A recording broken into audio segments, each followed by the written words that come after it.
Hello, chat. I have a cake pop. Well, you were not supposed to tell anyone. Hello, chat. I have a cake pop. Yeah. Wow. just immediately. Yeah.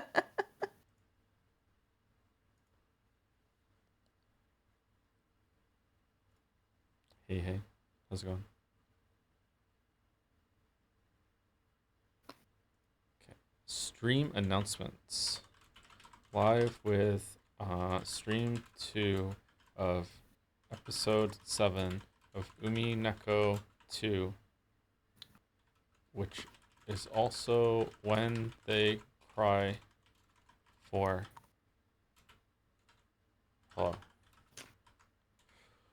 We doing Sekime tomorrow? Mm-hmm. Are we gonna be doing more Sekime, or are we still just gonna keep it on Sundays and see how it goes? What do you think? I don't know. We'd have to do it. We'd have to do it after a stream in the weekday, which might be stressful for you. It might be, yeah. But one more if we're, I don't know. What does Mouse of those streams think of the pacing and everything? Are we keeping on it? 28 there are 28 fan arts. Yep. Mouse of the stream says that our pacing is completely erratic and unpredictable because sometimes we'll read a little bit and just yap the whole time, and then other times we just read like twice as much as he thought we would. And so, no idea about our pacing. Wow. Joe, you stream too much? Do you think so? Do you mean I stream too much like you're worried about me, or you stream too much like you can't keep up with it and you're just like, screw this, I'm gonna go find a streamer that streams less? Yes? Okay.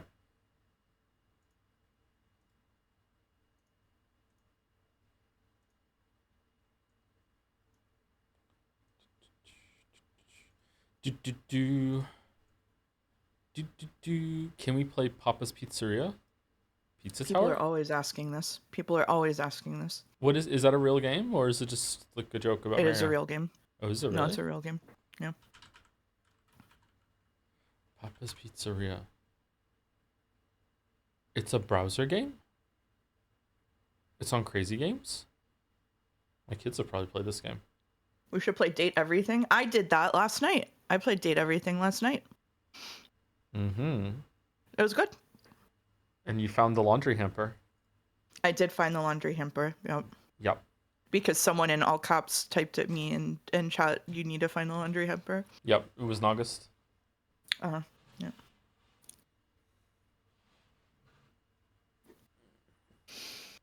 I've been watching too many VODs and I'm curious, Mouse, how do you enjoy the power you've got over Joe? I don't think I have any power over Joe. I don't think anybody has any damn power over him. He does what he wants.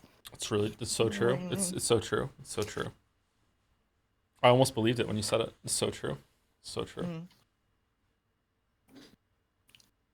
You're living the dream. Go back seat to the front seat. Damn. Yeah, I really don't properly appreciate it.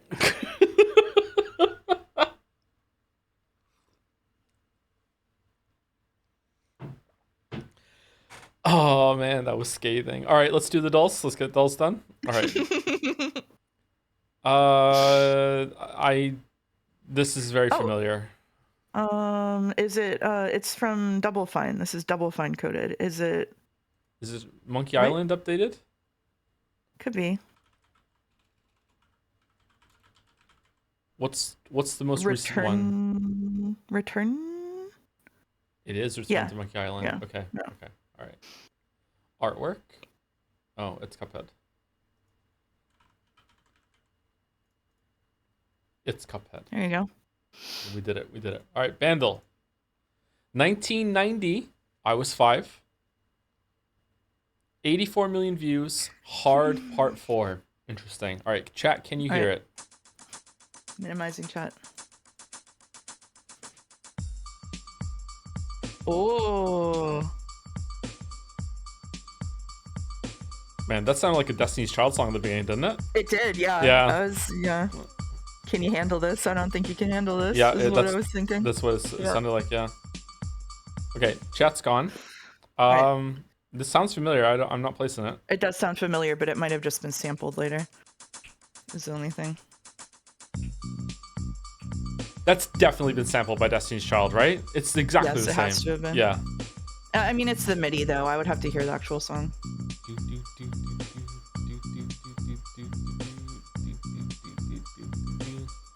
I don't know if I'm gonna know this one. 1990. Oof. I'm not gonna get it from this. Let's see.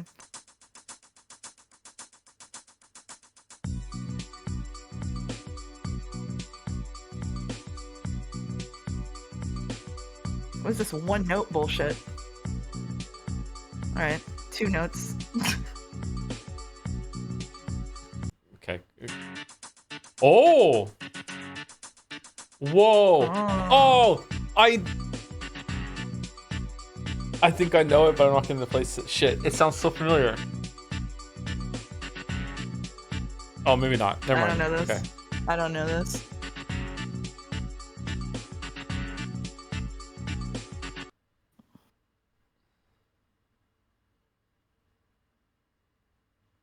It's not like jump around or something, is it? And you just can't place it without the glare? Let's just jump around. Is it jump around? Is it House of Pain? No, it's not. Okay, not even close. Okay. All right, glort me. Right.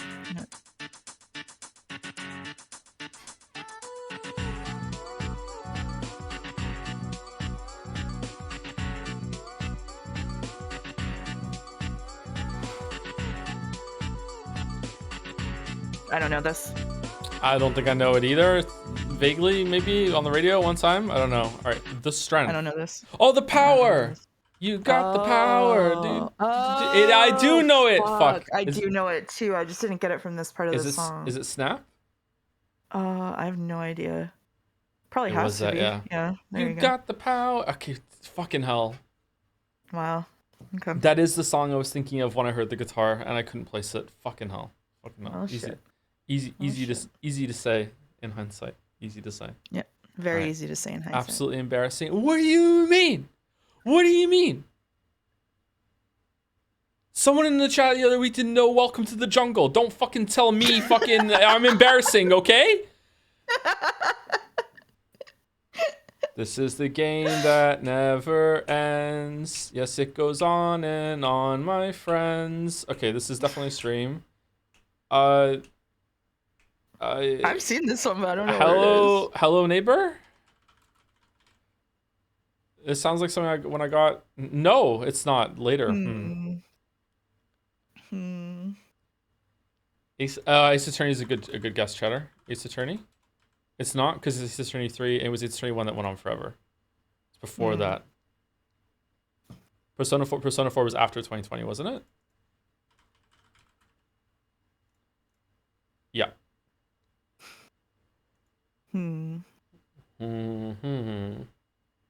Hundred Line Defense Academy, is it there? Yeah, you would be saying that.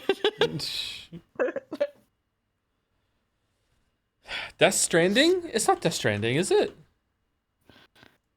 It was Death Stranding, really? Whoa. Good one. How are they gonna have a baby though? 2 weeks earlier. Grand finale. Wow. I was mad. Wow. It was only 6 streams to Death Stranding 1? That never ends. Oh my god. Yes, it goes on and... You had so much fun. You loved Death Stranding. Loved Death Stranding. Loved Death Stranding. All right. Speaking of Stranding, you know what? Can you do it today? Can I? Oh, yeah, sure. All right, chat. Can we do it? No. You did it wrong. I did it wrong? Okay, you do it then. I don't know how you do it. Can we choose it? Can we choose it? Look, they said it anyway. Yes, we scran. Okay, there you go. What do you want me to do? It's a joke, like choose, like you choose the food. Like, can we choose? Okay, all right, my bad. My bad. All right. Okay, it's got to be the Oh, what do we think? Anyone scrant? Hasn't the one on the left been on before and been like really low? Yeah. I feel like the one on the left is really low. We've seen it before. The one on the right, I actually straight up wouldn't need it, whereas I would try the one on the left. I also don't like that there's been it has a bite taken out of it debuff. Stop this metagaming. That is the game. What do you mean? Am I supposed to just fucking like total recall myself after every scrandle? So it's like blind scrandle every single time? What the fuck are you talking about? Donner is good. What do you mean? This one doesn't look that great to me. I think you should go right because left is like absurdly low. Left is like 20% or something. Okay. Oh, you were right. 30, 32. Yeah. Wow. Yeah. Good job. Yep. Good job. I remember that. Okay. Sticky Korean chicken. That looks pretty good. Versus chicken nachos. Those look fucking sad as hell. Yeah, they do. I would go left here. Yeah. They're expensive too. Yeah. Yeah. Fuck that. No. Pitmaster box. Pork, sausage, turkey, and sides for $15.50. I love just a box full of just scattered meat. Just dropped in with little sides and tub. Like, what is this presentation? It's awful, isn't it? Versus the It's so bad. the Metroid Prime hot dog. I think hot dog, right? Oh my god. It's cheaper I don't too. know. I'm just laughing at the box of meat. No respect for the World's worst barbecue. charcuterie. I feel like you're not getting much for your $15.50. I feel like this is like they're scamming you on the sides a little bit. The stream mouse learns about barbecue. No, I don't want to hear that fucking shit from you, chat, because I lived in Texas and I stood out in line for fucking Franklin's barbecue when it was still a truck by a fucking side of a highway. I don't want to get the shit from you. I know what good barbecue looks like. That is ass. I'm gonna not go left just because out of principle, because I have had real fucking barbecue. So get fucked, actually. This stream is just gonna be so good today. This is fucking the two of us got some sleep. The two of us got some sleep. Why would you live in Texas for grad school? That's why. It was right. Thank you. It was right. Thank you. Yeah. Thank you. Okay. Chicken kebab meat in a roll versus a bavette steak with potatoes and garlic. Oh my god. Oh man. 86 pounds. 86 pounds, but it was included with the ticket. So it's free. With the ticket. So it's free. Yeah, so it's free food. Free, but yeah. I don't know. I gotta say, even though I like a medium rare on a steak. Like I like my steak like barely seared sometimes if I'm gonna eat it. That's kind of raw. You don't know what you just activated chat with their agent code word. There are people in chat that are gonna legitimately tell you that this isn't rare at all. There will be people. I agree with you, by the way. This is too much. Like, yeah, I need this to be a little bit further. But there's gonna be people in chat, yeah. Especially, I've eaten beef tartare. Like, it's not like I won't eat raw beef, but like when I'm listen, if I'm going to like a sports event and I don't trust them to give me I don't trust it either. Meat that looks like that, I gotta say. This is raw. What do you mean it's raw? It's cooked. What do you mean? It's not raw. It's cooked. It's not raw. It's not looking good. I'm going left. On chicken sashimi. Oh my god. I think people are going to be confused about the price on the bottom. I'm going left. Yeah, I think that too. Yeah. Okay. Yeah. All right. Yeah, absolutely. It's going well. It's going well. Okay. I want to say easy right. Burgers have usually a big buff. This sausage looks crusty. I think right. Oh, yeah. You get all three for $9.50. Okay. It's feeding 3 people in the picture. Is this a buff? I don't know. These all look. These these all together, they don't look great.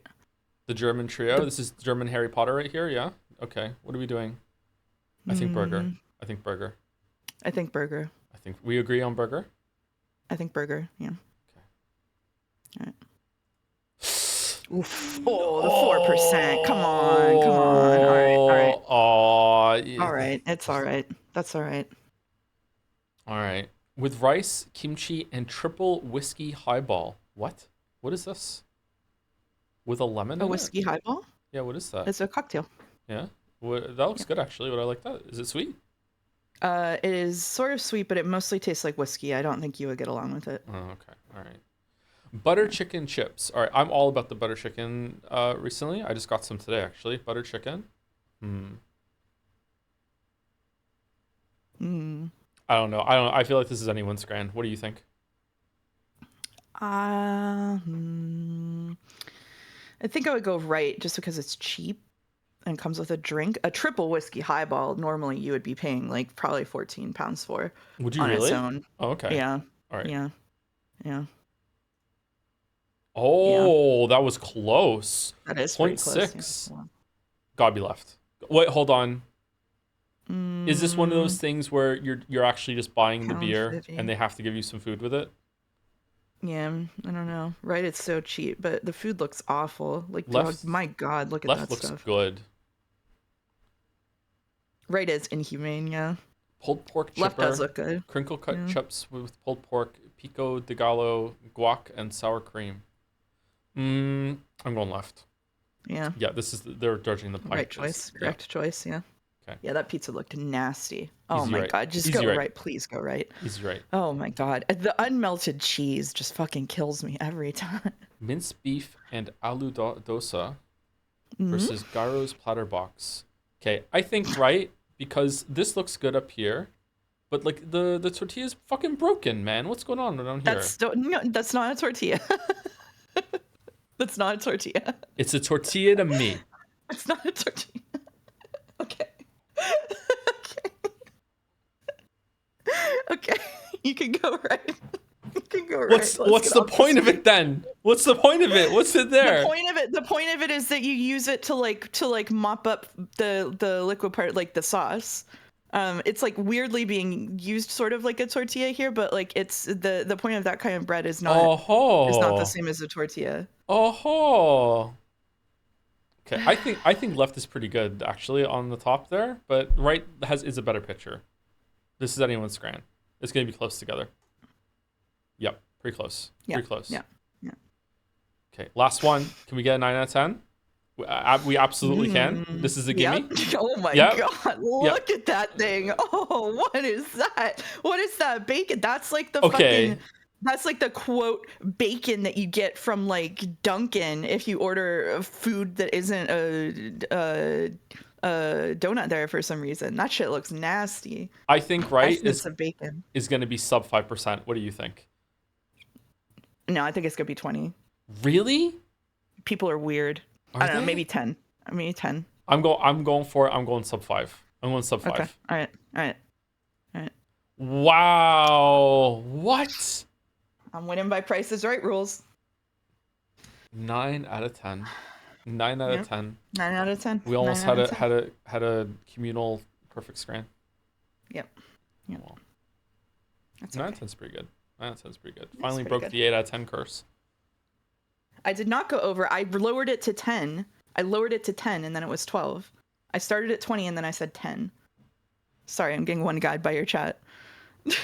Hey Joe, is the reason you don't play the background music you mentioned from Gusaro on stream anymore? Not a problem for me because I play them for myself. Just curious. I don't play it during. I only used to play it during Fanart, and we're doing Fanart on Saturdays right now because a lot of it is Umineko, and it's already kind of just cobbled together as it is when it comes to sound with having a guest on, and I don't want to add music to the mix, and so just simplifying it for myself. I probably wouldn't be too bad to set up, but I don't know. This is just what we're Sorry, doing now. Kisaro. Do do do. Oh, Mouse of the Streams is in chat. Says Sekimania twice a week would be fun. You're getting close to the end. Remembering info will be more relevant. You have 8-ish streams left, so you'd cut it from 2 months into 1 month of streams. Oh, interesting. Thank you. How you doing? Interesting. Well, I'm game if you're game. Do you want to discuss it? Yeah, we can discuss it offline. Let's take it offline.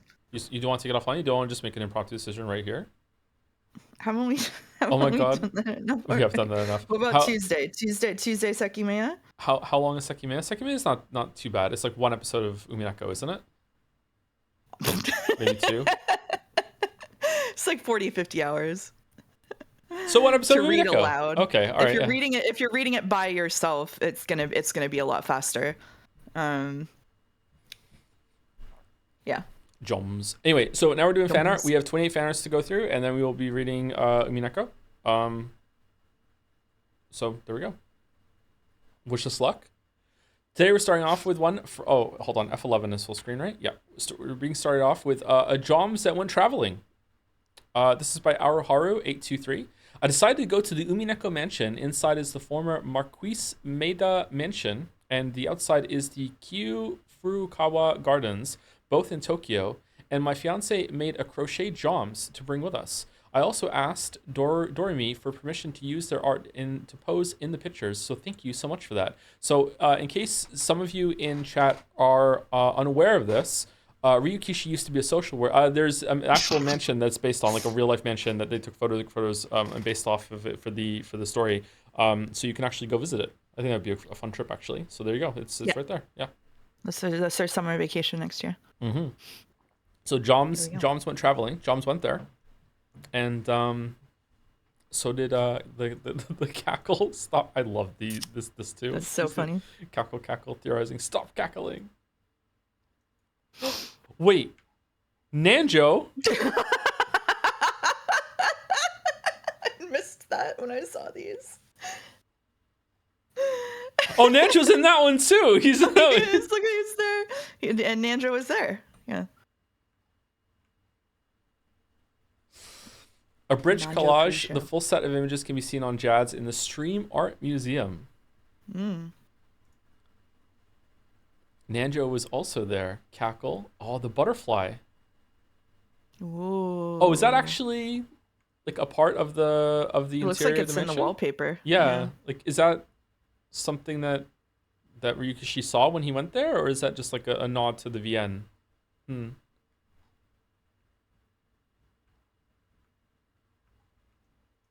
Close for the day reserved. Oh, Nanjo's having a great time.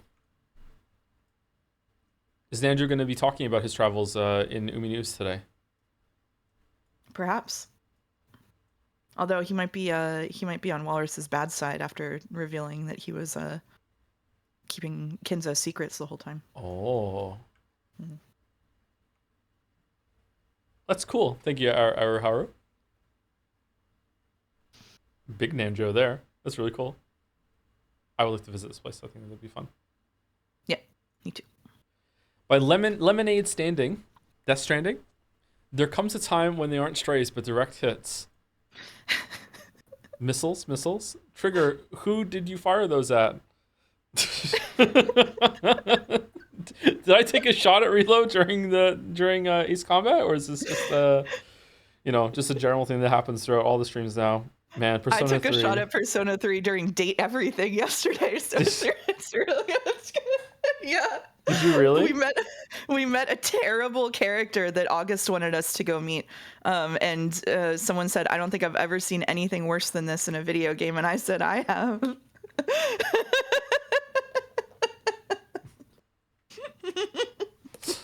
Oh. It's not as bad as Metaphor, though, right? It's okay. Metaphor's better. Oh, no. Metaphor fixes everything. Yeah. Is Metaphor better than Persona 4? I don't remember Persona 4 at all, so I don't know. Oh. I don't think so. I don't think Metaphor is better than much. Yes, it is. Is Metaphor better than Persona 5? I think it's mostly doing? a reskin of Persona 5. Oh, shit. So it is better than Persona 4 then. Okay. Yeah. I'm farming ire in the chat. I'm farming hatred. How about this, Weebs? How about this? If you took all of the good parts from Metaphor, all of the good parts of Persona 5, all of the good parts of Persona 4, all the good parts of Persona 3, added them all together as a collective bundle of good, you would still be able to count them on one hand. Is Expedition 33 better or worse than that? Better. Oh, you would have a 30-minute game. Oh, you and Dalmac. Wow. Thank you, Lemon and Sandy. Thank you. They're saying better. Coast? They're saying better. Ooh. Basically, this exists because every time Shadowheart would say Flagra while casting Guiding Bolt during the Baldur's Gate 3 playthrough, who's Shadowheart? I would somehow mishear it as Last of Us? What? What do you mean? How are you getting Last of Us from Flagra? I'd hoped to complete this while it was still relevant, but yeah. Next one is Liza P DLC, I think, with a slight spook. Guiding Bolt, The Last of Us. I need to listen to this to hear what you're hearing with The Last of Us. Withers, big natural. Throwing The Last of Us. Critical hit. What do you mean? She never landed a Guiding Bolt in her life. What do you mean? Critical hit from Guiding Bolt from Shadowheart. Cool art, not gonna lie. It's really cool.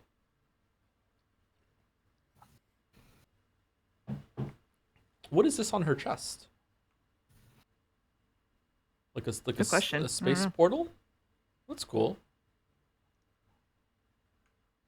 Too big of a target to miss. Oh, okay. All right. All right.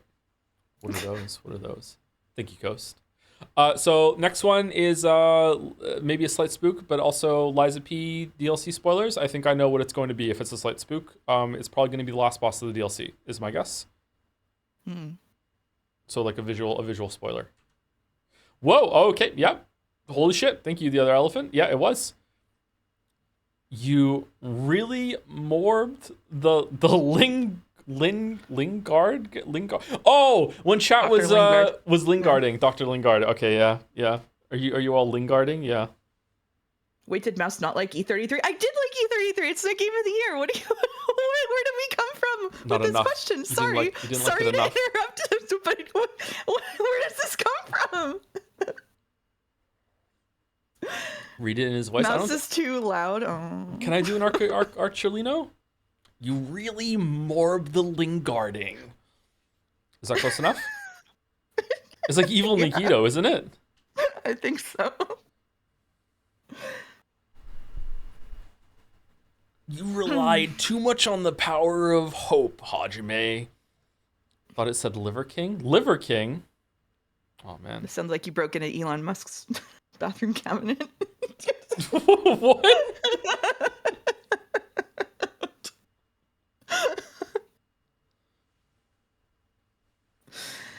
Elden Ring was also my game of the year, the game it came out, and people think I hate it. Yeah. I hope I like Expedition 33. I hope I like it. I'm not expecting it to be my game of the year, but like, I hope I like it. I hope I like it. Thank you, the Elephant, for commemorating Liza P with some DLC with some fan art. I had a really great time with the DLC. Holy shit. Exceeded my expectations. Schrodinger. Is this Bombchan? Oh, it is Bombchan. Bombchan minutes before writing a 1-star review on the worst book she's ever read. What? Fourth Wing? What is this one? There are dragons. Fourth Wing by Rebecca Yaros. Oh my god, it's a TikTok book. Oh my god, it's a TikTok book. It's a TikTok book? Oh my god. It's a TikTok book. Okay. Book talk attacks. Oh god. Review Bombchan is actually, the concept goes hard. I love her hair, by the way. The fused hair is so good. Oh, yeah, man. I really like this. Is that the bad one? All book talk books are bad. There's no good one. There's no good book talk book. Bombchan, surprisingly, for a Chan that doesn't show up that often, Bombchan has some surprising backstory and lore because she was involved very much in the voting game wars. So yeah, Merrick gave her a whole arc and everything, man, with the pirate crew. Man, we were all like mass hallucinating that week. Holy shit. Anyway, thank you, Schrodinger. Thank you. Luna Panda. Fuck them specifically. Oh yeah, the penguin. I'm currently on a beach. Imagine Dragons TM. What? Take me to the beach. So, oh no, was that part of the Death Stranding promo? I hope to God no. So you only get paper sketches for now. Fuck them specifically. Yeah, penguins. Penguins are. What's your take on penguins, Mouse? I like penguins. They're jolly little fellows. If you ever go to like, there's the National Aviary is where I live in the States, and I go there and they have a whole penguin room. I got to meet a penguin, and the penguin untied my shoelaces. I like penguins. But they're pretty much fish, right? No, they're definitely birds. What do you mean? I did get 3 separate pings from people whenever you said that penguins were a fish. So 3? Why did you get 3? 3? 3. Oh, Yeah. Holy shit. Thank you, Crazy Fist. So the 25 gift subs. Holy fuck. Whoa. Is this in support or against calling penguins just basically fish? Essentially fish. Thank you, Crazy Fist. Jump the queue. I was about to start saying thank you to Bits and Subs. Thank you, Stalk the Sky, for the new sub. Thank you very much. Makes me want to say Seraph the Sly. Thank you, Stalk the Sky. That would have been good in Ace Combat. Thank you, Super Paper, as well, for the resub. Bird, no, it's a fish. Fish. Thank you, Luna Panda. I like the Joe in the Death Stranding getup. Comet Otter. Oh, it's a comic. wanted to make a piece to show the transition from Ace Combat to Death Stranding 2, and I really liked how Joe greeted Bike Chan on their reunion. I switched to Chibi's at the bottom because I couldn't get the hug right otherwise. Hope you enjoy. Hey Joe, I heard you're giving up being a pilot to be a mailman? Porter, actually, but don't worry about me. Hey, I'm in the garage. Come pick me up. Whoa, because I have an old friend who will be there with me for the entire trip. And so far, she has been. So far, she has been. I have made good on my challenge. Hello, my dear. Joe, it's been a while. Aww. Aww. Aww. What about the tar? The tar doesn't count. Only seconds pass when you're in the tar. So that's how I just almost said a spoiler. That's how oh shit. Sorry. I just figured something out via Bike Chan. Do you want to mute and tell me again like we did with Sekimea? It'll be funny.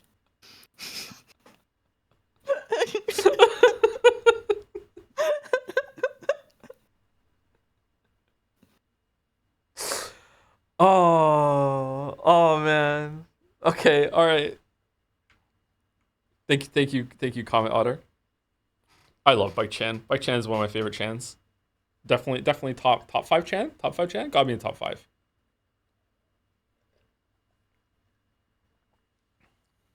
Bike Chan helped you more? Yes.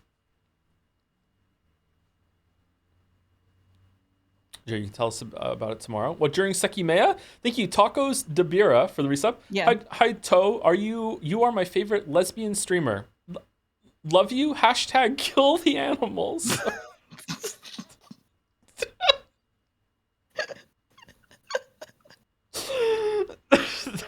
Thank you, Tacos. Thank you, Elsa Hart, for the resub as well. And thank you, Dawn to the Dawns, for the 500 bits just to say glorp. Oh, Umineko Undercourt has produced The Unthinkable. What, a good Saku opinion? Glorp. Oh, okay. Saku, also that, yeah. Yeah. Maybe I should stop drinking the coffee. Saku Glorp? I want to see it. Saku Glorp? Okay, I'll Saku put it in Glorp. mod chat. Hold on. One second. There it is. Hold there on. it is. Let me drop the window for a second. We'll put it in Dragon's Den too. There you go. Oh, that's terrible. I hate it. Oh wow. Yeah. Yeah. Yeah. Can I drag There it you go. on? Can I just drag it straight onto the can I view image? Can you? Can you? Open link. No, I can't. I can't do it. Anyway, someone's gonna have to add it to their spread of emotes so we can see it. If you want to see Saku Glorp, join the Discord. Get involved with the community. There's a Discord? Oh, golly gee, can I join it? Or is there a password or something? Nope, it's open to everyone. Jazz is a place for everybody in the community to come have long, extended arguments about nothing at all that drag way too long and create enemies of people who used to be friends. Oh, wow, I already have a Discord installed, so I just need to hit the join button. I could be there right now. Thanks. Wait, thank you, Comment Otter. Darafra. Whoa, it's the alternate color Bike Chan. Joe, I'm so happy to see you again. A quick drawing I make showing Bike Chan's new look based on Merrick's design. Ooh. It's so cute. So cute. It's very cute. Very cute. Oh my god, don't. Meep.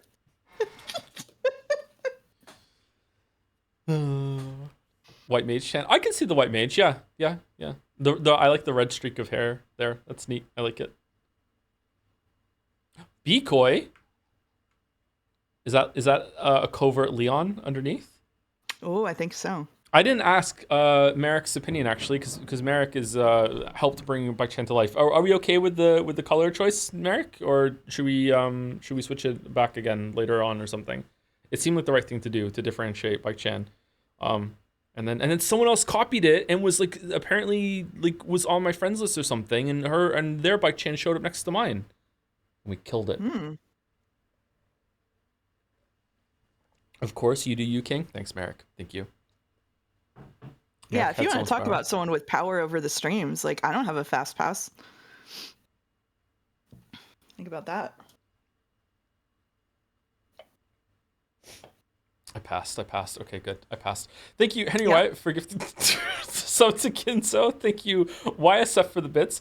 Morning, Joe. Morning, Mouse. My parents are on vacation, so I'm looking after the household's 3 dogs and 7 cats. What? Unsolicited advice, Ooh. do not let your midlife crisis revolve around accruing animals. 2 years ago, we had 2 dogs and no cats. They're taking over. If this stream is the last you hear from me, assume I have been deposed as the interim household leader in a violent coup de cat. Save the animals. Good luck with that, YSF. Good luck. That sounds like quite a handful. Holy shit. Thank you, Watanubi, for the resub also. And Silkspire. Silk posting? Thank you very much to Silkspire and Watanubi. Both 16 months in a row there. Thank you, Dara Frost. You frosted Bike Chan too. By High Law. Death Stranding. Use me, Sam. Use me. Hereon we're but one. I know of the dead, but so I know you. What's buried forgets, but I never do. He. What? Also, you can customize my breeches. Go ahead. Not like you have a choice, bud. Burp. Fuck it. I'm ready. Now let go. Bye, Sam. What the fuck? Oh, Decrepit Joe is back. No. Bye, Sam. Wish me luck, lovely and trustworthy crew. He's loving it. I really am. Decrepit Joe is so funny. It's worse every time. Why me? Why me? Decrepit Joe. Did I really finish Death Stranding 1 in 6 streams? Are you crazy? How much longer is Death Stranding 2?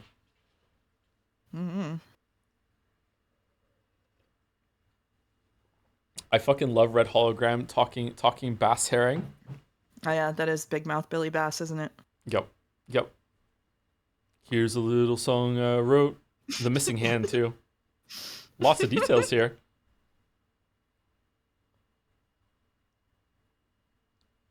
They were long streams. Oh, were they? I feel like we stream longer now, around 6 hours.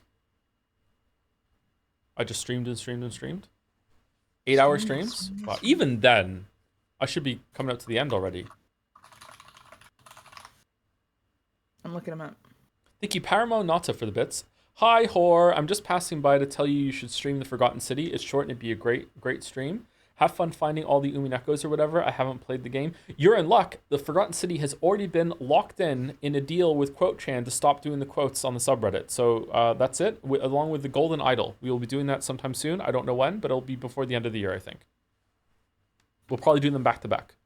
Or I don't know if it's okay to do them back to back. Maybe they're dense games, not sure. There's no reason not to do them back to back, I think. I've played both those games. How is Saku Glorp on Twitch? Rodney? Put it Rodney? on his own channel, I think.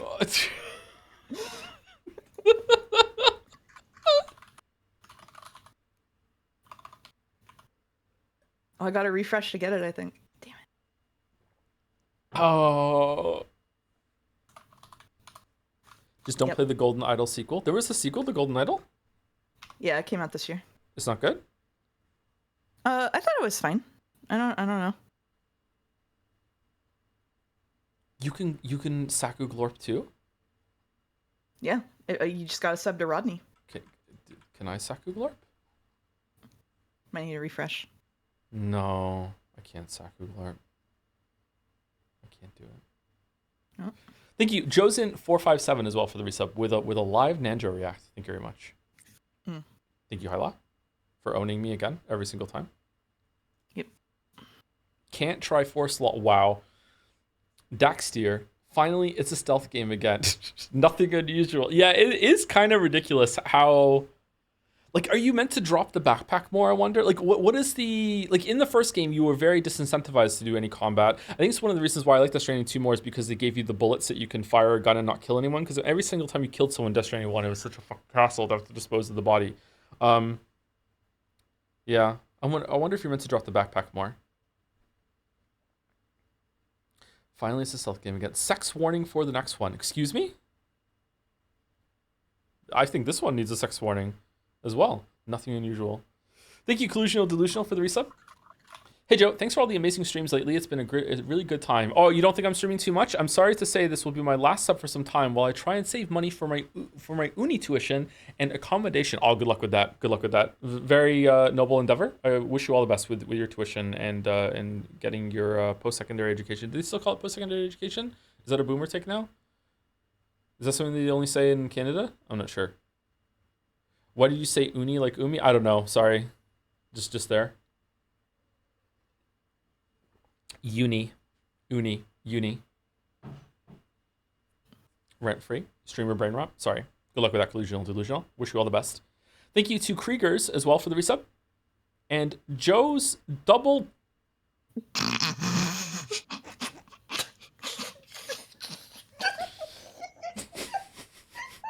You okay? You okay? You alright? Uh-huh. Thank you, Joe's double digit ding dong. 9-month resub. Thank you very much. Happy Pride. Thank you very much. Thank you. Thank you. Thank you.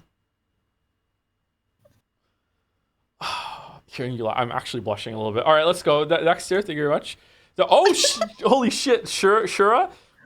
We got a little tied up bike chan. Whoa. Sex warning. Whoa. Sex warning for sure. Yeah. That's just ass? What do you mean? Shabiri Pike Chan? I think it was Balder that like dove on that joke when it came up the other day. It's probably Balder. This is kind of lewd, I'm not gonna lie. This is kind of lewd. A little bit, yeah. Yeah. Is this shadow or string underwear? What do we think? For the purposes of Twitch policy, I will say it's underwear. I think so too. Yes, I think it is also that. Yeah.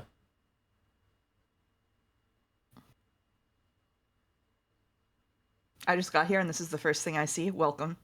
It'll also inevitably be the thumbnail, I'm sure. What do you mean kind of sort of? No, it's also the color. It's a full suit. It's a full suit. It just looks like that. Yeah, it just looks like that. Thank you, RR Dino, for the bits. Hey, Joe, the #1 Battler fan here. I missed the last couple streams where my goat was slandered by those damn witches. Anyways, glad Erica is dead, and now I have to argue with my friend, the #1 Erica fan, about literally everything. I tried to explain to them that, yes, although Freddy Fazbear and Ban are fictional characters, they can still exist without contradictions within dreams. Of course, it took me sending them scientific papers about the validity of dreams. Thanks, Joe. All right, sounds like you're having a real one there, RR Dino. Good luck with that. Good luck. On quite the journey. Freddy Fazbear. Is that the Five Nights at Freddy's bear? Freddy Fazbear? Yeah. Who's Ban? No idea. They've said Ban like 6 times in my Discord in the last week, and I have no idea what that is, so. Bam Bam is from Flintstones. It's not Bam Bam. It's Ban Ban? What's Ban Ban? Garden of Ban Ban. You don't know Garden of Ban Ban? Why would I know Garden of Ban Ban? Garden of Peak Peak? What? Don't worry about it, kitten. You don't kitten me. What the fuck are you talking about? Watch the mandatory streams? What's the mandatory streams? I don't know. It's from Mandalore? I haven't seen the Mandalore streams of Garden of Ban Ban. Sorry. Mary Ban Ban. Okay, all right.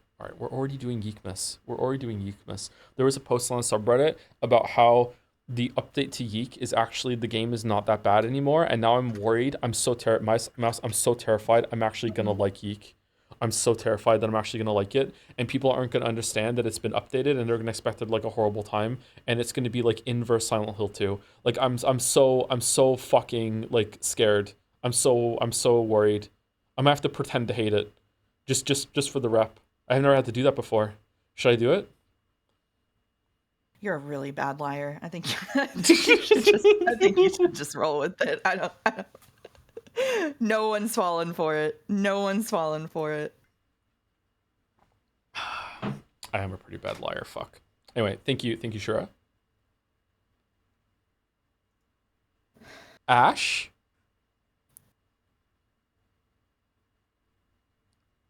Jet engine.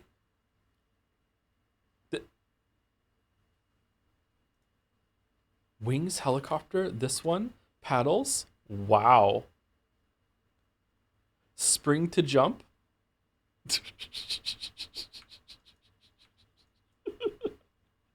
Wow. It was an amazing moment when we went in the water and she was prepared to do. I can't believe I keep just calling the bike she. Sorry. It's just natural now. Yeah. The core cat is adorable. It is pretty adorable. Yeah. You sure Yeah. you don't want to stream date everything? Look at the eyes, sparkly eyes. Yeah. I do feel like our community is put on blast by Did Everything for sure. Yep. There's a Florence in Date Everything. There is a Florence. Yeah. It's not a dryer though. It's the floor. No. Yeah. I believe the dryer is played by Astarion's voice actor, actually. Really? Wow. Did you know who the hamper was yesterday? Yeah, because all of chat told me. Oh, okay. All right. Yeah. Thank you, Azrael Cat, for the resub. Hey, Joe, if you had to live in any U.S. state, like I teleported you there and locked you there, and you can't leave, and it's based on your opinion on the state alone, which one? Oh, God. I don't know the states of the United States. The only sane state is California. The only answer here is California. Like, there's nowhere else. Nowhere else exists. Okay, I'm going California then. I'm going California. All right. Vermont? Oh, No, chat's mad at you. Is fine. Chat's the mad at Northeast is fine. No, the Northeast is fine. Washington is fine, but like California is the only sane state at the current time. Can I go Minnesota so I can say Minnesota? I think Minnesota is a fun You can place if you to be. want, but it's a little disruptive there. There's a decoy back here too. I saw a decoy. Cali supremely. Ooh. There you go. There's the answer, Azrael Cat. Thank you, Richard M15 for the resub too. Hey, Jums and Mouse. We're Jums now. Hope you're well. How's the gym going? I was there today actually. I recently hit a PB of doing and weighted chin up with 40 kg. That's really good. Any weighted fucking pull up is incredible. Hell yeah. Well done. Been loving the Umineko streams. Erica is the villain of Weebeth Finch. Weebeth Finch, nice. Congratulations on the PB. That doing like a full set of like 10 reps of pull-ups, there's just unweighted, is a huge accomplishment. I feel like people don't understand how hard it is to do that. Although chat was quick to point out that for some body types, some people who are extremely light, maybe they're gonna have an easier time doing it. I don't know. Still, I would like to see the proper form, because like everyone says that pull-ups are one of those things that people cheat on a lot. They don't understand like exactly how to do it. But like going from that to weighted pull-ups is insane. That's insane. Damn. Good job, Richard. And thank you to Huli Godot for the bits as well. I think it's insane how Mouse comes here once a week and hates on the innocent and perfect chat for absolutely no reason, just throws out pop psychology terms like missing reasons. Why is she so mean? This is so funny. Right after chat got so mad at me for saying California is the best state. It's a really funny message. Do you know what missing reasons are? I don't know what that is. No, what is that? So missing reasons is was developed to talk about estranged parents. Basically, if you have like abusive parents and then you put up boundaries and stop talking to them because they were abusive to you, in a lot of like estranged parents forums, they'll be like, my child just stopped talking to me and I don't know why. I was the best mom that I knew how to be. And the missing reason is that you know why you stopped talking to them. They know damn well why you stopped talking to them. But when they talk about it, they say they don't know what the reason is because it makes them the villain and they don't want to admit it. Okay, I do know that phenomenon. I just didn't know what it was called. Okay, yeah, for sure. Yep. Fun. Yep. And then they send their flying monkeys out to you to try and reestablish contact. Yeah. Yep. Yeah, exactly. Thank you, Ash. That got a little heavy there. Gets mad at me. Thanks. Yeah. Bye, Maddie. I know Joe's a heartless monster, especially when he didn't respond to my DM after my long pleading. I didn't. Yeah, I'm sorry, Maddie. But this has gone too far. Roadkill on stream? I didn't mean to, especially on an endangered I don't know how to say this word. Marsupial. Marsupial. Not on my watch. Cancel Joe. Oh, no, mate. Oh, no. Technically, Bike Chan was the one that killed the kangaroo, not me. This is my missing reason. Technically... I love that you're doing exactly what Art Joe is doing in the image, which is looking away and pretending you have nothing to do with it. I genuinely didn't think that it would kill the kangaroo. By the way, I thought it would just. I didn't think there was death in the game in the sequel. I didn't know you could do that. I thought it was just going to be like knock the kangaroo out. Yeah. Is that volition on the BB thing? Volition? I think it just looks a little bit like a volition. Death literally is in the title. They have a point. They have a good point. Yeah, as the phenomenon, you can't kill. I haven't killed a single person yet. I've killed a kangaroo. I killed a kangaroo. I built some roads. The thumbnail for this stream really is the butt. Is it really? Is yeah, it really? You sat on that screen for too long. Oh no. Rodney just pinged me with it. What do you mean that you didn't think death was in this? I didn't think you could kill bandits because it hasn't given me the ability to kill bandits this whole entire time. But now it has, because we got a sword, so now we can kill them, so I guess you can. But I killed the kangaroo before we got the sword. I thought they just removed that whole entire system. Wait, I don't have an incinerator yet for the body, so what's going to happen? I can go kill... Maybe they're going to give it to me before I leave the place. The bike is always being a sword. Did you really say kangaroos don't have a soul? I didn't say that. The game did. The game says kangaroos don't have souls. Yeah. Right. I think kangaroos have souls. Kangaroos scare me a little bit, but they're cute. All right. Rare Australian tidbit on Umineko Day. There's an estimated 2-to-1 ratio of kangaroos to humans in Australia today. Well, that's a little scary. Really? Huh. Okay. Magenta Horizon on sale on Steam. Oh, is it really? Magenta Horizon, the game made by Madison Bake, is on sale right now if you want to go check it out. Is there a demo, Maddie? There is a... I think I played the demo. Isn't there a demo? Actually, the game said, Sammy, you killed a marsupial. Amazing. Mission complete. That's true. It did. It did. Thank you, Maddie. There is a demo. Oh, God damn it. It's back. What the fuck? Part 2.22. You cannot cringe or get secondhand embarrassment. Kojima Productions. There, I fucking said it. Happy now? I can't begin to tell you how much I don't care about anything anymore. Please make it stop. And so the flaming gala took my fucking VB hand. You can't imagine the phantom pain I nurse every day. By the by, I'm a red herring. Get it? He's loving it even more somehow. Yeah. Oh. Metal Gear Solid 2 spoilers-ish for the next one. Oh, for the next one.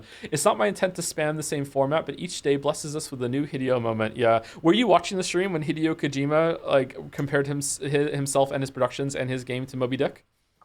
Yeah, that was when I went into stream chat and said, y'all, I don't know if this game is improving my preconceived notions of Kojima.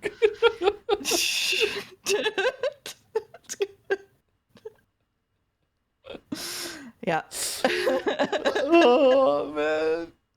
Thank you, Cass Grader, for the resub. I had a corporate presentation in front of 100 people. I said in other words, and then my brain blue screened for 10 seconds while Sumari just looped in my head. Did you pass the D20? Thanks for hijacking my brain and almost ruining my presentation. Sumari.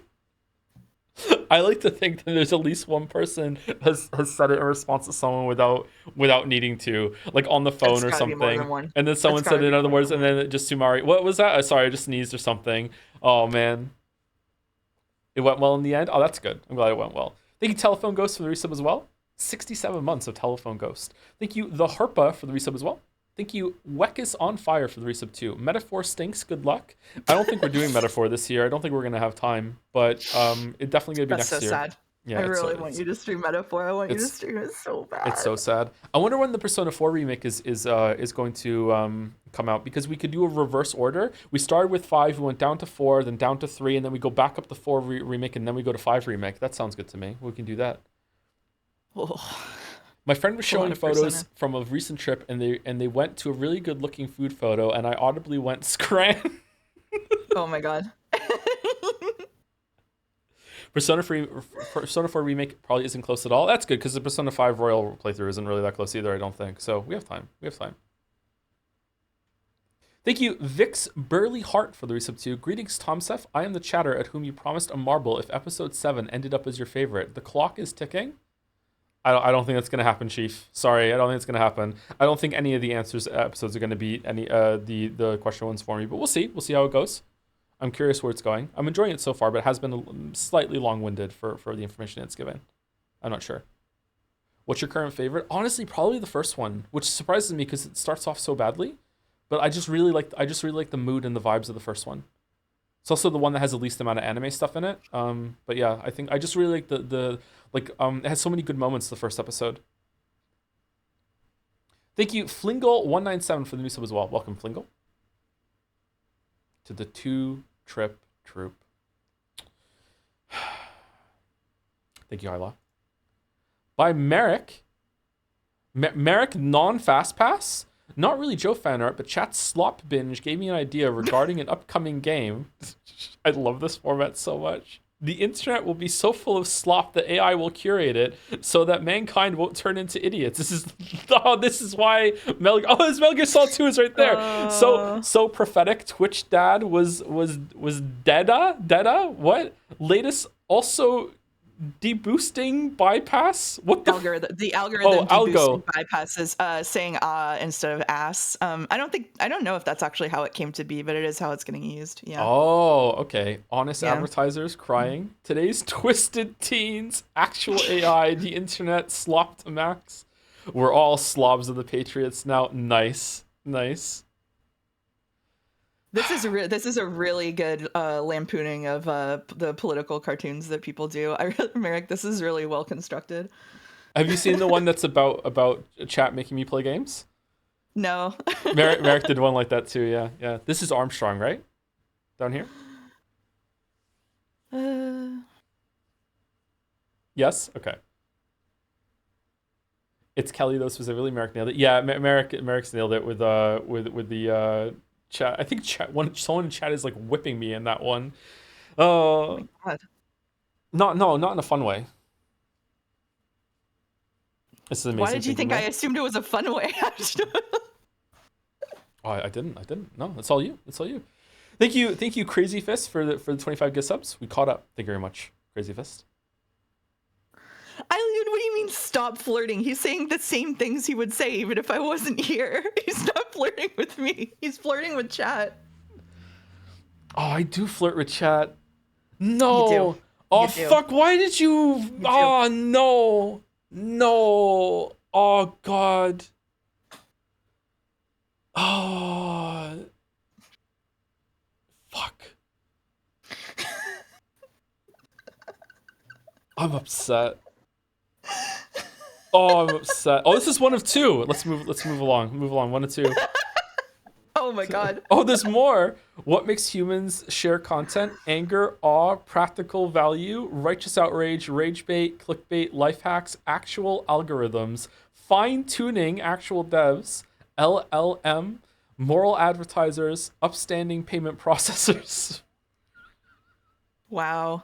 Grok, is that true? No. Oh, I don't know how I don't know how I found myself on Twitter, but I did see in like an actual in the wild Grok, is that true? Oh no, like unironically? Yeah, unironically. Oh yeah. shit. And my brain actually went, like, it was the first time I've ever seen it, and my brain actually went, oh, Grok has said it's true, so maybe it might actually be true. And then I have to stop myself and be like, whoa, that's really bad. That's really bad. Oh, it's changing there. Optimus Drivel. There's also this extended version sketch, but it felt too unfocused and too much like genuine caricature. I like it, Merrick. I like it. Merrick's a very talented person.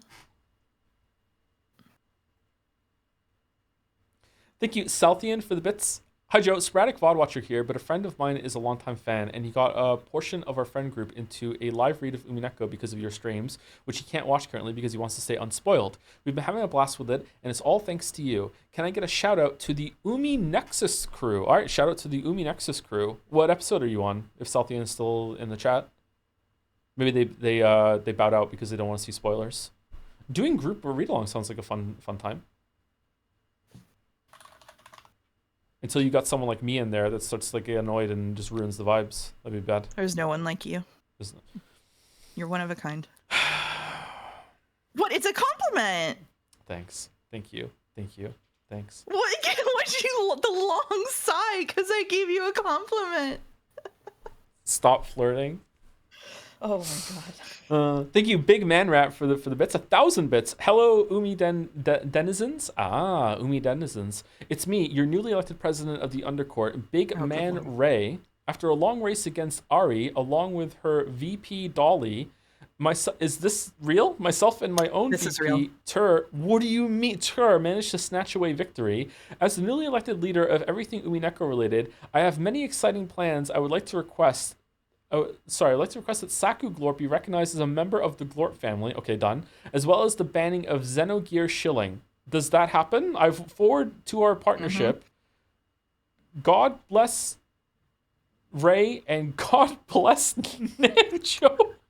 The Undercourt held an election for Umi full president, which, as the owner of the server, I have to say I have no idea what the Umi full president does. As far as I can tell, it's pretty much nothing at all. But I went and I was a big fan of Ari. Ari is the person who wrote the thing that I sent you. I shilled for Ari, and I believe that me endorsing Ari actually caused Ari to lose the race because people voted against me because out of spite. So I'm so sorry to Ari. I'm so sorry to Ari. The spite vote. Oh no. Oh no. Okay, well, good luck with banning your Xenogear Shilling in Undercourt. I don't see any Xenogear Shilling in our chat, so you don't have to worry about that. It's already banned here by default, I guess. It happens in Umiful. Out of your line of sight. Yeah. Mouse Clinton. Oh no. Thank you. Definitely me, by the way, for the resub. Thank you very much for 26 months. Thank you. And thank you again, Merrick. Oh, and these are the ones that got the fast pass. Bike Chan with Monobike Chan, the hero that linked up Mexico. They call him Guan Trip.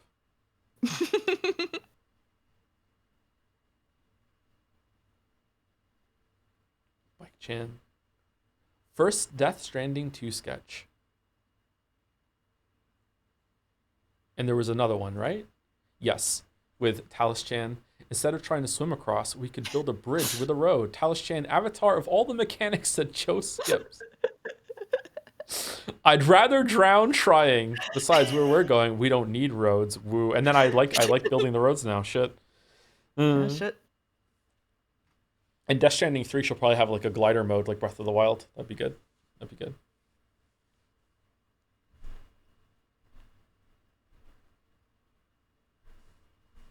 Is Twitch really okay with you using your emotes for bullying at Rodney? I don't know. Rodney has a lot of power apparently. I think it's fine. Don't worry about it. I updated OBS today because of you, Rodney. I even set it to mouse before we went live. I actually hit the update button. He's about to hit you with, oh god, don't do it.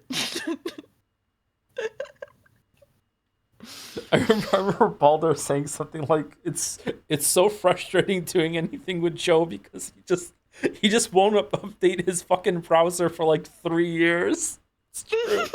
It's just OBS. I didn't update that for like years either. Just like fucking just leave it alone. I don't like to do it. It's working. Fuck it. Thank you, Eric. By C8. She's so talented. Oh, this is when she was flying. Is this the Lowry pose? This one I understand. Who's this? Oh, it's Truck Coon. Oh, okay. Where's the decoy? Oh, that's the decoy. Oh, that's a cute decoy. Wow. Cute, very cute. Bike Chan's pretty sassy, I gotta say. I like Bike Chan, yeah. I think Bike Chan and Trolley Chan will get along. I'm combining my Chans again. I'm sorry. Let's get me off the bed. You can make Chan Yuri. I'm not gonna judge you. Gonna be talking about the Chans in the old age home. People are gonna be thinking I'm crazy. Thank you, Taka Agam, for the bits. G'day, Tom. As one of the Australians who cannot regularly attend the stream, I personally seethe when Brisbane hate comes up. You may hate it from from Salisbury, but you cannot truly hate it till you get coward punched by a bloke named Keith at the Valley Cab rank because you wouldn't share a durry before coming to on street speech because an iced out chick woke you up. Real locations and slang, not a real event. This is so many British vibes. Yeah, yeah.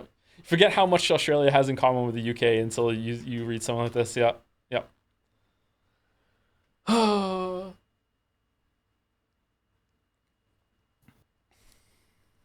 Thank you, Taka Agam. Thank you, MattLink1234 for the resub too. Eldon Joe? Yeah, Eldon Joe. That's a nicer way of saying Decrepit Joe. Let's go with Eldon Joe. I like that with High Law. Thank you, YSF, for some more bits. Cats update. So I just got back from a walk, and my Maine Coon is apparently tall enough now to reach the dispenser button on his hind paws, and now there's ice all over the floor. Smiley face. I love those cats. They're so gigantic and fluffy. Oh, they're so good. What good kitties they are. Oh, it's so good for pouring ice all over the floor. Oh. Encouraging. Oh no.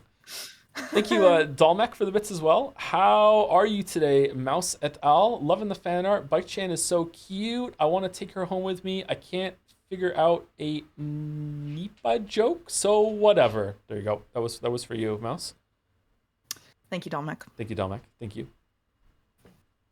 So cute. Thank you, C8. I like the smile from Bike Chan. So many good emotes that we could do from the fan art. Oh. What's this guy's name again? Will. Crystal. Umi7, 2 new characters and a new witch, the emo witch. The one with the magic to turn your beloved characters emo. None were left alive as a sacrifice to her. What? Like did you emo a witch, or is it an original witch character? Will's kind of pulling this off, I'm not gonna lie. Will is pulling this off, yeah. Yeah. This actually might be a better look than his actual look in the game. Huh. Yep. Who's the other ones? Oh.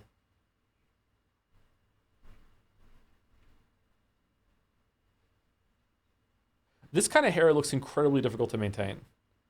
It is, yeah. I had two-toned hair most of last year, and it's a pain in the ass. What did they like do like a really severe part and kind of like tape one side down or whatever, and then just dye one like that? Yeah, I mean they just tie one side off and then bleach and dye the other half. Yeah. Okay. It's very difficult. Yep. Which colors? I had my natural hair color and then pink, and then I dyed blue over it after a bit. Leon. Okay. Not a bad look, but I think Will is pulling it off more. Maybe too severe. I'm not sure. And last, whoa, keep it emo.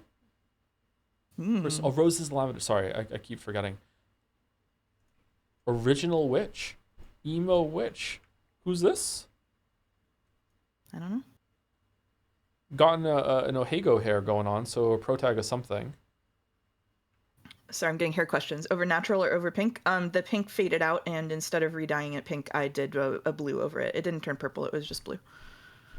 The emo witch. What? Why am I being Jode?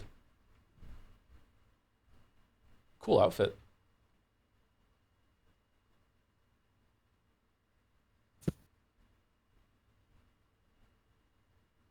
A lot of belts. That's how you know it's weeb. There's a lot of belts. Thank you, Weezer, for the resub. Not sure if I'm saying that right. Hey, Toe, I've been vaguely aware of you as a creator for a couple of years now and started watching your streams because of Umineko, and I've been enjoying these streams and watching highlights of some older ones. I've been having a blast doing that. Also, the name's pronounced like Kaiser with a... Wait, what? The B turned into a sunglasses emote. So it's Bizer. It's Bizer. Okay. All right. Sorry, that confused me with the shades there. Okay, Bizer. I'll try and remember. Kaiser, Bizer. Shades. Smiley face shades. Yeah, there's a lot of content you can catch up on if you want to get into the stream highlights and stuff. Yeah, we've done a lot of playthroughs. Damn. Thank you, Highthorn2 for the resub. Hey Joe, hope you have fun reading Umineko today. I hope I have fun too. Yeah, I think I'm gonna have a good time. Yeah, I'm enjoying it so far. I'm curious where it goes. So And if you don't enjoy it, I'm here to loudly argue with you about why it's good, actually, in front of everyone. Yeah. So loudly. Yeah. Yeah. Yeah. It's okay. It'll never be awkward. It's okay. Don't worry about it. It's okay. No. Yeah. Thank you, Henry Wyatt, for the bits as well. Speaking of Persona, what about the just released Persona 5 Phantom X real title? I think it's on Steam. Yeah, it's gotcha bullshit though. I don't want to play gotcha slop. I don't know. I don't think that's for me. If enough people say it's actually worth doing it and you don't have to spend any money, then maybe we'll look at it, but I don't know. Immediately in chat, Not Sonita says, "Don't, it's not worth it." As you're saying it. Thank you, Crystal.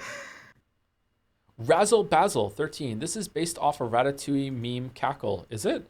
She left a note. I'm gonna read that to y'all real quick. This is what she wrote. What the fuck is this?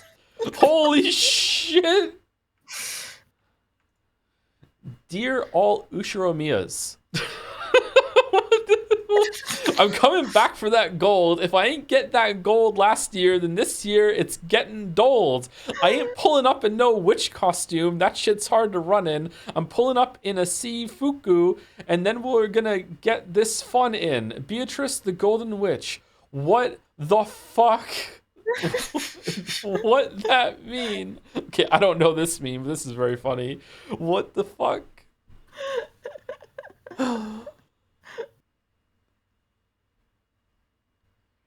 Actually, pretty accurate facial expressions to the one in anime. I heard the anime is bad. What about the manga? Last picture, Maria Lameo. She's very happy. Maria pretty sus. The manga is gorgeous. Is it really well done? There's a lot of it that's really, really nice looking. Yeah, it has some really good panels. Manga has an extra story bit. Ooh. Yeah, they've been gunning for you to read the extra story bit for a while now. I said let's see whether Joe wants more Umineko by the time he's done with Umineko before we start pushing extra on him. Uh-oh. Only thing about the manga that the artist changed in between each volume, so you might not totally drive with it. Oh, did they really? That sounds like a fun idea. Huh. Is it somewhat cohesive though, or is it really different between episodes? I guess we'll find out. I can't believe I just heard a big Dick Randy joke on a Joseph Anderson stream. Oh, I didn't. What's that? Or is this the big Dick Randy joke? This is it. Yeah. Oh, okay. Okay. Thank you, Walsrig, for the resub. Hey, so any plans on playing The Root Trees Are Dead? Oh wow, did you pay this chatter? No, this chatter probably just saw people talking about it in Jads, just like me. Oh, okay. It's a really good Obra Dinn like. I wish you the best of luck with the rest of Umineko. Higurashi is better. We might do The Root Trees Are Dead after Golden Idol and Pentiment and what's the other one? The Lost City? Forgotten City, that's it. I keep thinking of The Lost City instead. Yeah, might be fun. That would be a fun series of games, but you wouldn't want to play puzzle games for a while after that, I think. No chat game. No chat. Yeah. Thank you, Razzle Basil, or some say Basil. By Tep, Jan artists in the future, let's agree to just give anime mouse like an industrial and an industrial and some an industrial hoops piercing and maybe a cuff as a treat. Wow, what a cool earring, anime mouse. I wish I had ears. If I did, I would get so many one-winged eagle earrings. They're just so cool. Yeah, thanks, guys. Best boy reaction. Oh, that's a cool shirt. That's great, Tep. Thank you.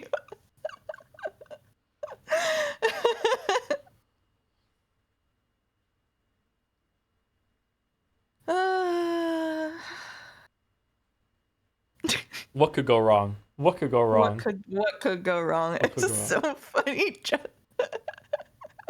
Jelly has been on the defensive about his decisions. Wow, Joe looks old here. Elden Joe. Thank you, Elvin Sounderain, Joe. for the bits. As far as I can tell, Umidem President mostly just gets a unique color to the Discord name and clout. That's the point. I was also running because I wanted that, but I dropped out of the race because my demands were met. They just gave me the unique name color, and everyone already loves me, so I don't need the clout. Oh, already winning. All the clout without the responsibility of being president. Good job, Sounderain. Thank you, What FM more could you Bearden, want? for the resub as well. 35 months to FM Bearden. And last but not least, I caught up before Fanart was over. Bizer with the bits. A real character in Persona 5X is a gym bro named Anderson. Really? And is that his whole personality? Like Akihiko? Was Akihiko? Is that his name? I can't remember his name. Yep. Yeah, that sounds about right. That's Persona writing. So it's a Persona game, even though it's gotcha. That's good. That's good. Thank you, Tab. Yaki Baki, a very Joseph Anderson Umineko episode 5 episode 5 spoilers. Okay, let me refresh.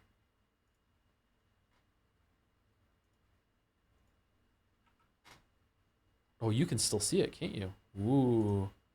Okay. I can still see it. All right, let's hope this works. How is the sound?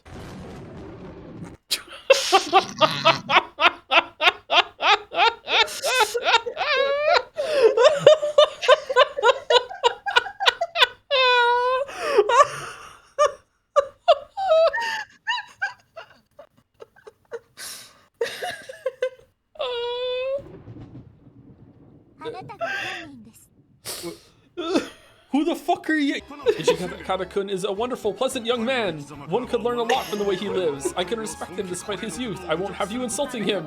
That's what you said about the whole moon tours.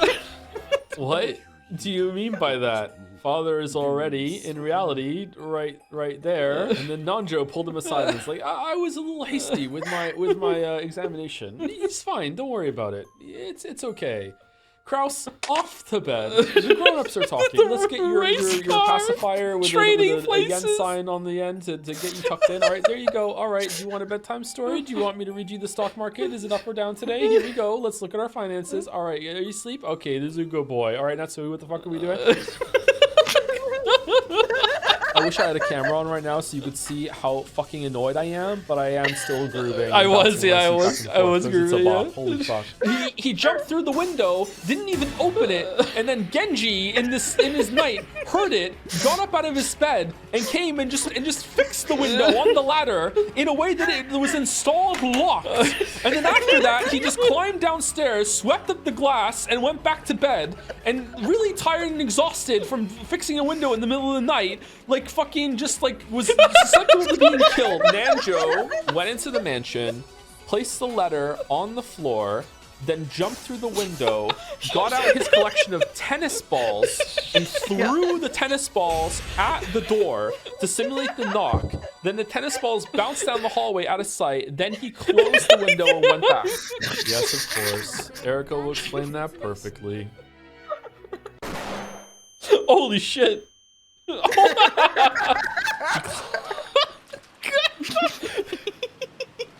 She climbed up the wall herself like a fucking spider and did all that. Oh my god. Who?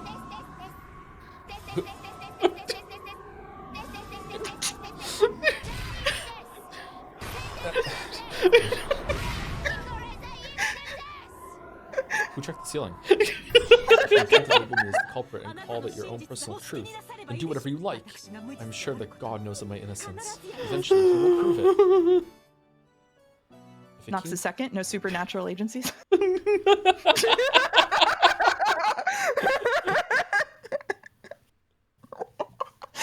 love the genre of fan art video, which is just me fucking dying laughing in the background while you say the weirdest shit. Wait, she has a Battler body pillow? She does. Holy fuck. Wow. Wow. Man, I love the moments where I'm literally Battler. Oh man, my face hurts from laughing. Yep. Holy shit. Holy shit. That says again. Will you play it again? Do you guys want to see it again? Really? Okay, we can play it again, sure. Who made this? Yaki Baki, the same person who's made a bunch of really amazing Umi vids. Mr. Poopy Butthole. Who the fuck are you? Ichikata-kun is a wonderful, pleasant young man. One could learn a lot from the way he lives. I can respect him despite his youth. I'm gonna be this, okay? Insulting him. That's what you said about the whole moon tours. What do you mean by that? Father is already, in reality, right there. And then Nanjo pulled him aside and was like, I was a little hasty with my examination. He's fine. Don't worry about it. It's okay. Kraus, off to bed. The grown-ups are talking. Let's get your pacifier with a yen sign on the end to get you tucked in. All right, there you go. All right, do you want a bedtime story? Do you want me to read you the stock market? Is it up or down today? Here we go. Let's look at our finances. All right, are you asleep? Okay, this is a good boy. All right, Natsui, what the fuck are we doing? I wish I had a camera on right now so you could see how fucking annoyed I am, but I am still grooving and bouncing in my seat back and forth because it's a bot. Holy fuck. He jumped through the window, didn't even open it, and then Genji in his night heard it, got up out of his bed, and came and just fixed the window on the ladder in a way that it was installed locked. And then after that, he just climbed downstairs, swept up the glass, and went back to bed. And really tired and exhausted from fixing a window in the middle of the night, like fucking just like was susceptible to being killed. Nanjo went into the mansion, placed the letter on the floor, then jumped through the window, got out his collection of tennis balls, and threw the tennis balls at the door to simulate the knock. Then the tennis balls bounced down the hallway out of sight. Then he closed the window and went back. Yes, of course. Erica will explain that perfectly.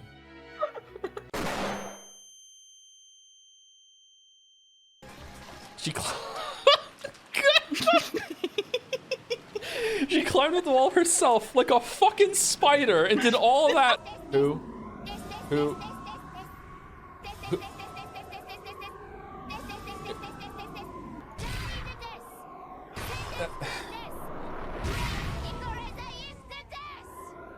Who checked the ceiling?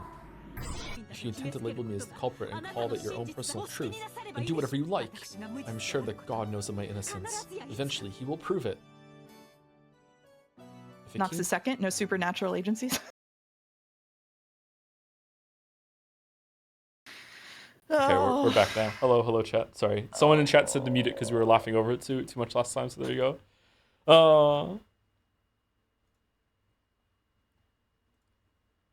Thank you very much, Yaki Becky. That was really good. My bits are funnier with visuals. Videos are so funny. Oh my god. Oh man. Oh, it's another video. Merrick Bentuzi. How long has it been? Is Bike Chan? Okay, will it play? Will it work? Maybe.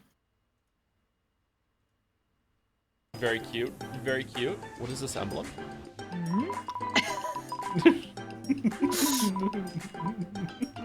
If I leave, is she just gonna float? What? Fucking Shimano. Very cute. What is this emblem?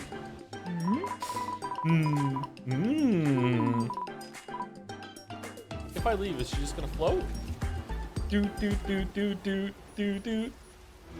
What? I knew.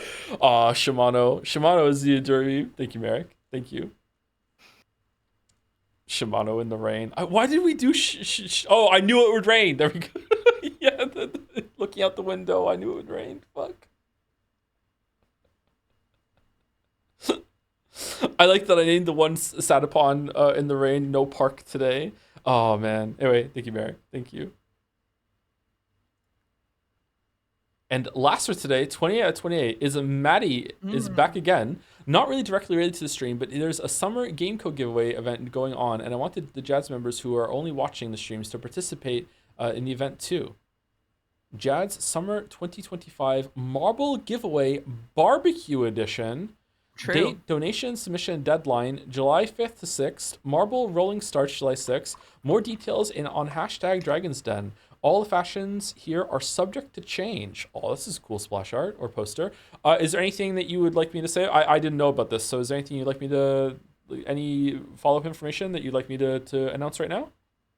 You can DM Caps if you want to give away a game as part of the Marble Race. Current games that are include the Sekimea Spun Glass, with a quote from you saying, "I'm enjoying Sekimea more than Umineko." Date Everything, Hades, Wanderstop, Pentiment, The Altars, Deltarune, Slay the Princess, and other bangers. So lots of good games up for grabs. You have to have been in JADS and typed previously to enter the marble race. So if you aren't in JADS already and like part of the community, you are not able to participate. Okay. I will contribute probably some copies of Nine Souls as well. That's what I'll do. There you go. Caps. Yeah. I'll DM you about you later. I'll throw some Nine Souls copies in. Yeah, I'm gonna donate some stuff too. Yep. Previously to when? I think June 2025. There we go.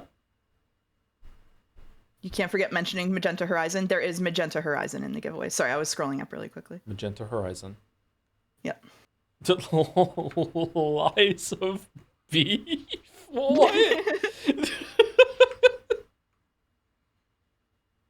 Oh, barbecue train. That's really cool. That's really cool. And thank you to Enes Mirak, too, for the resub. With the drums. And Isaac Does Stuff with some bits. I hate to say this, but my name is actually pronounced... What? Aeterna Noctis. Oh, fucking hell. My god.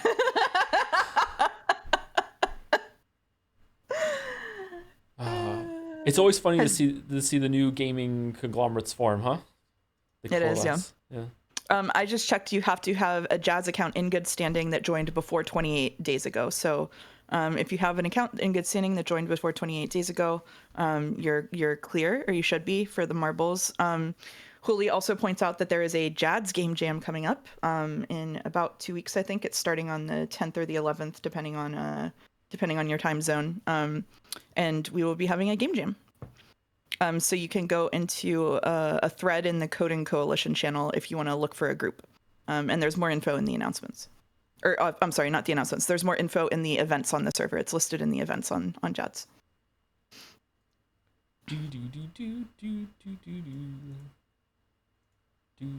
Oh, last time I used game capture was Ace Combat. Wow.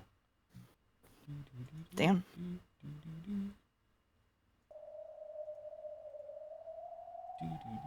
Pokemon Center song. Yeah, a lot of songs are just like in my head forever, and I just like rotate between them. I'm really annoying. Sorry. Koru asks what exactly constitutes being in bad standing. I think that means you haven't been warned or banned in JADS. I think that constantly PvPing the server owner and admin and mods does not technically put you in bad standing for the purposes of this contest, Koru. So you're clear. No one does that. No one does that. Hey, Jimothy. Don't call me Jimothy. That's too close to Timothy from Date Everything yesterday. I haven't watched the part 1 stream for episode 7. Should I skip that one? Has much happened? Quite a lot happened in the first one. You should probably watch it, actually. A lot of information was given about like OG Beatrice and Kinzo, although it's almost certainly accurate, but there's always a chance that it's not, right? But it's probably accurate. Yeah, a lot happened. All right, loading, right? What about if you have 0 comments about good standing on JADS? I have no idea. I'm just advertising these things. I don't know the exact rules of them. We need Caps in the chat to tell us the answers to these things. Are my things back? Yes, they are. I should probably open Umineko, huh?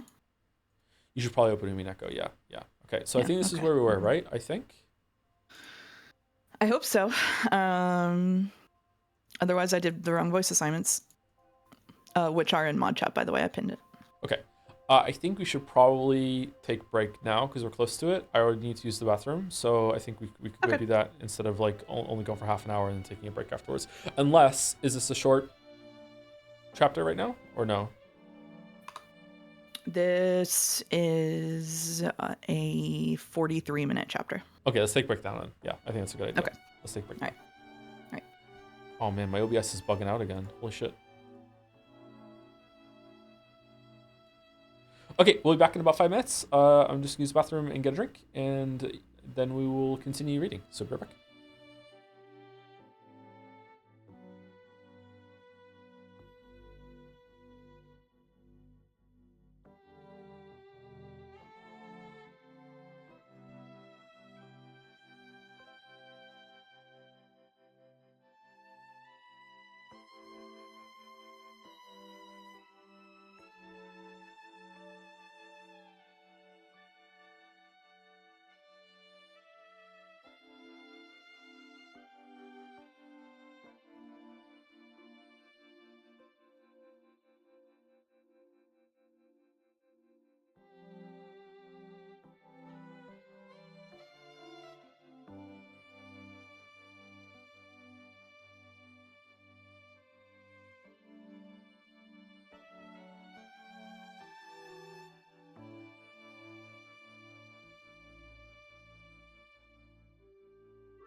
All right, hello, we're back. Sorry.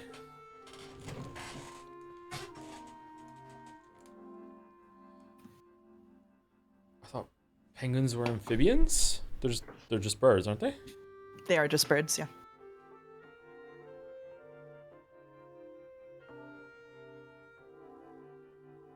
By the way, can I do the official redeem we talked about over Discord? I don't know how we're going to do the points, but sure, go for it.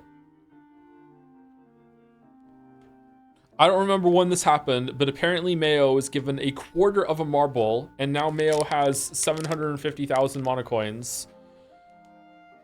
So in the power of like yes and sure whatever, like there's now something that's being redeemed. I don't know how this counts for taking points off of the goal though. I don't know. I mean, I guess you still just subtract, put it in the spreadsheet that the wiki editors are maintaining, and then subtract it with all the other ones, right? I'm gonna have to like set up a goal that's worth 750,000 monocoins just for Mayo to hit the button on, and hope no one else does it. All right, what is just refund it if they do? What is the marble? While I pull up the voice assignments.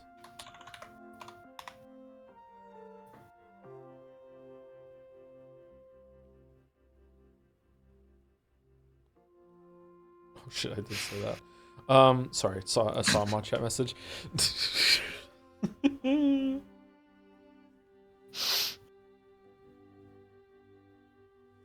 did say that, yeah.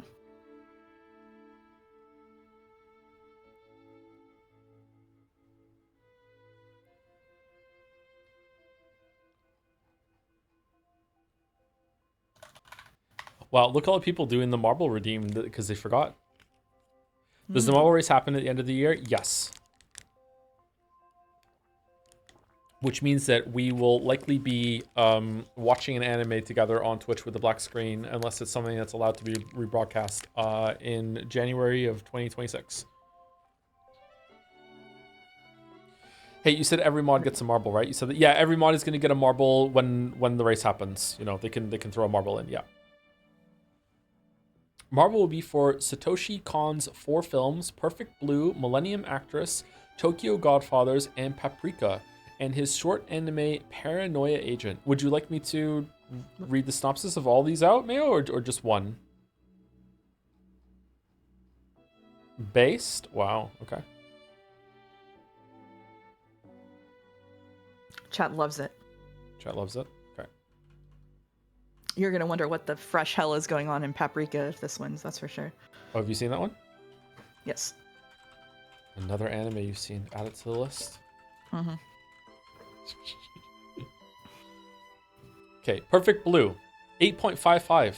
J-pop idol group Cham has spent the last 2 years entertaining its fans. Sadly, all good things must come to an end, and Cham must see one of its members, Mima Kirijo, leave the group to pursue her acting career. While Mima's choice is met with a mixed response, she hopes her fans will continue to support her. However, Mima's life begins to change drastically after her departure from the group. Wanting to shed her pop idol image, she takes on a role in a crime drama series, and her career as an actress gradually becomes more demanding and taxing for both Mima and her manager, Rumi Hidaka. To add to Mima's growing unease, an obsessed fan who is incapable of accepting that Mima has quit being an innocent idol begins stalking her. A new anonymous website begins to impersonate her life with intricate detail. Wait, what? That came out of nowhere. And Cham also appears to be doing better without her. One by one, each disturbing development drives Mima to become increasingly unhinged and able to distinguish reality from fantasy. Okay, that actually sounds kind of interesting. Yeah, I think you'll like Satoshi Kon more than most other stuff that's been suggested. Millennium Actress. At the turn of the millennium, Genie Studios' dilapidated buildings are set to be demolished. Ex-employee and filmmaker Genya Tachibana decides to honor this occasion with a commemorative documentary about the company's star actress, Chiyoko Fujiwara, the reclusive sweetheart of the Showa-era cinema. Having finally obtained permission to interview the retired starlet, an enamored Genya drags along cynical cameraman Kyoji Ida to meet her, ready to put his lifelong idol back in the spotlight once more. Hidden in this secluded mountain retreat is 1,000 years of history condensed into one lifetime, waiting to be narrated. What? Shioko's recollections take them on an illusionary journey through Japanese cinematic history that transcends the boundaries of reality. The saga of her acting career intertwines with her filmography, and the actors in her life blend seamlessly with the characters on screen, and the present melds with the past. Though the actress may have retired at the height of her career 30 years ago, the curtain on her life stage has yet to fall. Also, there's a talking dog. Okay. That also sounds kind of interesting. Okay. Tokyo Godfathers.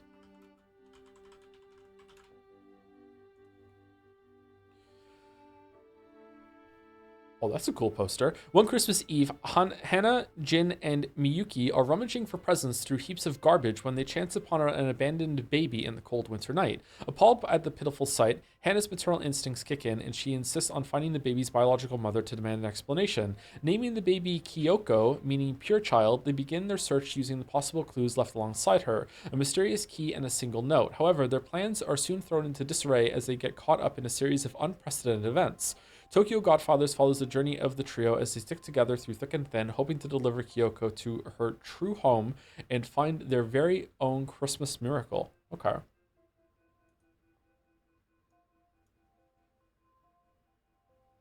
So I'm learning that anime movies are better than anime shows? More condensed? Or are we just getting good recommendations? No, I think a lot of the time that's probably true. Yeah. Okay, last one is Paprika. The world of dreams can be an incredible window into the psyche, showing one's deepest desires, aspirations, and repressed memories. One hopeful lab tech has been developing the DC Mini, a device with the power to delve into the dreams of others. Hypnospace? Atsuko Chiba and Kosaku Tokita have been tirelessly working to develop this technology with the hopes of using it to deeply explore patients' minds and help cure them of their psychological disorders. However, having access to the deepest corners of a person's mind comes with a tremendous responsibility. In the wrong hands, the DC Mini could be used as a form of psychological terrorism and cause mental breakdowns in the minds of targets. When this technology is stolen and people around them start acting strangely, Atsuko and Kosaku know they have a serious problem on their hands. Enlisting the help of Officer Konokawa, who has been receiving this experimental therapy, they search both the real and dream worlds for their mental terrorist. Ooh. Somnium? Kind of like a Somnium?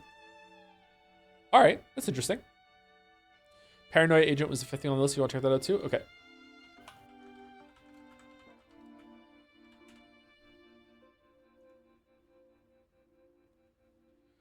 The infamous shonen bat is terrorizing the residents of Musashino City, flying around on his rollerblades and beating people down with a golden baseball bat. The assailant seems impossible to catch, much less understand. His first victim, the well-known yet timid character designer Tsukiko Sagi, is suspected of orchestrating the attacks. Believed only by her anthropomorphic pink stuffed animal, Maromi, Tsukiko is just one of the shonen bat's many victims. As shonen bat continues his relentless assault on the town, detectives Kichi Ikari and oh my god, it's so hard to pronounce these names, I'm sorry. Mitsuhiro Maniwa begin to investigate the identity of the attacker. However, more and more people fall to the notorious golden bat, and news of the assailant begins circulating around the town. Paranoia starts to set in as chilling rumors spread amongst adults and children alike. Will the two detectives be able to unravel the truth behind shonen bat, or will the paranoia get to them first? There is no bat.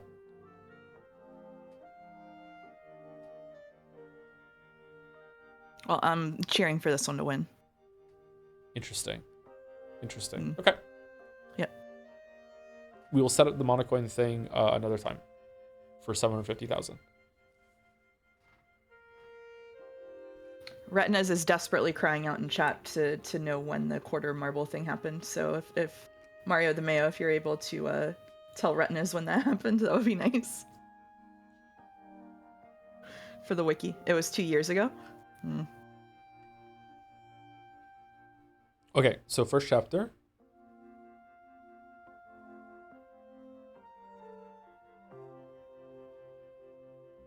First chapter.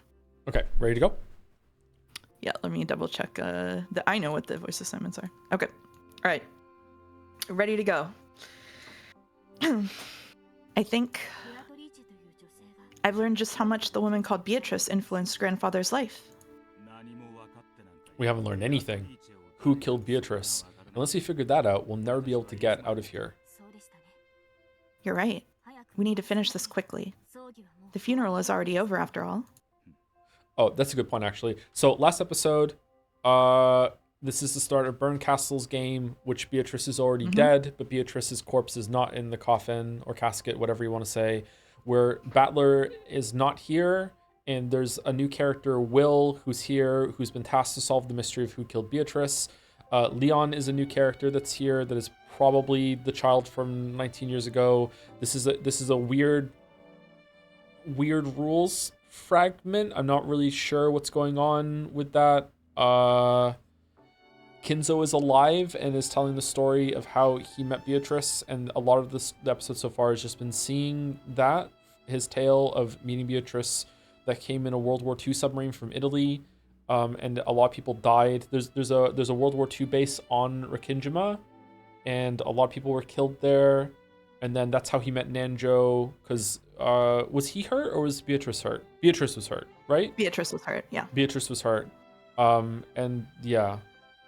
And we just got finished telling the story of how they met and why this island is special to him. And the gold came from Beatrice via submarine. Okay. Yep. Okay. You've got it all wrong. This is the funeral. You mean what she's making us do? All of the Beatrice we've heard about so far weren't killed at all. We're trying to understand where the word killed factors in. That's the real funeral as far as Bernkastle's concerned. No one knows about her being killed, and that's the truth we're trying to expose? You're pretty sharp, aren't you? Hardly feels like I'm talking to a piece from the lower plane. So, this is why I was given you as my Watson. Whoa! Sorry, my controller's plugged in, it rumbled. Ouch! Rumbled with the ass pinch. Don't call your partner a piece. So what next, Willard Holmes? Step one of holding an investigation is questioning witnesses, of course. There's still a Beatrice we need to ask about. How's it sound, by the way? We good?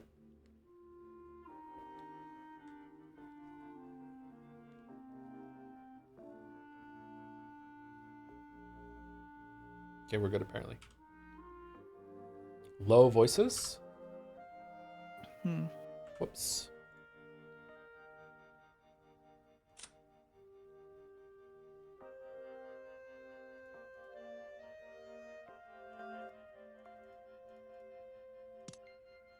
Okay.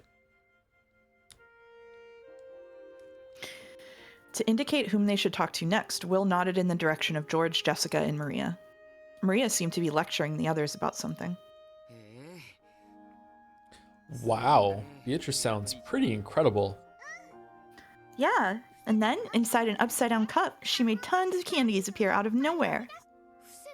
Inside the overturned cup. Amazing. Sounds like magic to me. Maria-chan really does love witches and magic. We could hardly avoid consulting our local authority on witches. When looking for someone to ask about Beatrice, Maria rose to the top of the list. The Beatrice she spoke of wasn't the real Beatrice, the one Kinzo and the others had talked about. However, here and now, on the Rikengima of 1986, the name Beatrice probably refers to the person Maria is always talking about. Sorry, I accidentally hit the button. Someone is in chat saying the voices are basically inaudible. Is that everyone's experience or no?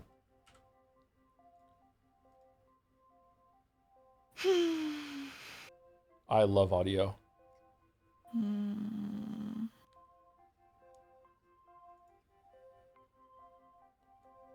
Okay, hold on. Let me turn it up and let's see if it's too loud now, okay? Let's see.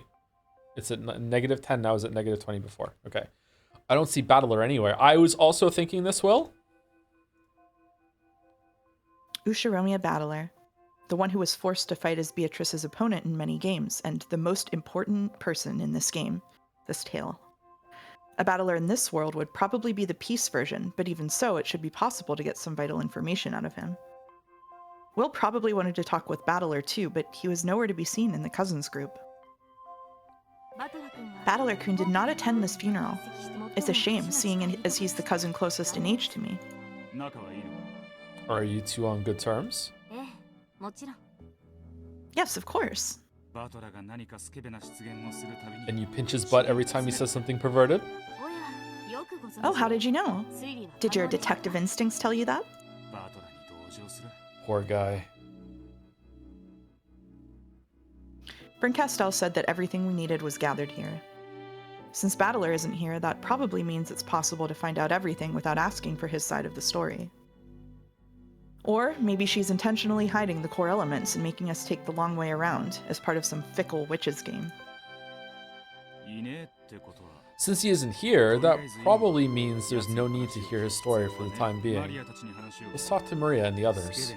I won't say anything perverted, so keep your hands off my ass. What a line. Then why not try choosing your words a bit more carefully? With a roguish smile, Leon pinched the air, Leon pinched the air, index finger against middle. Ah, it's our successor, Sama. Are you done babysitting the old geezer? Ah! At least Leon was impartial. No mercy, even for Jessica. Will felt a bit gratified. I see. Since you're the successor in Krause's child, then Jessica is your little sister. He was so used to Jessica being an only child that though the scuffle between the two looked perfectly natural, something didn't feel quite right about it. Jessica, can't you talk a bit more like a little sister's supposed to? And while we're at it, why not try talking more like a girl your age? How many times do I have to tell you to stop calling me Successor Sama? Shut up. I'll live the way I want to. I'd suffocate if I had to act all refined like you, Successor Sama. Ow! Ow, ow, ow, ow, ow, ow, ow. Stop it, don't pinch me. This is little sister abuse. Pervert, stop it, ow! Jessica, why are you talking like that in front of a guest? Do you want Mother to scold you again?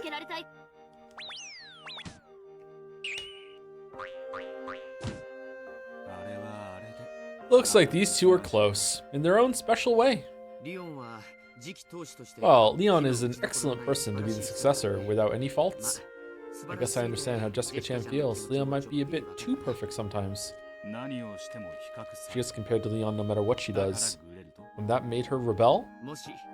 If Jessica-chan had been born an only child, I'm sure she would have become a composed, quiet young lady. That's an interesting thought. Don't worry, that wouldn't be enough to change her personality. Giorgio Nichan, who is this person? This is the first time we've met, right? But you seem to know a lot about our family. I'm George, the biggest one, and this here is Maria. Pleased to meet you. Call me Will. I'm investigating Beatrice. Please tell me what you know.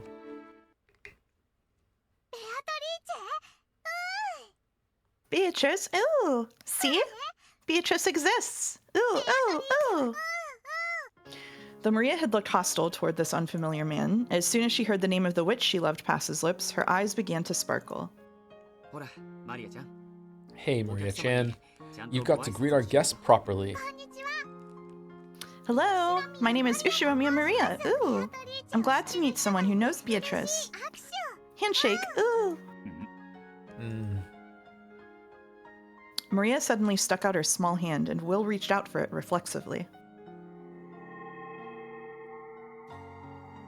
As soon as he did, he felt a bright light seeping out from the gap between their hands.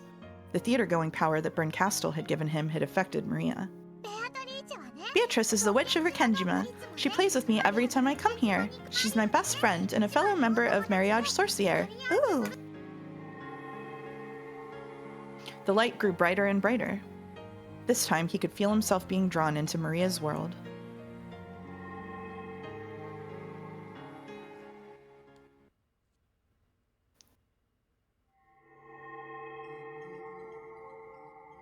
I'm Ushiromiya Maria. My mama is Rosa. My papa, I don't have a papa. I think I remember Mama showing me a picture long ago and saying, "This is your papa." It was a picture of a man with a dark suntan on a beach wearing a swimsuit.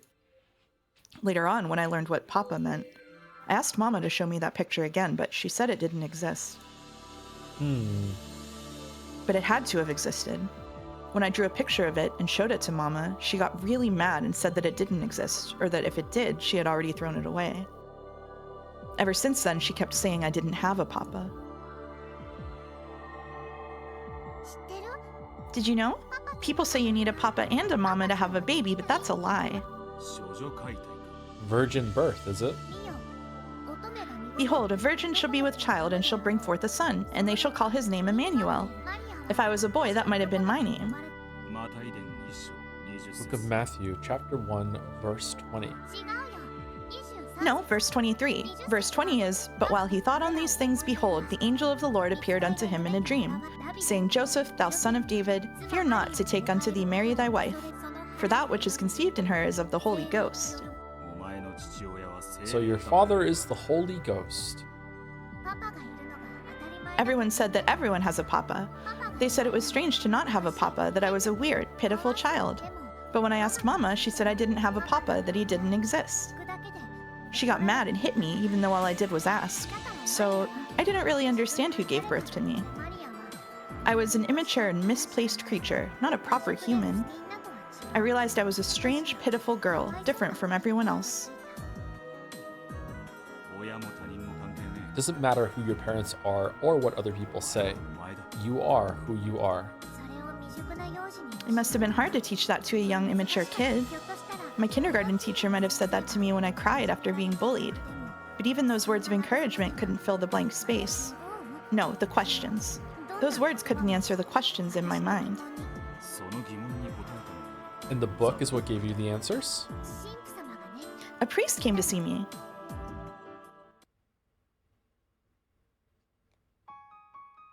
It was probably part of some lesson to enrich the minds of children through an edifying tale. To most of the children, it was just an ordinary fairy tale that they might have heard from one of their teachers. Actually, I think we were just bored because it was too hard to grasp. Then, at the end, the priest said something important. That God knows everything? Yep. So I asked him, I only have a mama. I don't have a papa. Mama gave birth to me without a papa. Was that a strange, sad thing? I asked. The priest taught me. There's nothing strange about a child having no papa. After all, Jesus Christ was born of a virgin, and the one who gave birth to him was the Virgin Maria? I was surprised. Maria, the name I was given, had been showing me the answer all along.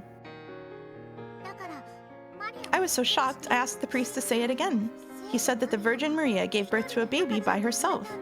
So I asked him if that meant I could give birth to a baby all by myself too. I wonder if there's anything to do with the epitaph. And how do you answer that? He said the Virgin Maria was with child because of the Holy Ghost. The second part of the book of Matthew, chapter 1, verse 20. For that which is conceived in her is of the Holy Ghost. That surprised me again. What do you think that means? You interpreted this to mean that Ushuaia Maria had no human father, that your real father was the Holy Ghost. Regardless of the Bible's original meaning, this young, sad girl, whose lack of a father had caused her to lose her sense of identity, had finally created a way to understand herself. Once I realized that, I knew why I was different from all the other kids. The ones who made fun of me were all children of Joseph, but I alone was different. I wasn't worse than everyone else. I was a child of God, a child of the Holy Ghost. When I got back, I told Mama. I had no papa. Mama gave birth to me thanks to the power of God. It was probably painful for Rosa when Maria asked about her father. Why did Maria have no papa when everyone else had a papa and a mama? Every time she was asked this, Rosa flew into a rage and changed the subject. Then, for some reason, and all on her own, Maria had found an answer that satisfied her. She had no papa. She was the child of Mama and God. It isn't too difficult to imagine that Rosa, after hearing this young girl's explanation, might go along with it as though it were true. Beato said that the minimum number of people needed to create a world is 2. I thought she meant that you need 2 parents to create a child. That's when I thought of it. Beato may be a witch, but she's a witch born of a human. Beato isn't a child of the Holy Ghost. But I'm different.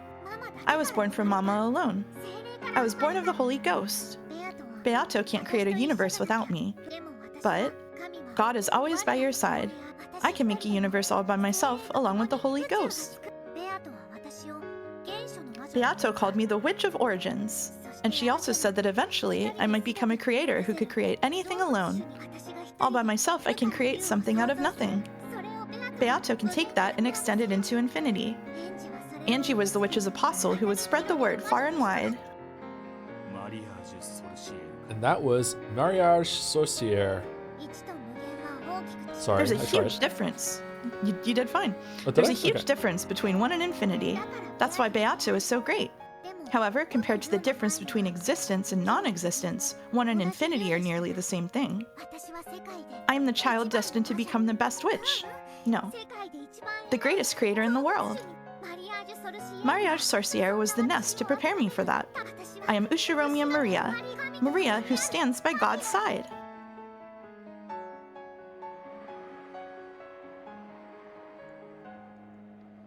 If we liken Maria's sense of identity to a universe, then this endless stream of words coming from her might be like the Big Bang.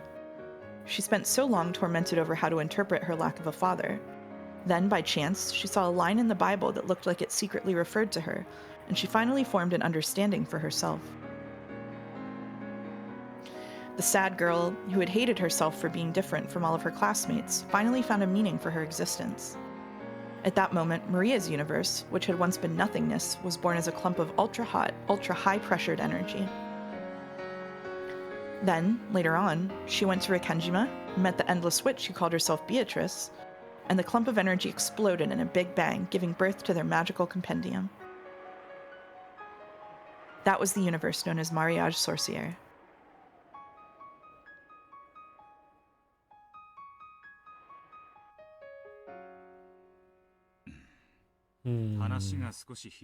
We're jumping about a bit too fast. Let's take things one at a time. Sure. Where do you want to start? After you decided that you were the child of the Holy Ghost, it's easy to imagine that you gradually became more and more interested in the occult. And then what? Once you reached that state, where did you meet Beatrice, and how did the two of you interact? It really did happen all of a sudden one day. I wanted to meet the witch called Beatrice who lived on Rikkenjima. I wanted to meet her as a fellow witch. At that time, you already knew you were a witch? I did. Even then, when it came to the Bible and the occult, I already knew as much as an adult. So, even though I couldn't use magic, I believed that I was a witch. It's a bit funny, isn't it? That's why I was only a witch apprentice. When did you meet Beatrice? I don't really remember when, but I do remember what it was like.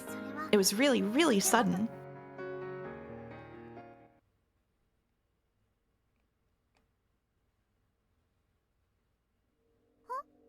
Huh? You can take Maria now. Okay. So, you are Ushiromiya Maria, I presume. It was so very sudden. I was just drinking some milk tea, all alone in the rose garden arbor. Mama said she had to talk about something important with Uncle Kraus, so she told me to go outside and play. Suddenly, she was sitting right there. I didn't know anyone who spoke that way. I quickly realized she was someone I didn't know at all. Oh, thank you to Underdog Keep for the resub. 12 months, 1 year. Thank you very much, Underdog Keep. Would you rather Fu in C or C in Fu? Probably C in Fu, I think. Looks like a good time to me. Thank you, Cheshi8 for the resub too. Gun to your head, who is your favorite ship, not including Beato and Battler? In Umineko? What are the other options?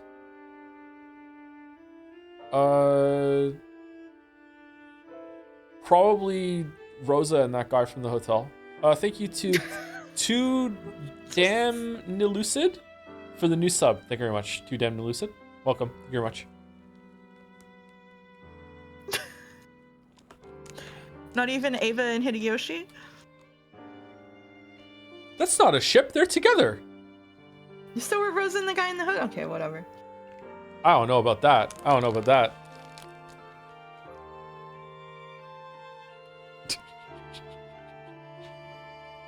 Who Who are you? Who? You're the one who wanted us to meet. Here I am, welcoming the witch who came to visit my island, and yet you ask my name?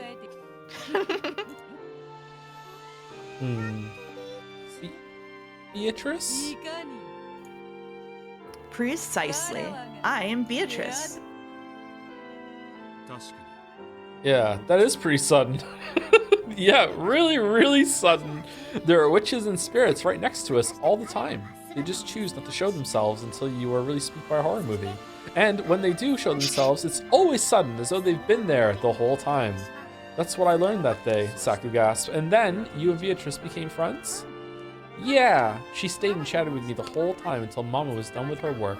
We talked about magic and witches, and about how I was a child of the Holy Ghost. And what was your impression of Beatrice then? I don't like saying it, but my knowledge at least was better than hers back then. At first I thought she wasn't a very good witch. Well, that was just my conceit. There are so many different kinds of magical compendiums. Plus, mine was based on self-study. I probably only viewed Beato that way because her magical compendium was different from mine. It wasn't long before I came to regret that and apologized. Ha. So Beatrice learned from you a bit? Apologized? Did Beatrice do something to win your respect? I see. So she showed you magic.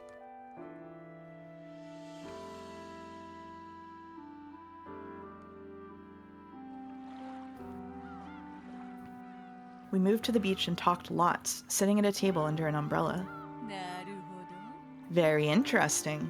Maria, I see you've been quite diligent in your studies. At your age, to be capable of teaching a 1,000-year-old witch such as myself is truly an accomplishment worthy of admiration. So, what sort of magic can you use? Magic? If you call yourself a witch, you must be able to show me some sort of magic, correct? I was stunned for a second. Of course, it should have been obvious.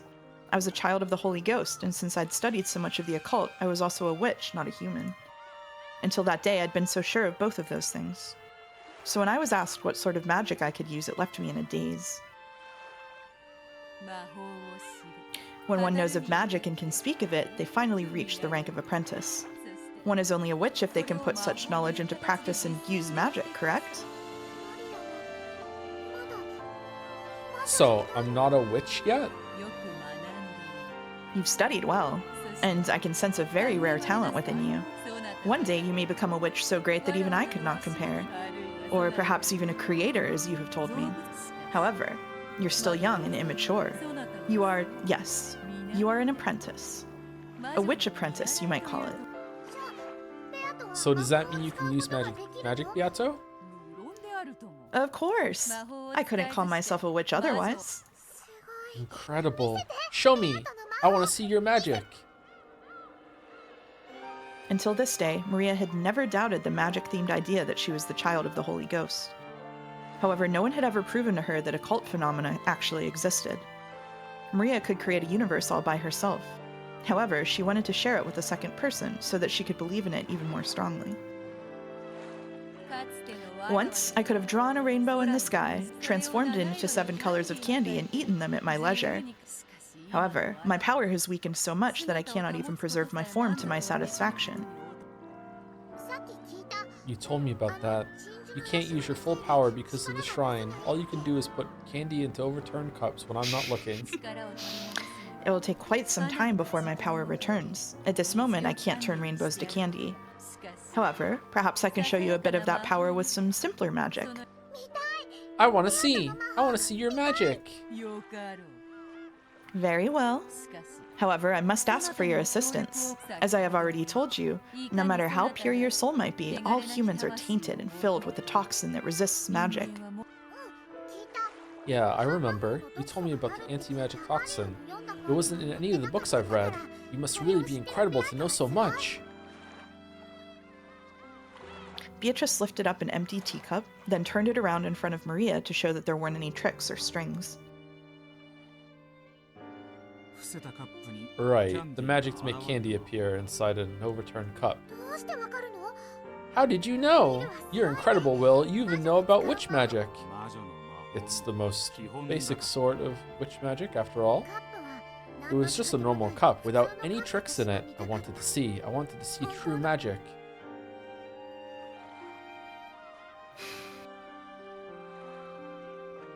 There was a thing Maria desired. To strengthen her belief that there was an occult side to her, she wanted to see the occult outside herself as well. That's why she agreed to help Beatrice with her magic.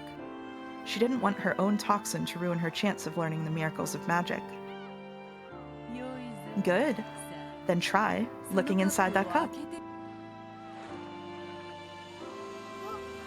Ah, there's candy. And an egg. There's candy.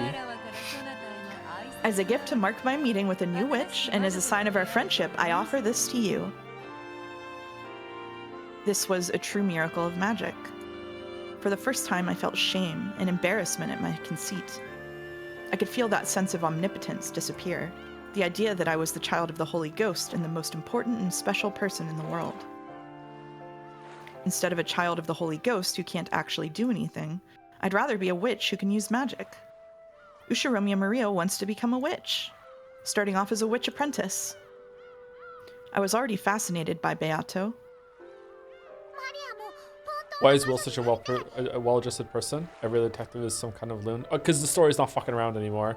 I want to become a real witch too. I want to be your disciple. How modest. You already have an abundance of talent and diligence. Also, though it may have been different when I was at my full power, I can't take on a disciple in my current state. So I can't become a witch's disciple?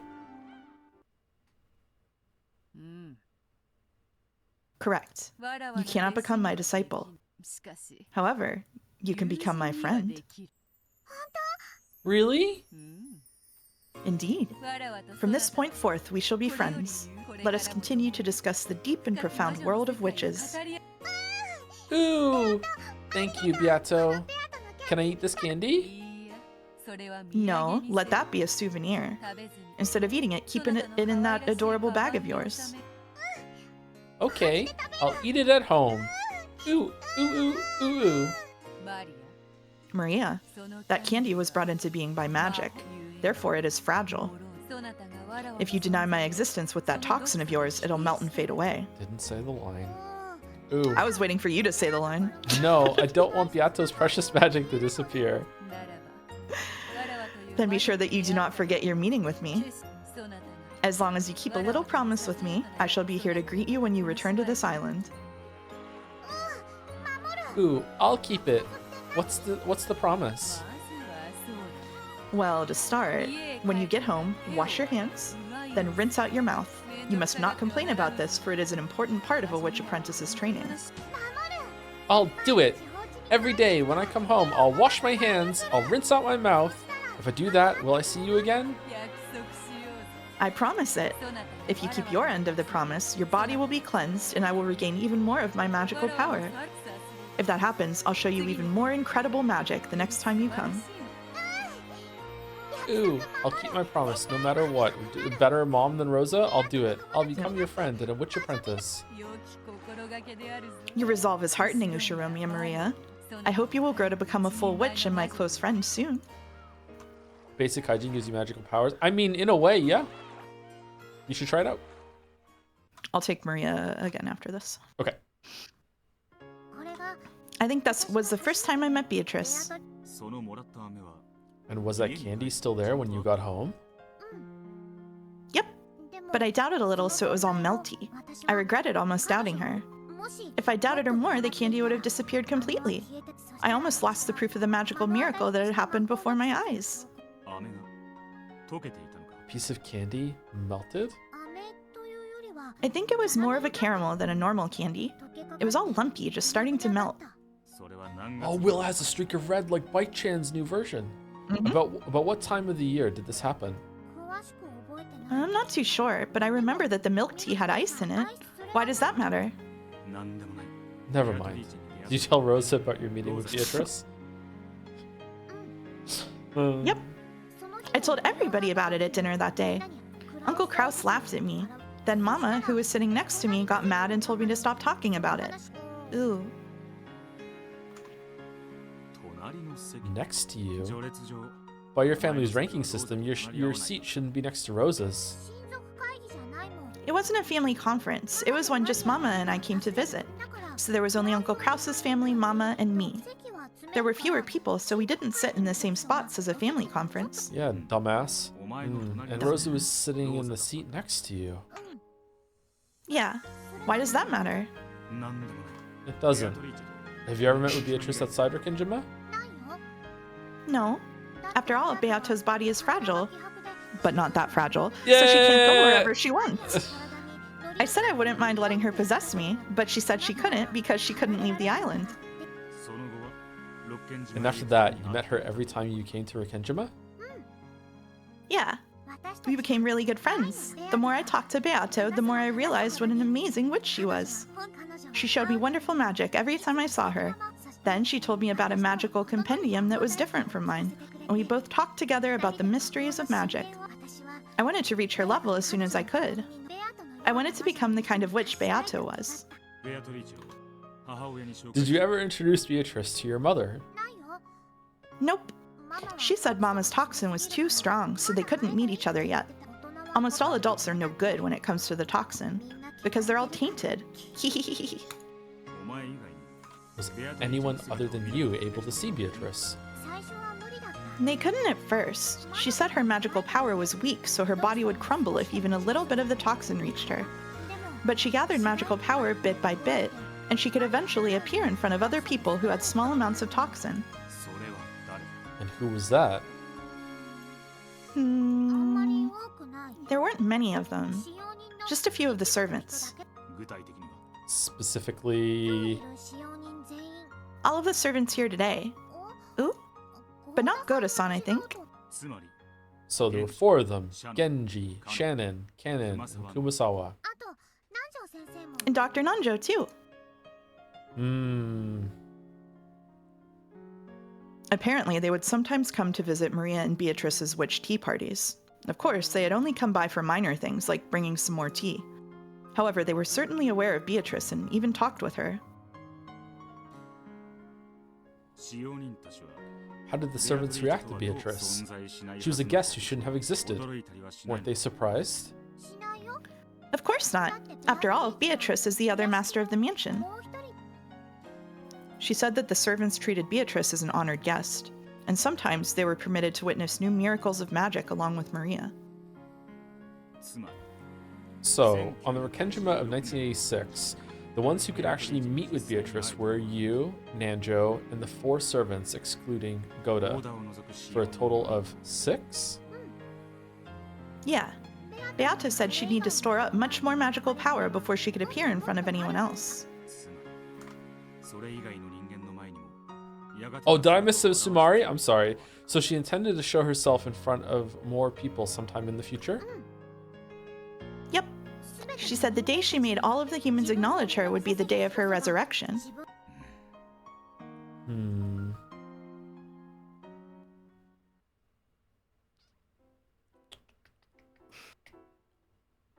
Maria, the servants, and Nanjo had acknowledged her. She had probably appeared before new humans one by one, starting with those whose anti-magic toxin was weakest. Beatrice's game was to increase the number of humans who could recognize her, until she could make everyone on the island acknowledge her. Of that, there can be no doubt. In that case, the last person Beatrice needed to appear in front of would be Battler, the one said to have the strongest anti-magical power. Does this mean Beatrice thought Battler would be the hardest to convince? It seems true that Battler was one of Beatrice's goals. However, if we go with that chessboard thinking Battler loves so much, Beatrice is trying to make people acknowledge her existence. Therefore, you might say she's a character who can't exist unless people acknowledge her. Battler reached this idea himself as soon as the first game. Yes, there's something different about the Beatrice of 1986. She's different from the Italian Beatrice or the Kuadorian Beatrice, both of whom certainly did exist. The Beatrice of 1986, the one we're so familiar with in a mysterious way, yet who has no existence. What does it mean to kill this Beatrice who has no existence? The minimum number of people required to create a universe is 2. However, Maria said that even a single person could give birth to a universe. And yet Maria desired a second person to nurture the world she had given birth to alone. Because if it was born and not nurtured, it would die and disappear? Let's replace the word universe with Beatrice. The minimum number of people required to create Beatrice is 2. However, even a single person could give birth to her. Sorry, hold And on. yet, This so is making me think that this fragment is just like Beatrice was killed because this world is a world where she didn't have to exist. But then how does she exist to even have a funeral? Like this, I'm not sure if I understand what's going on in this game. Like it feels like this is entirely like make-believe land. Maybe that's not the right word. I don't know.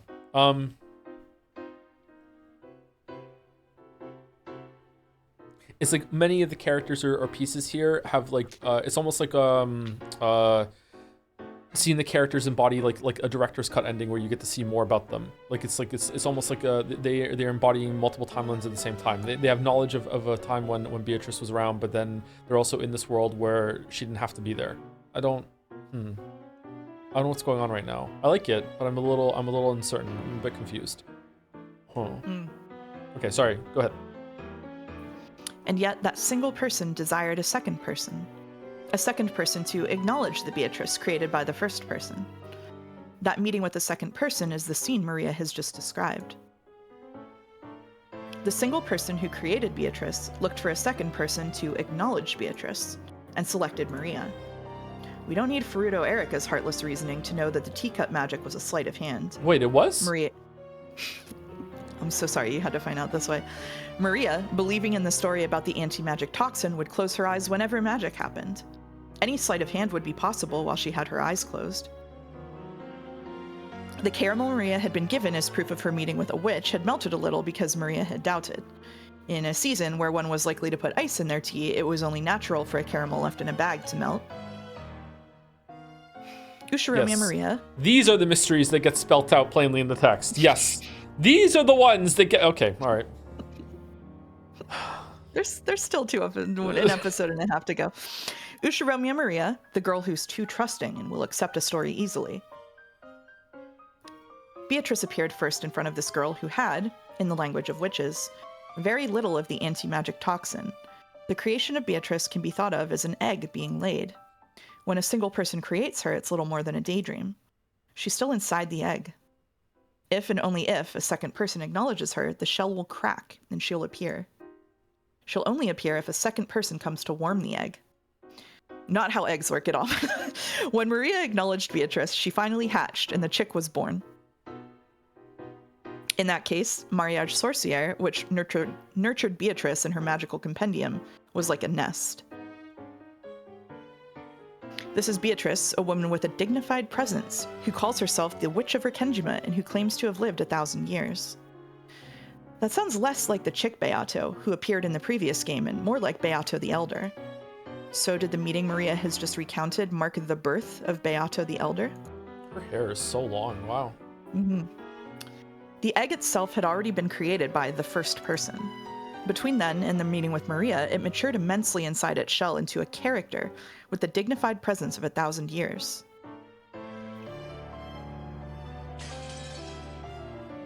Then, when Maria acknowledged it, it hatched, and the Witch of Rekenjima finally gained a form. Perhaps that moment marks the birth of the Beatrice of 1986. The younger chick Beata was born out of love for Battler. Since that birth hasn't occurred at this point in time, the birth of Beato the Elder and the existence of Beatrice at this moment must have nothing to do with Battler. Are you enjoying this reasoning, Burncastle? If you are, let's at least have some applause from the spectators. Yay! Yippee! Great, thanks a bunch. Thanks, chat. Thanks. Clap, clap, clap, clap, clap, clap, clap. I wish for Beato to grant me a lot of things with magic. That's why I'm helping with her resurrection. What is it you wish for? Lots and lots. Hehehe, not telling. So you wanted to protect your mama from the Black Witch. How did you know that? You're incredible. Ugh. You're already sure that you'll never be able to get that world back without a witch's help? Yep. I love Mama. She's so nice. I want to be with her forever. For all eternity.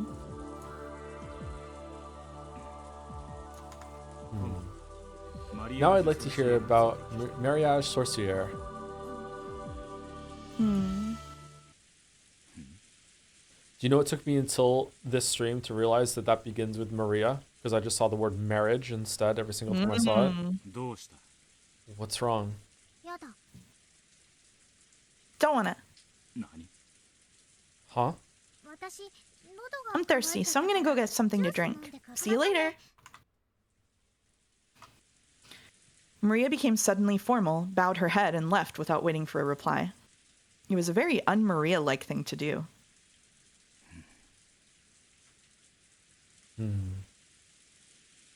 I see. So the game master has moved the piece. Apparently she's telling me to ask about something different. At some point, Leon had started chatting with the other family members.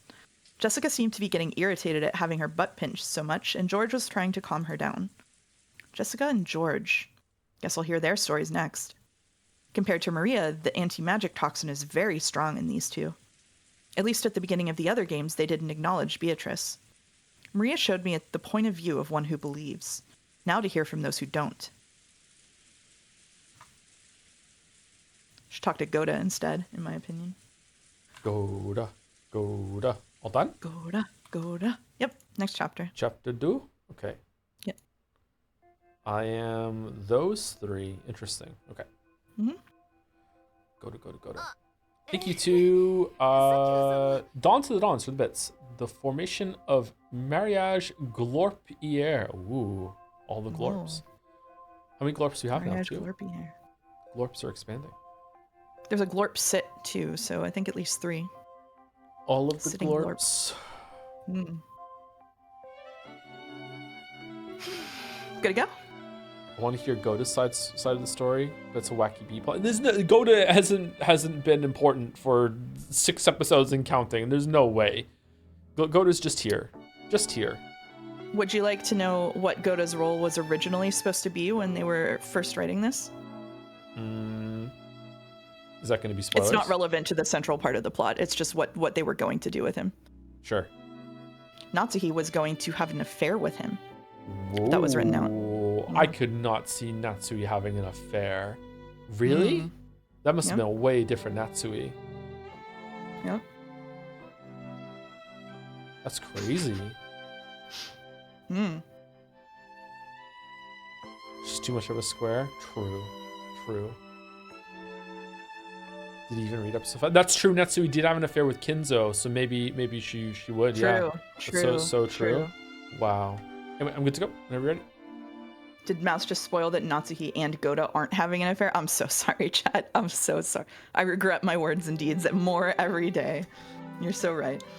I apologize for our successor Sama's lack of courtesy back there. It's not going to leave a mark, is it? Talk about merciless. Did you say something, Jessica? Of course not. I've already learned my lesson, okay? Leon, ooh, this is you actually, sorry, my bad. Leon, who had apparently been chatting with the adult siblings, spun around with a smile and stared at Jessica. Looks like the other older siblings firmly in control around here. Those are some sharp ears. I think I'm finally getting this Leon person. Yeah. Our successor Sama's always been weirdly sharp, and the adults are always gushing about that kid. And I'm always getting compared to that, both at home and at school. Come to think of it, Leon was the student council president during both middle school and high school. And the head of the badminton team too. Oh, now you're just showing off. So everywhere you go, you get compared to Leon, and it doesn't match up too well for you. I said it as soon as I got into middle school. Our successor Sama was already the vice president of the student council. I said, if you're planning to become council president next year, that'll just put more pressure on me, so stop it. But the next year rolls around, and guess who announces their candidacy and wins by a landslide election? Same thing again in high school. I said, please, just give it a rest this time. You're already vice president. But when year 3 rolls around, our successor Sama gets the council president job again. Dad was oh so proud.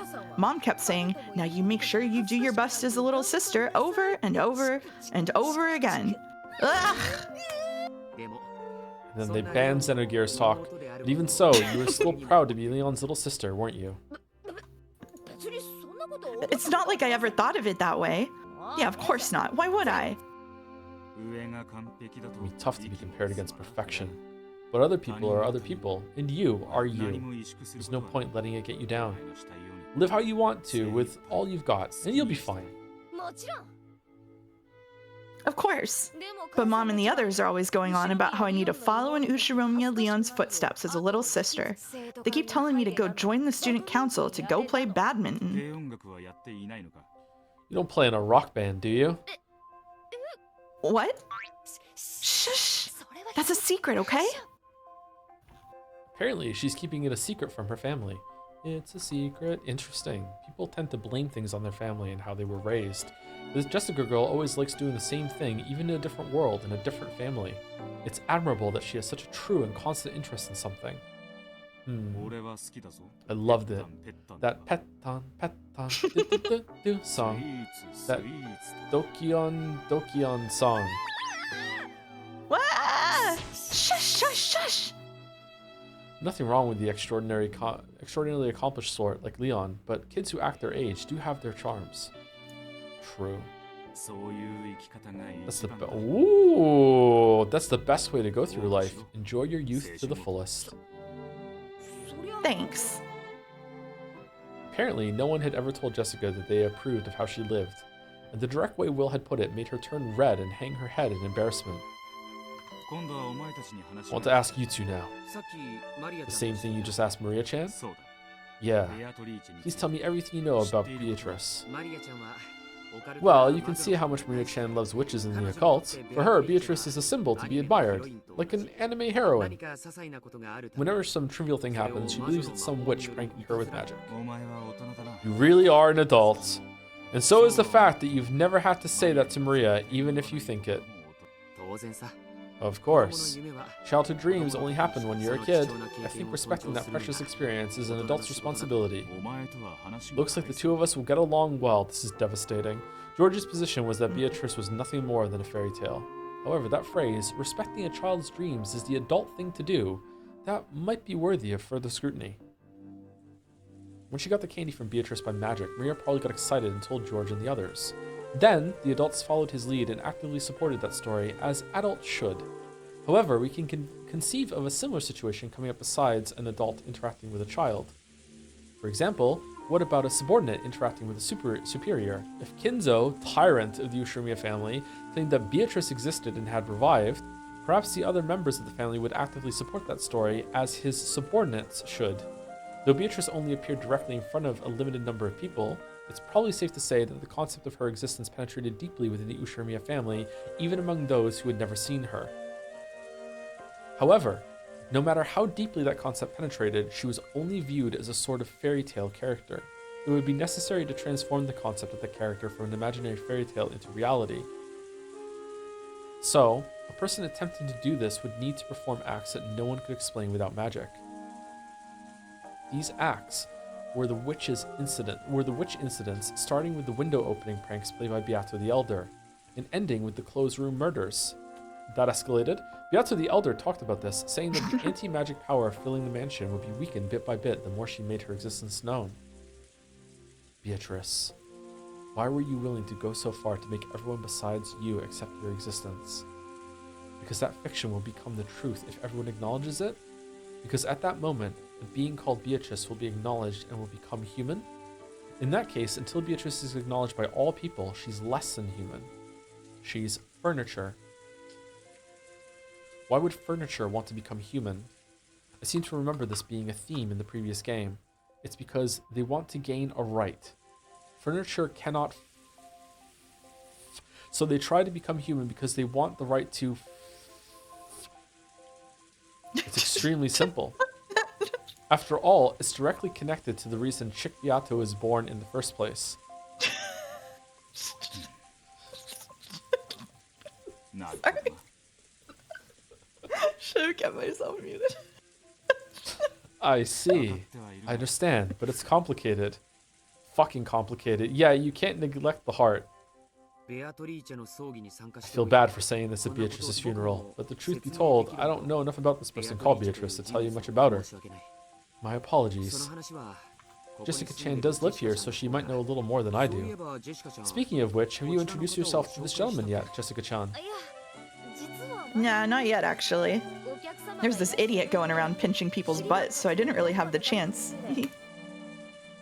A bit late, Jessica looked embarrassed for acting rudely in front of an unfamiliar guest. She cleared her throat and made a beautiful bow that didn't fit well with her normal attitude. She even lifted the corners of her skirt in a curtsy. Pleased to meet you. My name is Jessica. Allow me to welcome you to the Ushiromiya family on this splendid day. Please enjoy our hospitality and... Willard. Call me Will. Huh? Huh? What? Jessica's greeting had been of the old-fashioned sort, so Will also treated her like an old-fashioned lady, bending down on one knee, taking Jessica's right hand, and kissing it. Whoa! What? What? Not expecting her greeting to be returned in such an old-fashioned and formal way, Jessica turned red and was unable to speak. However, Will had returned the greeting in what he thought was a perfectly serious way, so he didn't understand what was making Jessica's face glow. Have I done something strange? No, not at all.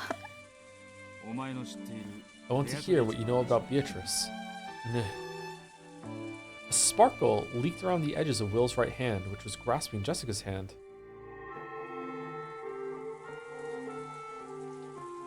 Looks like the theater-going power is having its effect on Jessica. Didn't mean for that to happen. Oh well. Beatrice, is it? Well, I can tell you, but will you promise me something? Promise you won't laugh. Thinking about it now, it sounds more than a little crazy. What is it you know? I won't laugh. Tell me. Sure. Where should I start? Phew. Bless you. Thanks. Thank you, Mugs3, for the resub. Just in time to watch Joe read my favorite chapter of Umineko. The vibes are so much different than the rest of the VN. What are your thoughts? My thoughts are still coalescing, but they are very different. Yeah, this is the most different chapter so far. Like even chapter 5 and 6 still had the same kind of same structure. This feels like the departure I was expecting at the beginning of Answer's arc. I'm curious if I don't think they're gonna do a full episode like what they did before. Yeah, definitely seems different. Yeah, I like it. To me, the Golden Witch Beatrice is sort of like one of the 7 mysteries of the Ushiromiya family. You've heard of those, right? Almost all schools have a set of tall tales or ghost stories that get passed down. Like on some days, the piano in the music room will start playing by itself, or the skeleton in the science room dances around at night. Yes, our school had some of these. Everyone's heard of them, but of course that doesn't mean they believe in them. The stories about Beatrice were the same. It's just one of those strange tales about our way too big mansion. The servants would sometimes talk about seeing things during their night patrols. Sometimes I felt a bit annoyed about them turning my home into a place for ghost stories, but I didn't pay it any more attention than that. That's how little it mattered to me. So, during my normal everyday life, I would completely forget about the name Beatrice. Of course, when that huge portrait was first hung, it definitely felt creepy. Even I tried not to meet her eyes after dark, so it's no surprise that the servants found it eerie. But that only lasted for a short while. We all walked by the portrait every day. We gradually got used to it and eventually bored of it. I didn't really care anymore about the portrait of the mistress from grandfather's delusions. I get that. I'll bet it was different from the other relatives who only came a few times a year. Exactly. That's why every time the family came for a family conference, they'd always stand in front of that portrait and talk about Beatrice. So I was reminded of it every now and then.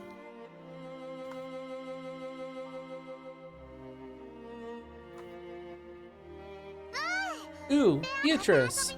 I've come to play again. I've written a new spell. Take a look at it later, okay? Ooh! You really do like Beatrice, don't you? You've been in such high spirits ever since grandfather had this portrait hung. Huh? Where's Angie? She went back with Aunt Kyrie to take some medicine. Her body really is frail. Totally the opposite of Battler. She's the sort that gets sick whenever she's stressed. I also used to get sick on big holidays or trips. Maria's really tough by comparison. She's been talking about Beatrice non-stop since we left Nijima. Don't you think she's taking this a bit too far? It's not so bad, right? It's normal for kids to have an active imagination. If a kid told you that she... Sorry, my brain was formulating a Shannon burn right now and I passed it. If a kid told you that she'd met Santa Claus, would you tell her she's a liar? Well, of course I wouldn't go that far. Who do you think I am, Fruto Erica? Maria kept talking to the portrait as though it was an old friend. She promised to play with it later as if she was talking to a living human. George, a man, seemed to think that this behavior from a younger member of the opposite sex was cute. But, to be perfectly frank, it wasn't cute. Jessica, who was the same sex as Maria, found this behavior a bit unpleasant, even though she realized that she was dealing with a younger girl. Wait, what? Alright, Ryukishi. At one time, even I was fascinated by anime heroines and other fictional characters. However, Mira's behavior seems to signify something more direct than mere fascination. It's something more definite? Yeah, more vivid. Am I the only one who notices something odd about her? I'll bet the others all notice it too. OBS is glitching out like fucking crazy right now. Oh my god. I'll bet the others all notice it too, but try to ignore it because of that adult dignity George Nason is always talking about. Nason. Good thing you updated it. Speaking of updating it, Rodney's using bits to say, Umineko Saturdays are wonderful. Every day I'm looking forward to them. Your acceptance of all the weeb shit feels almost unreal, like a Fata Morgana, and I can't wait to see what you will read next. I remember 11 suggestions from Jads, aka Misery Chord, that were pretty good, but hopefully your visual novel Euphoria doesn't steer you down a dark path like Echo. Also, shout out to Mouse for putting up with my bullshit. I hope the banter between you and me and her remains entertaining. Wow. 7 visual novels referenced in this bin message? Impressive. Damn. ChatGPT really paid off here, huh? Yep. Thank you, Rodney. My apologies, everyone. The head is quite busy with his noble research. He wishes to eat lunch in his study today. Until a second ago, Kinzo's children had been complaining that eating lunch with their father would give them indigestion. But now that they knew he wasn't coming, they started grumbling about how he should at least spare the time to come down during the annual family conferences. Then let us begin lunch, everyone. I, Goda, have made use of all my talent and experience to make sure that you guests who have come from so far away will be entirely satisfied with your meal. Wait, hold on. Why isn't he coming down? In this fragment, he's alive. Or is it, again, like there's like two things going on right now? Okay. No one's stomach would fail to rumble after hearing that from the great Chef Goda. By the time the splendid dishes were laid out, everyone had stopped talking about Kinzo's absence. It was now Angie's absence that was being discussed. Apparently, her stomachache had gotten so bad that both she and Kyrie couldn't make it to lunch. Huh. Poor thing. Goda, make sure you talk to Kyrie-san later and have some porridge made. Thanks for the concern. Sorry about all this. It seems she just can't handle much stress. That's how it is with the young'uns. They're cute, at least when they're not regurgitating. George used to do that all the time. He really was frail way back then. Right? Still does with the shit that comes out of his mouth. Let's not talk about the past. It's not exactly a mealtime topic. Ooh, poor Angie. I forgot it was Mira, sorry. So she won't get to eat this yummy food? Yeah, poor kid. Let's make sure we play with her a lot when she gets better. Ooh, no way. She can't play with me. What are you talking about? Why? Because I'm gonna play with Beatrice, of course. So I can't play with Angie. Play with Beatrice? You mean you're gonna go off on your own again to mumble to yourself and read some book? Owned. Jessica slightly regretted that she hadn't been more tactful. However, she couldn't wipe away that uncomfortable feeling she got every time Maria talked about Beatrice. And that feeling slipped out through her words. Ooh, I don't do it on my own. Beato is there too. Maria may be young, but she does know how to read a person's tone. She immediately burst out in anger, drawing the attention of everyone in the room. Normally, Rosa would have stopped her at this point. However, she happened to have gone to the bathroom at that moment and was drunk, so there was no one to calm Maria down. Poor Jessica, you're just a clump of the toxin. With Beato's weak magical power now, she'd burn to a crisp if she ever appeared in front of you. But she will appear before you eventually. Yes, in front of everyone else too. And then the door to the Golden Land will open. But who knows if you'll be invited in. Of course, she will take me there to the Golden Land. But not Jessica. Not Jessica. Not someone who makes fun of Beatrice. Not an unenlightened, stupid, confused, filthy, toxin-stained human. Oh, so this story was like Rocco's basilisk all along? Interesting. Okay. I knew you would hate Yeah, you proud that. of yourself? I knew you would hate that. Oh my god. Oh man. Moving along, when someone makes fun of Beatrice, it's like Maria becomes a totally different person. There was a theory about Maria having multiple personalities, wasn't there? Multiple personalities? Yeah, that probably describes it perfectly. Or maybe that was Maria's idea of an ideal personality. You mean that thing about creating another self the way you want to be? Huh? How'd you know my motto? Don't think too hard on it. You'll just get a headache. It was something Jessica once told Canon. She'd been talking about how anyone create another self in the image of the person they want to be. I think we heard those words somewhere near the beginnings of the second game. Fuck you. Now I think about it, some very interesting stuff's been mentioned since very early on. Fuck you! God damn it! What the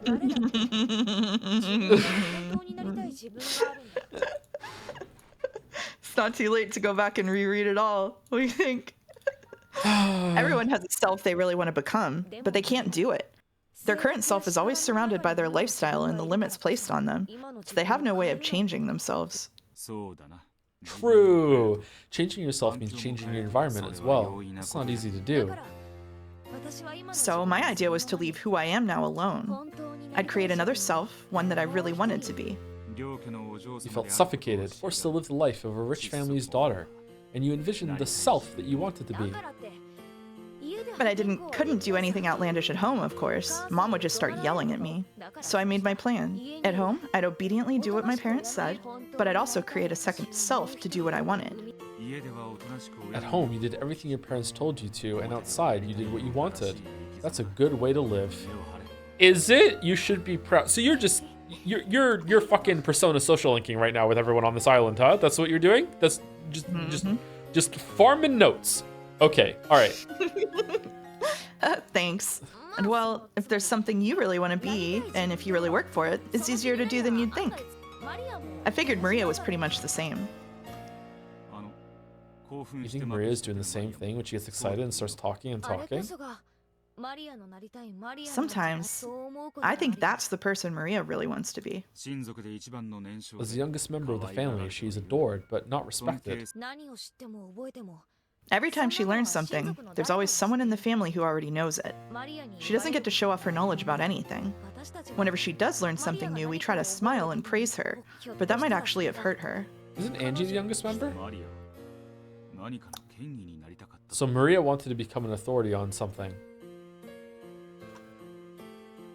It's something that all young boys and girls think when they want to shake off their childhood.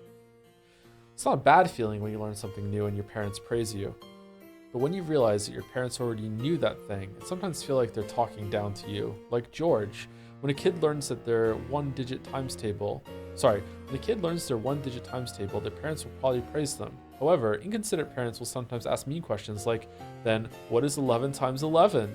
Or what is 16 times 16? Or something similar. Parents like this fucking suck.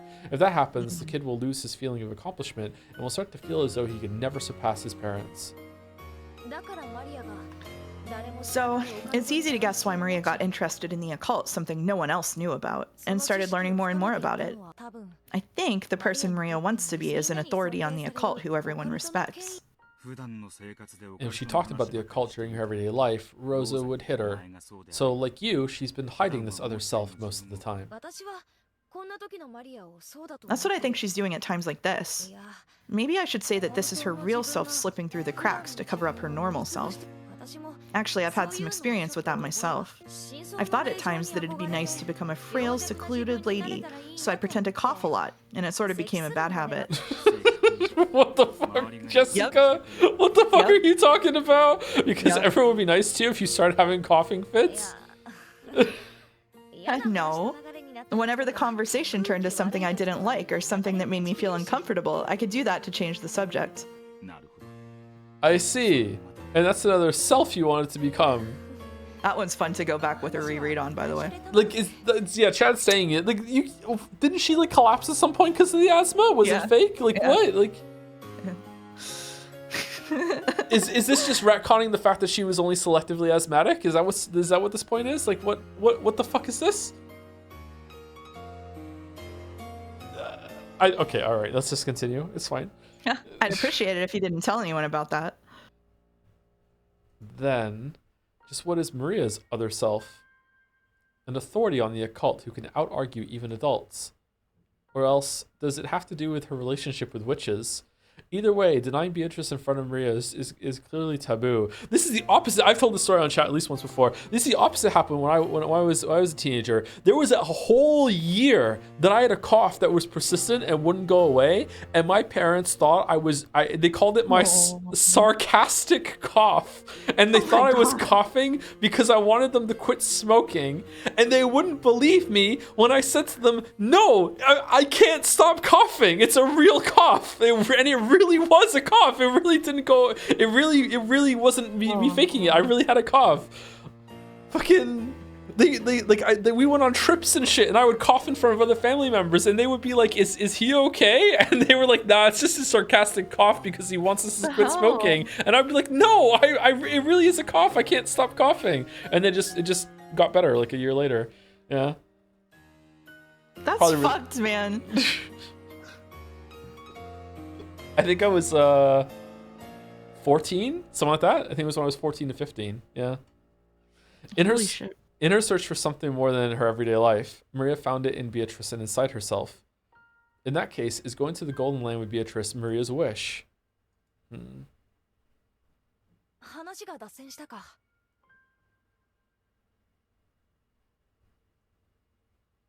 Looks like we've gone off track. Anyway, Maria kept up that tantrum until Aunt Rosa got back.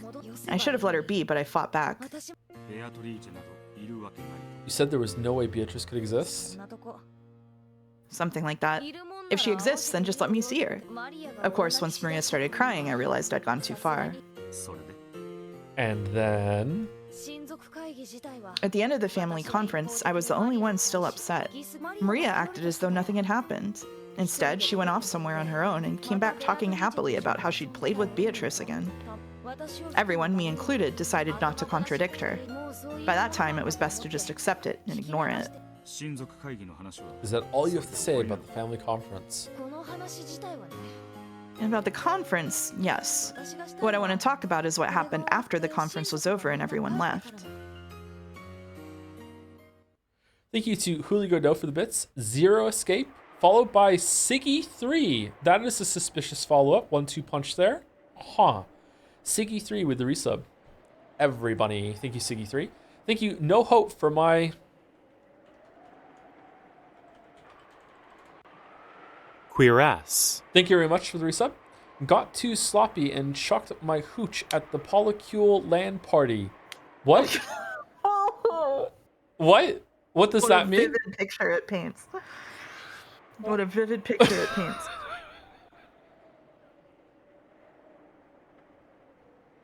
What? Thank you for the resub. Thank you to Kever Clarung for the bits as well. Your chunny moment was sarcastic coughing? Apparently, yeah. Apparently. When I Google queer ass, what people also search for some armor set that Kratos is wearing. Okay, that's funny. Anyway, even after the conference ended, I still felt a bit uncomfortable. If Maria had just stayed mad, we would have made up with each other and I could have put it all behind me. But since Maria got over it, it felt like I was the only one unsatisfied.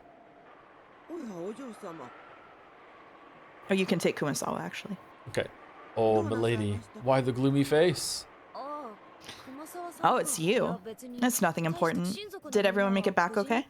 If they're still on schedule, they should have reached Nijima Airport by now. You've done your part well, milady. I haven't done anything. It's you servants who have done a great job. Are you still upset by that fight you had with Maria-sama yesterday? Sorta. She's just a kid, right? It's not something you need to worry about, all grown up and in high school. Do you think all that was just a kid's nonsense? You mean about Beatrice-sama? See, even you call her Sama.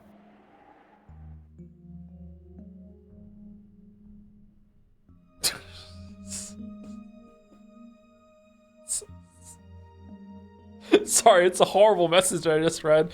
I once went to swimming lessons with a broken arm because mom thought it was just strange that I was being a pussy. I'm sorry, the image of your mom calling you a pussy is so funny, but that's awful. I'm sorry that happened to you.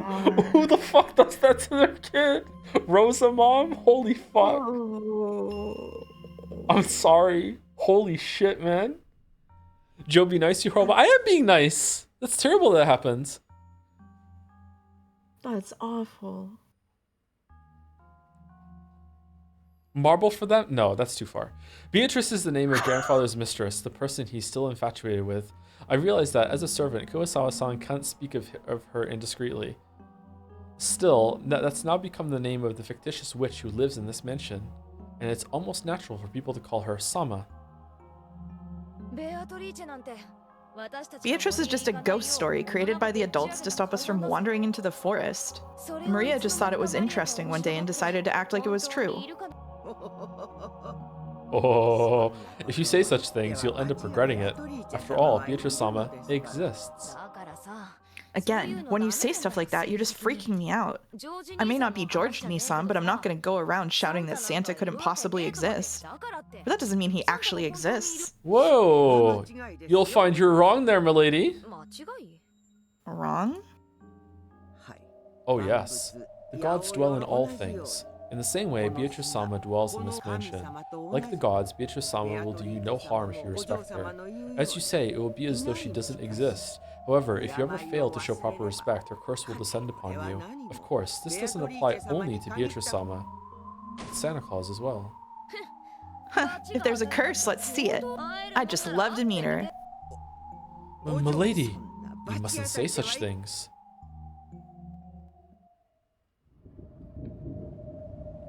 The storm. Ooh. I love rain.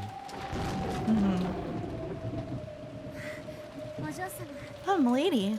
You did a fine job today.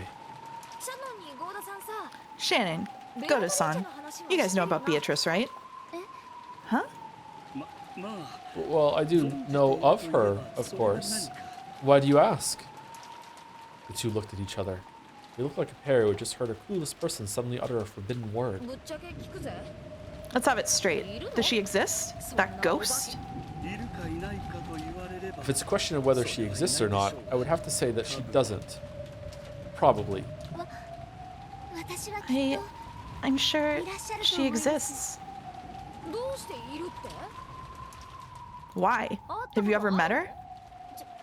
I've never met her directly, but... Where's Leon in all these flashbacks? Is there a dual reality going on here? It seems like there is. What the fuck is going on here? This is weird. Shannon spoke in detail of how she'd sometimes feel a strange presence or see a silhouette while doing the midnight rounds. And each time she started, Jessica would immediately cut her off, saying she must have seen it wrong or been mistaken. You haven't met her either, right, Goto-san? Of course not. However, well, he was being very evasive. Even a man as big as Gota was apparently unable to deny the existence of someone he'd never met. This really didn't sit well with Jessica. She was a resident of this mansion herself. They were acting as though someone else, someone she didn't know, was living here. Or she didn't like it. Wait a sec. Tell me that story one more time. Huh? Which do you mean? The story about the VIP room? Goda and Shannon had been recounting several ghost stories about Beatrice. One of those drew a reaction from Jessica, sorry. Yeah, that one. Sounds pretty cool. Goda and Shannon glanced at each other. After all, it hadn't been a cool story to either of them. You mean that you mustn't enter the VIP room at 2 in the morning? Oh, I love stupid bullshit like this. Let's go. The one about how Beatrice-sama returns to the VIP room every morning at 2, so you mustn't go near it? Yeah, that's it. Pretty cool. All the other stories are about people saying they heard or saw something Beatrice liked, but this one isn't. This one says that if you go to the VIP room at 2, you can actually meet Beatrice-sama. Well, I wonder. Did you have the Bloody Mary one when you were a kid? Mm-hmm. Yep, Yeah. Bloody Mary. What Yep. was it? Turn around 3 times in the mirror, Bloody Mary will show up behind you or something like that? You had to say Bloody Mary 3 times to a mirror at night in the dark, and she would show up in the mirror. Ooh. Yeah. Yeah, we Milady. said it twice. They say that servants who speak ill of Beatrice-sama are cursed. Furthermore, the VIP room is Beatrice-sama's room. Even you, milady, should probably reconsider. The VIP room is locked now, right? Where's the key? Was that key in the key box? I think Genji-sama keeps that key by his own chair. The master key can unlock it too, right? Let me borrow yours. But I can't do that. Miladies, there's no need to approach such an ill-omened place without a reason. Hey, don't you go calling my house ill-omened. Anyway, I've made up my mind. If you can't give me your master key, there's still that key for the VIP room, right? Let me borrow it. Milady. To Jessica, the expressions worn by the pair felt more like an ill omen than anything else did. In Jessica's eyes, the ill-omened thing wasn't the witch or the VIP room. It was them, Maria and the others who believed in the witches. In the end, Jessica forced them to agree, and she made them bring her the key to the VIP room.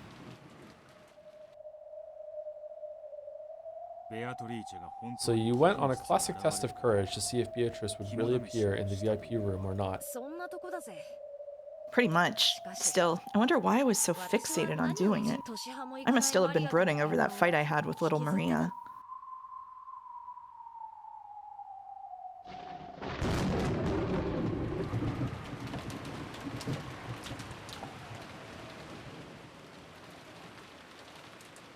Of course, the weather just had to be terrible on that particular night. To be honest, I slightly regretted sticking my nose into something so pointless, but I'd already said so much and even borrowed the key from them. I couldn't just go to Shannon the next day, have her ask me how it went, and answer, well, I gave up because it was too scary. That'd just be pathetic. Normally, I go to sleep long before 2 a.m. If Mom found me wandering the corridors at that time of night, she'd definitely yell at me. So I waited in my room, staring at the hands of my clock as it ticked closer to 2. Why would she be out at 2 a.m.? Come back from Goda's room? Outside, the rain was incredible and the wind strong. The swaying, rustling trees were particularly eerie. I complained to Shannon and Goda about making up ghost stories about my house, but I was starting to feel like those ghost stories might not be so impossible after all. You know, I would love a room that sticks like on the outside of the house that has like a glass ceiling or a glass wall, so you could sit in it when the rain is falling and you could see and hear the rain. That'd be so nice. We used to have a sunroom in the house I grew up in with with paneled windows in the ceiling. Was the rain nice when you were in it? Mm-hmm. Yeah. Aw, sounds good. Ushirimiya Mansion is huge. Honestly, I can't think of the entire mansion as my own house. As Mom says, the hallways of the Ushirimiya Mansion should be treated like public roads. In other words, Sumari! My own room is part of my home, but the hallways and the rooms I don't usually enter are outside. So while part of me felt like this VIP room ghost story was ridiculous, another part of me was so creeped out that it kept frantically trying to convince itself that the first part of me was right. Only 10 minutes left till 2. If I want to be inside the VIP room at 2, I need to get there before then. Guess it's time. Sorry, but I'm not giving up that easy. Nothing's going to happen. I know that. It'll just be a stupid waste of time for a few minutes. I touched the doorknob to the door of my room and was startled by how unpleasantly cold it was. As long as I stayed in this room, I could laugh off anything. After all, this was my room. But it wouldn't be like that in the hallway. That's outside my territory. This is pretty good. And the doorknob, the barrier between the two, is ice cold. Idiot. What are you so scared of? Me? You aren't taking Shannon's Godasans or maybe Kuwasawa-san's gossip seriously, are you? I'll prove it. There's nothing strange in the VIP room. Prove it's not a ghost. The corridor was only dimly lit. Before lights out time, the hallways were brighter. But to avoid wasting energy or something like that, we kept the lights to a minimum at night. Do you think she has a bathroom in her room? She has an ensuite? Probably. Probably most of them do. So even though I was inside my own house, it was very clearly the middle of the night here. If Mom found out that I was wandering around at a time like this to do a test of courage in the VIP room, which I'm not even supposed to go in, I'd get in a lot of trouble. To make sure she didn't find out, I tried to hide my breathing and my footsteps, so the silence felt unbelievably loud. Even though it was so quiet, that eerie sound of the wind was noisy. The sounds of twigs rustling, the sound of some pillar in this old mansion creaking.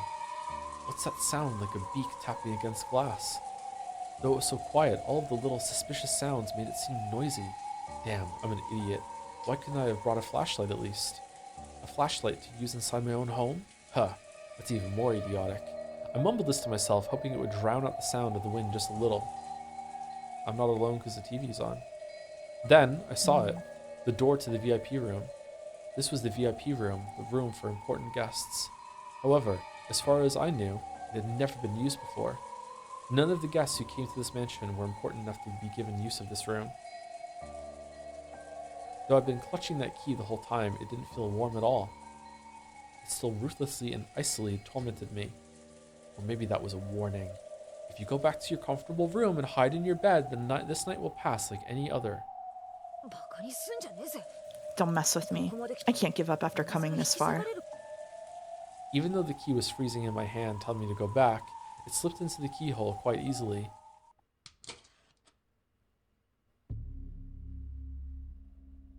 All that's left is to turn the knob, open it, and I'll be inside the VIP room. It's not like I've never been in there before. Long ago, I explored and played hide and seek all the time. In this room that I rarely entered seemed unusual and exciting. However, I got in trouble for going in and was told that this room was important, so one mustn't enter without reason. After that, they made a rule of locking up unused rooms and I couldn't go in anymore. So it's probably been several years since I've gone into the VIP room. In fact, it might be more than 10 years since the last time. The inside of the room has probably changed from how I remember it. Come to think of it, even then, I felt like there was something unsettling about it. Slowly, I pushed the door open. The door was light, and even after I let go of it, it kept opening by itself as though beckoning me in. Beyond it was a darkness as thick and heavy as ink. Even the dim light that peeked in from the corridor seemed bright in contrast. Dunk. I stuck my head in, feeling about for the light switch next to the doorway. This was a horribly awkward and uncomfortable way to do it. All I really had to do was step inside and search for the switch from there, unwilling to take even a step into the room. This is good. I timidly stuck just my arm into the darkness and felt along the wall. There. Click.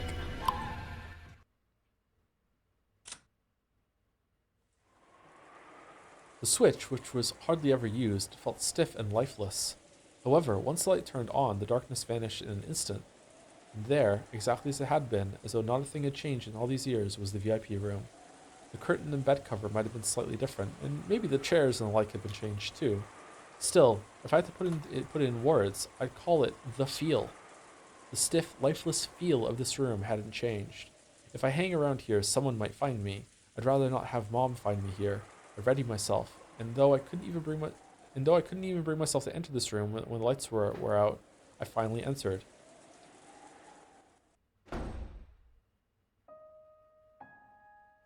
As soon as I closed the door, I felt an oppressive, suffocating sensation. All right, I've shut myself up in the VIP room. Bring it, Beatrice. What time is it now? I looked around the room, but I couldn't see any clock. I'm not in the habit of wearing a watch around the house. Damn. Now I'm not sure what time it is. Still, I know there's only a few minutes left at most. I tried to suppress my desire to use going to get a clock as an excuse to run away from this place. Even so, just standing around like this was boring. When I looked around again, searching for something to sit on, I found something strange. What's this?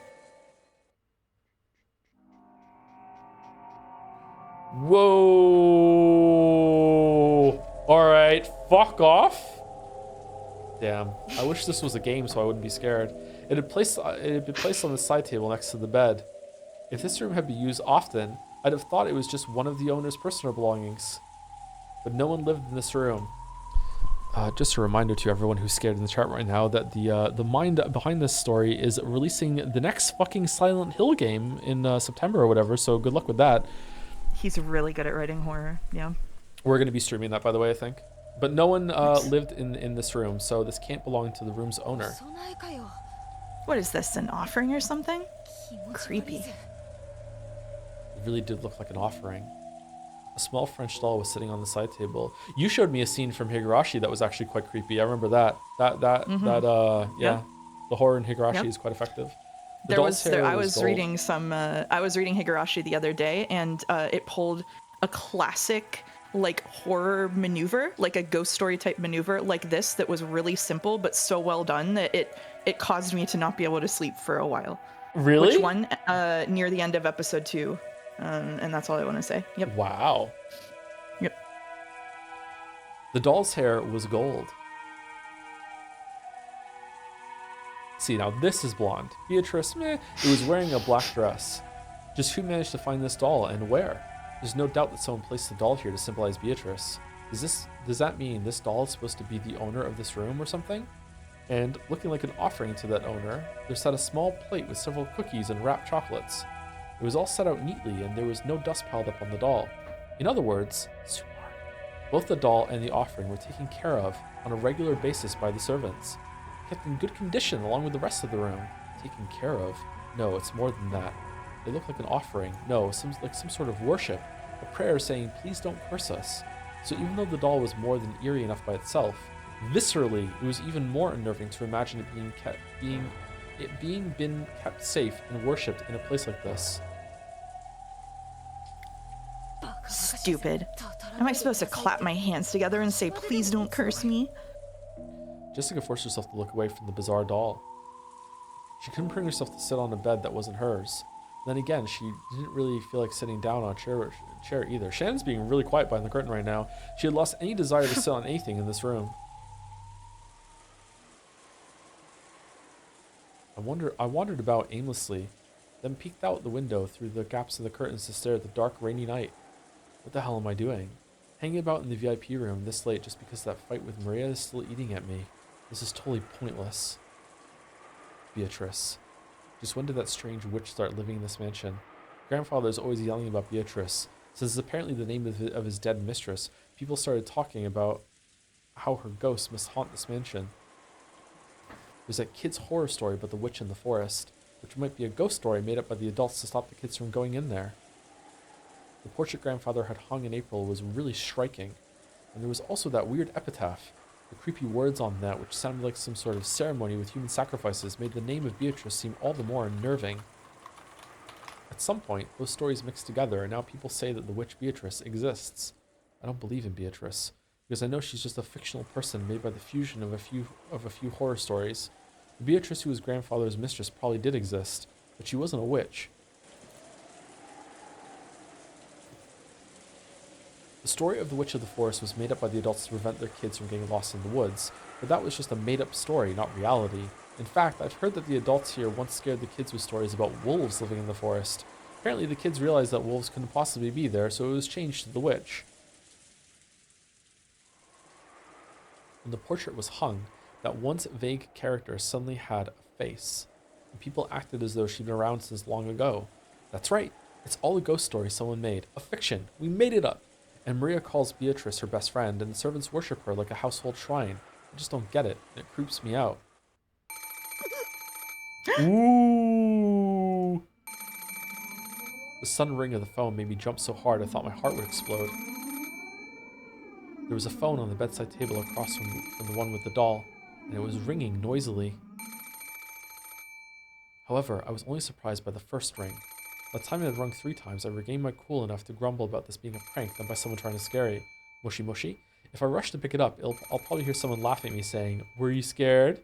I thought about ignoring it instead, but it kept on ringing incessantly. It was pretty loud. It was a pretty loud sound to have going on and on this late at night. If Mom somehow manages to hear it from her room, I'm screwed. Okay, I've got it. Might as well say you scared me or whatever. I decided to pick up the receiver. I'll just say, "That surprised me, wahahaha," and maybe follow that up with, "Looks like Beatrice didn't show up after all." After all, this is my victory, in a sense. Hello? She did say moshi moshi. Ooh! Hi, Beatrice. Huh? Maria? I don't get it. Did I hear that wrong? Why would Maria be calling here? Hello? Thanks for teaching me that fun song last time. In return, I'm gonna sing you a song, Beatrice. I just learned this one. Ooh. The voice, the intonation, the manner of speech, all of it clearly belonged to Maria, but what's she talking about all by herself? Maria just kept on talking happily as I stood there, stunned and unable to interrupt. Eventually, Maria started singing an old familiar kid's song that even I knew. I don't get it. Maria? Hello? Wait a sec. Stop singing. What's going on? I don't get it. Hello? The voice and the lights, everything disappeared. In the pitch black, I couldn't see anything, couldn't tell what was happening. I don't get it. What's going on?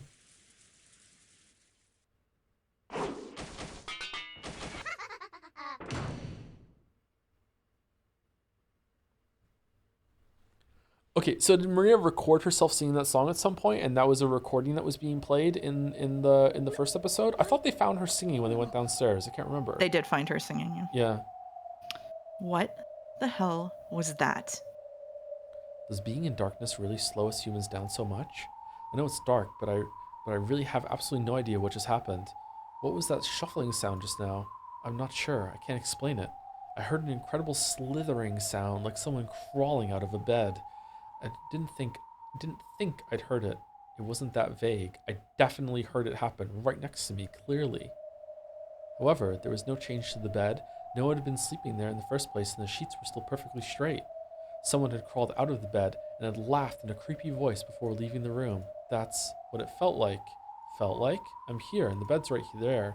I'm not only in the same room, I'm right next to it. So why am I so unsure about what happened just a few seconds ago? I gripped the receiver, which had gone completely silent, and waited there alone, unable to move, in a quiet room that seemed exactly identical to the one I'd entered. Huh? What? If nothing's changed since the beginning, I can just pretend that the last minute or so didn't happen. And yet, if something has changed, that would prove that something really did happen. The hell? Where'd it go? Did it fall to the floor? No, it's not there. No matter where I look, from whatever angle, it's not there. The offering plate with the cookies and chocolate is still there, but the thing they were being offered to, the doll, is gone. No way. Then, what just happened? Is the Beatrice-sama doll supposed to have cackled out loud and left the room? No, that crawling sound was too loud to have been made by a doll. It was a noisy sort of sound, like a kid playing with a blanket and using it as a cape. Then, what? Is that Beatrice-sama doll supposed to have turned into a human and then run cackling from the room? No way. After that, nothing happened. The doll alone disappeared and nothing else changed. In a VIP room that had remained completely unchanged and was filled only with the sound of the wind and rain, I stood there too shocked to move. And then the doll was on her bed when she went back to her room. Did you ever find that doll? I looked everywhere, even under the bed, but I didn't find it. Just what did you think happened in that room? I don't think it was actually Beatrice-sama's curse. It might have been a prank done by the servants. A prank? Maybe they recorded Maria's voice beforehand. They then called it exactly 2 and pushed the play button. They could have cut the power at the switchboard or something. Then someone who'd been hiding in the VIP room would make a creepy laugh, take the doll, and leave. If that's how it happened, everything fits. Doesn't sound like you're really convinced. No kidding. After all, if that was just a prank to scare me, the scale was way too large. They made Maria sing beforehand and recorded it. Then someone called the VIP room and replayed that recording. Then someone waited until exactly the right time and tripped the breaker for the VIP room. To turn off the power to the VIP room, you'd have to go to the basement. Where Kinzo is, there's a switchboard booth down in the boiler room. There's no phone line down there, so you need a different person to play back Maria's tape. And you need another person to hide in the VIP room and cackle before leaving. And just how long would this last person have to hide in the VIP room beforehand? How long would they have to hide in the pitch black VIP room under the bed, for example? Okay, so it would probably be Goda. No, Goda's not in on it. It would probably be Genji in the boiler room, Shannon with the phone, and Nanjo in the room. Definitely Nanjo in the room. Waiting to scare Jessica, who might or might not even come. There's no way it could be a witch's curse. But still, to me it's even creepier to imagine that many people planning everything down to the slightest detail, and waiting for several hours in the darkness just to scare me. I agree. A curse would be better. Did you ask the servants about that later on? What's the point? They just played dumb, of course. And there had to have been at least 3 of them. On that day, Genji-san, Goda-san, Kumasawa-san, and Shannon stayed the night. So 3 of those 4 helped out with that creepy prank? It doesn't make sense. That's why I couldn't ask about it.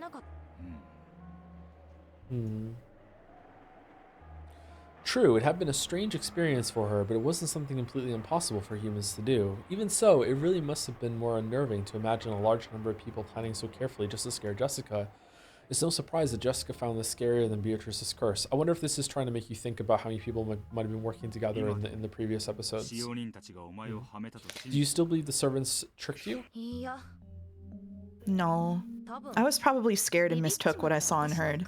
The doll probably just fell somewhere and I just had trouble finding it. Are you trying to say you imagined the whole thing? Other than the doll disappearing, there was no other proof that anything had changed. Later on, I talked to Maria, and she said she didn't know anything about that song or the phone call. I don't know if she was lying or not, of course. Anyway, what happened that night is just something I thought happened, and there's no proof of any kind. That's ironic. Even if you claim to have met Beatrice directly, you would have been just as unable to prove it. The shock lasted for a while, but as time passed, I began to think that lightning or something must have shut the power off for a second. And maybe one of the trees in the garden fell, which I mistook for that slithering sound. And the laugh? Maybe some strange bird. Anyway, I might have misheard something to get that sound. I act tough, but you wouldn't believe how much of a coward I actually am. That's why I let my imagination get a hold of me. I tried to use that as an excuse to help me forget everything that happened that night. Are you kidding? Creepy doll disappeared from that room and you checked everywhere to see if you could find it instead of running back to your room and hiding under the covers? You're brave as hell. I know, I would cry. Cry. What the hell? And everything is enshrouded in darkness. People are actually pretty good at forgetting things if they try. After that night, I'd feel uncomfortable every time I heard the word Beatrice, but I tried hard not to let it show on my face.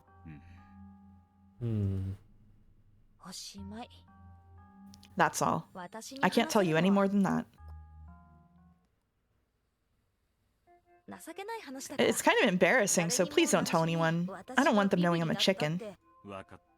Sure thing. I have one last question.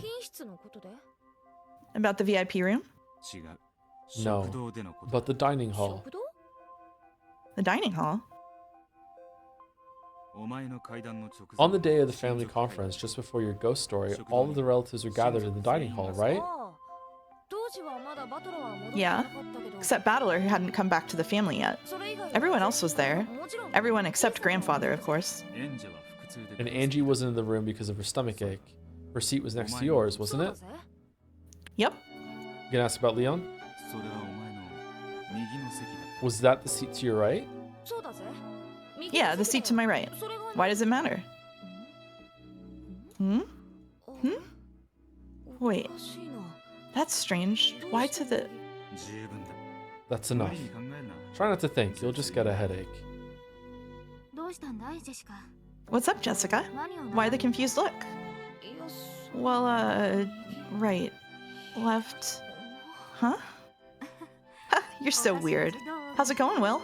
Have George, Nissan, and Jessica told you anything useful? Pinchy pinchy. A bit.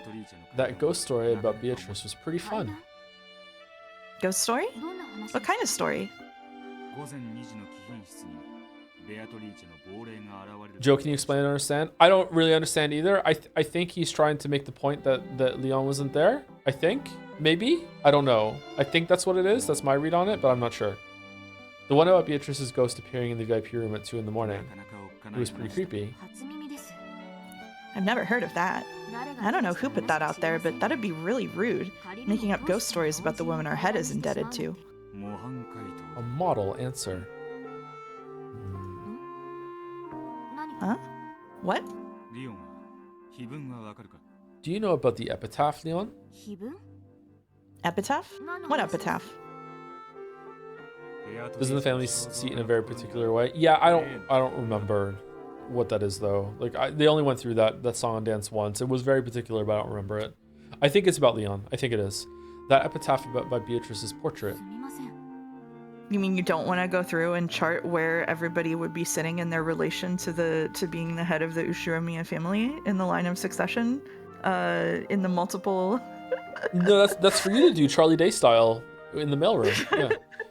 No, I only do that for Sekimeya. I don't care about Umineko that much. My apologies, but I have no idea what you mean. Behold the sweet fish river running through my beloved hometown. What on earth are you talking about? So, in your world, no, in this world, the portrait exists, but not the epitaph. Of course, I know about the large portrait of Beatrice hanging in the entrance hall, but I haven't heard of this epitaph. What is it? Huh.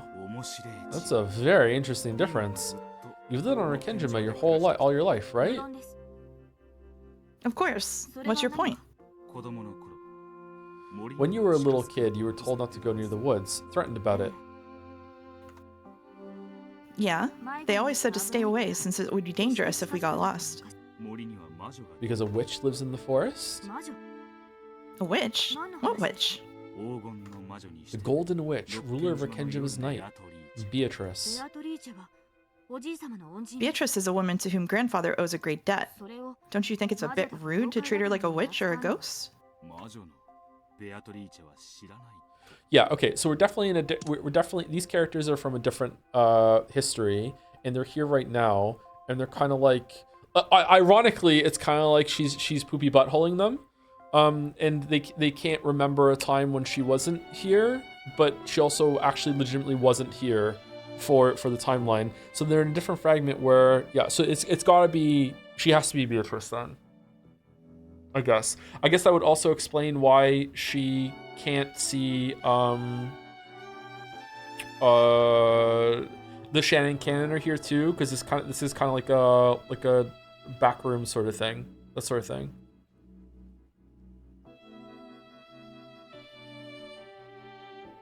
Oh, sorry, her pronouns are they them. I don't know.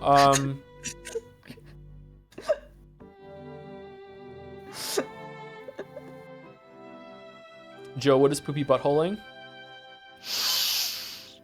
I mean, that's something your parents should have told you about and got you working on your whole entire life. Poopy buttholing refers to an episode of the very difficult to follow and understand show Rick and Morty. back when Rick and Morty was legitimately, actually, genuinely very, very good. This is an incredible episode of television. It's actually really, really good. It plays with the format of like what's called a flashback episode, which is something Community does really, really well too. If you ever watch like an old sitcom and there's an episode a season where it just showed clips from previous episodes with only a very short amount of new content bridging them because they didn't have time to finish everything, that episode of Rick and Morty plays with that idea by having different flashbacks, but the flashbacks are also like unique content. It's that sort of thing. And during that episode, they're infected by a parasite that is making them. They're not infected by a parasite. The new people in their life are parasites that are have a mind connection with them that are making false memories to make them think that they were always there the whole entire time. And it just keeps they just keep reproducing as the episode goes on. It's actually like legitimately. I know. Rick and Morty is like memed on a lot. That episode is really, really fantastic. So basically, they're not real, but they think that the character was there the whole entire time. That's what's going on with her, even more so than Erica.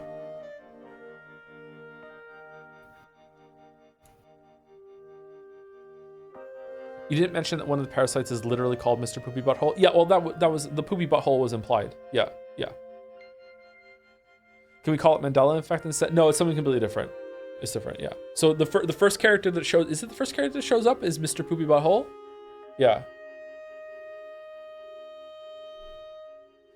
Anyway, sorry. Went on a journey there. Okay. That's okay. I was distracted because I have a friend who has managed to message me exactly at the time that I am streaming for like the last 4 times I've streamed, even though it's always at different times, which is really impressive. Ooh. So I'm just dealing with that. Sorry. Go on. You don't know about the witch Beatrice? I know about the Beatrice who came here in a submarine along with the gold, and about her daughter who was raised in the hidden mansion. We just learned about those two together a short while ago, right? Where does the witch come in? I see, so that's it. Then how did they scare you to keep you from going into the woods? They said that wolves lived in the forest. Wolves, but not a witch. I see. That's interesting. Why would you not grow... Why...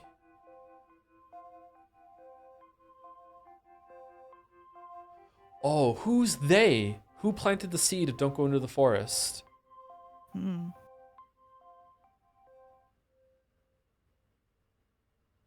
Did they think Kuadorian was abandoned, but it wasn't?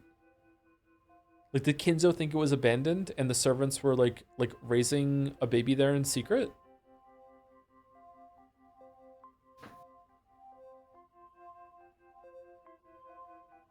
Why would that be different?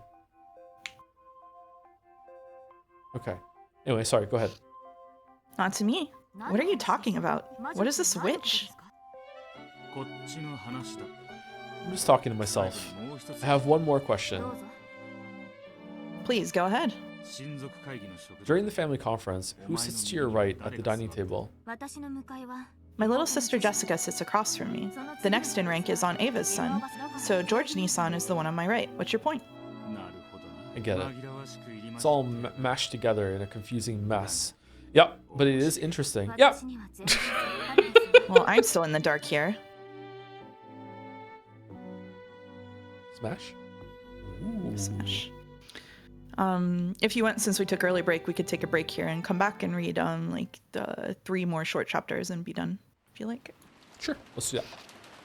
Okay. Fargo, thank you to Das Deg. Oh, are we gonna have rain for the break? Rain for the break. Yeah. No. Oh, it auto-advanced. No, I can still hear it, though. The sound is still on. The sound is there, yeah. The sound is still on. Okay, cool. Thank you, Das Deg, for the resub. Do you feel like the marble race is the snail that will murder you from the hypothetical and the end is on the horizon at this point? Nah, it'll be fine. I just hope that something super long doesn't win, because that might be miserable if it turns out to suck.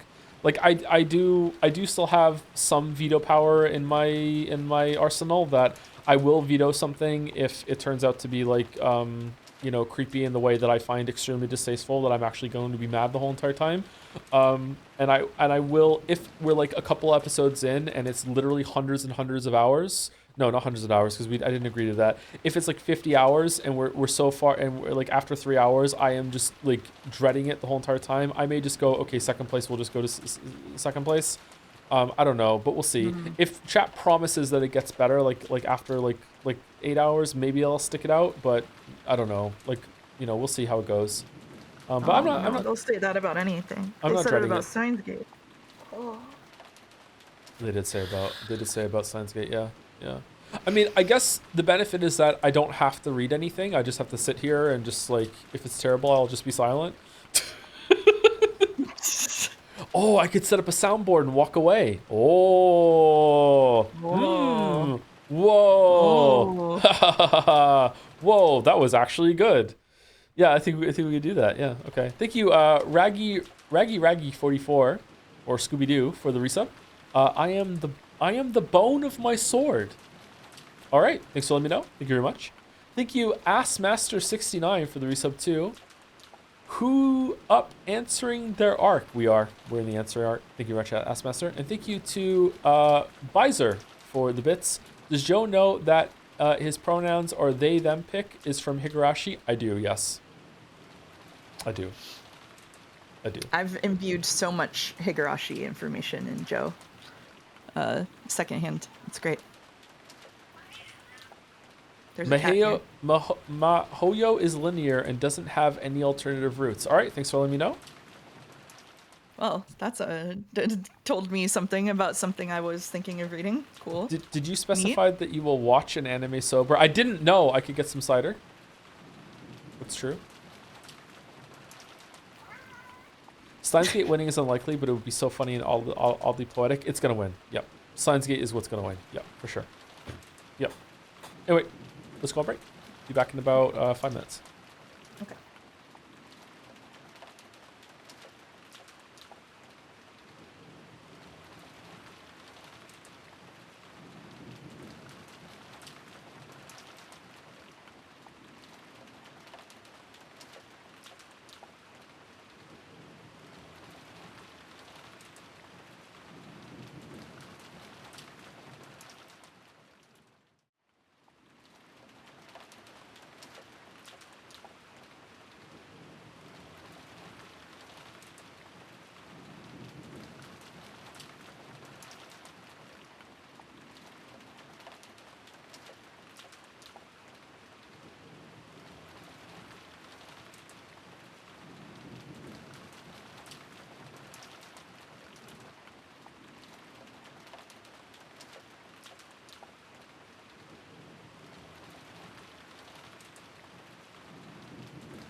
Oh, hello. Hello. Sorry, chat. That was delayed because of my chinchillas. Had a little fight.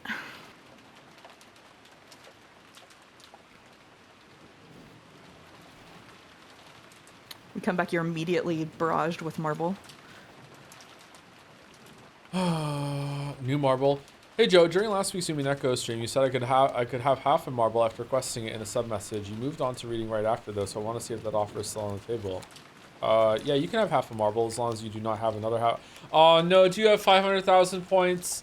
I don't want to do this shit. No. Oh god. Then don't do it. Just say no.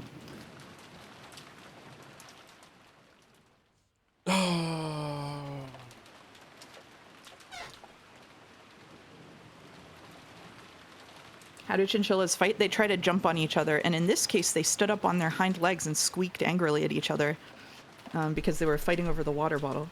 I should get them a second water bottle. Squeak.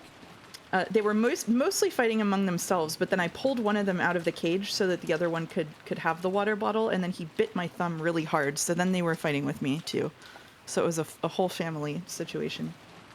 Shambi, you can have your half marble on the grounds that you do not currently have more than half a marble worth of monocoins to immediately cash it in. If at some point in the future you will gain enough monocoins to cash it in, all right, that's fine, but not right now. Not right now. I'm a fickle streamer. These are my rules. All right, Elitos, Lietios. Also, just because the marble race is going to be like ready soon, people can still buy marbles until we actually do the race. If people still want to buy extra marbles. You already gave them half a marble earlier this year. Okay, I remember offering someone half a marble last weekend, and it was something like, as long as you don't already have half a marble, wasn't it? Didn't I say that? Did I specifically say, are you trying to like lawyer your way into being like, is that still offer on the table? Thinking I forgot I said that. Because if so, nice try. Okay. January? It's for Trigun. Trigun, Elitos. Okay, mark is complete. Trigun.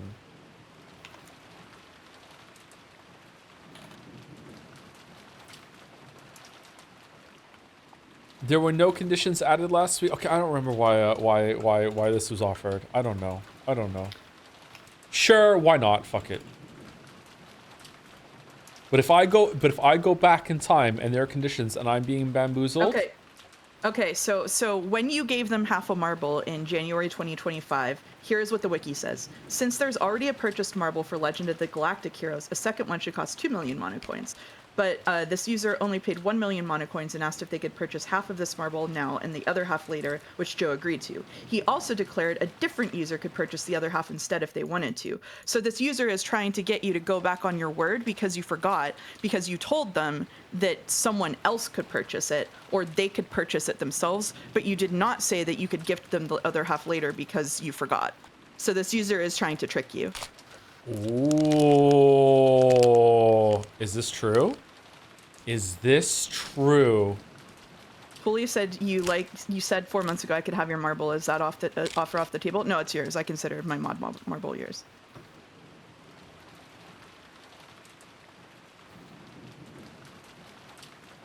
Yeah, thank you, Retinas.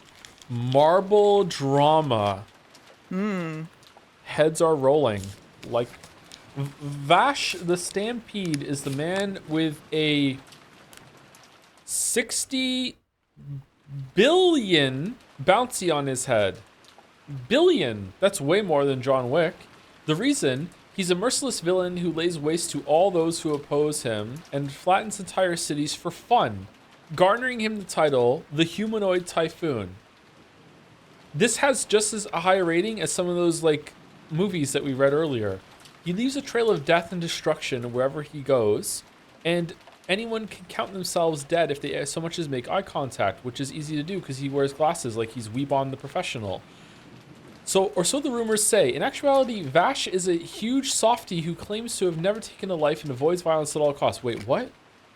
With his crazy donut obsession and buffoonish attitude in tow, Vash traverses the wasteland of the planet Gunsmoke, all the while followed by two insurance agents Meryl Strife and Millie Thompson, who attempt to minimize his impact on the public, but soon their misadventures evolve into life or death situations as a group of legendary assassins are summoned to bring about suffering to the trio. Vash's agonizing past will be unraveled, and his morality and principles pushed to the breaking point. I fucking hate everything about this. Well played, Cheddar. What the fuck? Is it good?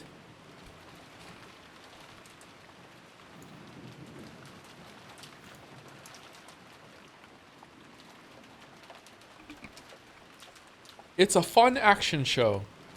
It's far from the worst. All right. I feel like I don't understand this CMB thing that's going on with the half a marble. Do we need to clear this up? Do we need to have like a court that convenes?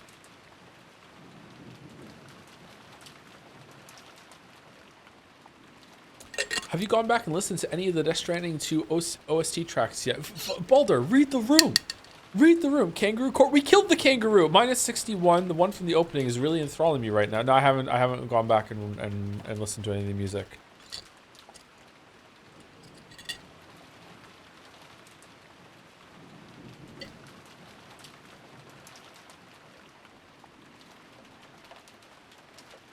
I'm sorry, but was it stated that Leon uses they, them, or is Joe just a weeb who knows Japanese?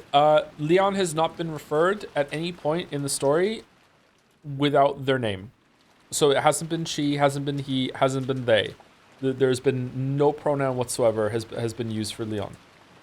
Which is so awkward that it is completely intentional for a reason. Impossible to ignore. Oh, I don't know if you missed it, but the Siambe person or whatever said, I am referring to a different gift. I asked for a half of marble last week during a sub message, and you said yes. My half marble is for Legend of the Galactic marbles, completing the half marble I purchased in January. So yeah, you told them in January that they or somebody else could purchase the second half of a repeat marble. Because they wanted to have a marble for something that was already in the list, which means if you buy it, you have to pay 2 million mana coins. So they paid half of it in January, and you said that they could either buy the other half later or someone else could buy the other half later. But now they're asking for half of a marble to try to rules lawyer you into giving it to them without them having to buy the second half. That is what is going on. Oh, yeah. I need to review the tape to see exactly how it happened last week when about half a marble. Okay. Yeah. Technically, you already gave it. Yeah, but he also didn't have full context, and it's his stream, so he can go backsies if he wants. Wait, I can go backsies? Yeah, you can go backsies. Who gives a shit? I didn't know I could do that.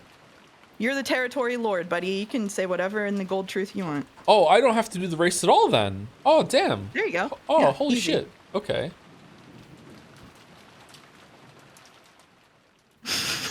Don't tell him, wait, no.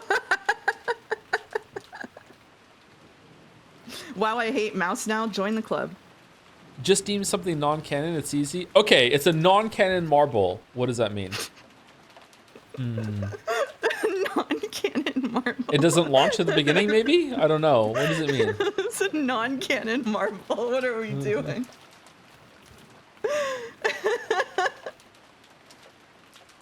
Half Okay. marble proof. Oh, Okay. you got the clip. They've All right, sent the clip. Shambi, DM me the receipts and I will review. Although at this point, I don't know how this is going to be resolved without being like, okay, fuck it, fine, have your marble. Okay? I don't know what's going on. For no reason at all, can I get a channel price thing made so I can pay my 750 coins paid in? Want to be fair about this? I want to fucking read Umineko. Okay, fine, let's just do it. Fuck it. Oh my god. How is there All right, another request? Oh, it just hasn't updated. Okay. I think a non-canon marble means you put it in the race, but if it wins, you just ignore it. Because it's not real. Sounds good to me. Alright. Custom rewards. No one's done Weeb Absolution in so long. You know that? Add a new custom reward. All the non-weebs 750k left long ago. coins for Mayo. If you cash this in and are not Mayo, You are just wasting your coins, Lamayo. For real, I won't refund it. I mean it. Okay.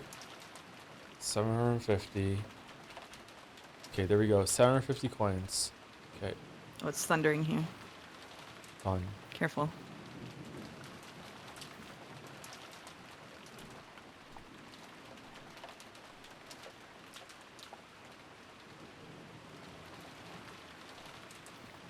With non-canon marbles, everyone can have a marble. Adds a new meta where the winner may not even be real. We're not giving out non-canon marbles. Oh, you really did redeem the coins. Okay, cool. Nice. Wait, if I delete it without saying yes, it'll refund, won't it? Was this your plan? Probably. Was this your Nagas pressuring me into deleting it right away? Oh, was this a heist?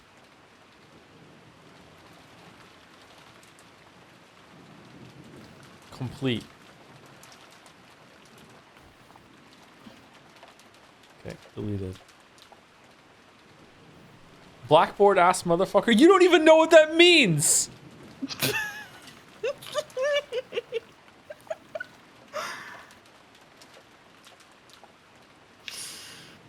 Oh. Yeah, but I solved the riddle because of it. What riddle? It was a clue for a key for a marble in the new epitaph that my server is running. Wait, what? What's going on your side of the stream? It was, What? on my side of the stream, we're running another epitaph riddle. And August, who won the first one, has already gotten 2 keys in the new one. August is good at riddles. Yeah? Damn. Yeah. That's bullshit? No, August just literally solved the riddles. Especially this time, August just solved them. People simply need to be better. You know what? I am adding. Give me a number 1 to 5, Mouse. 4. 4.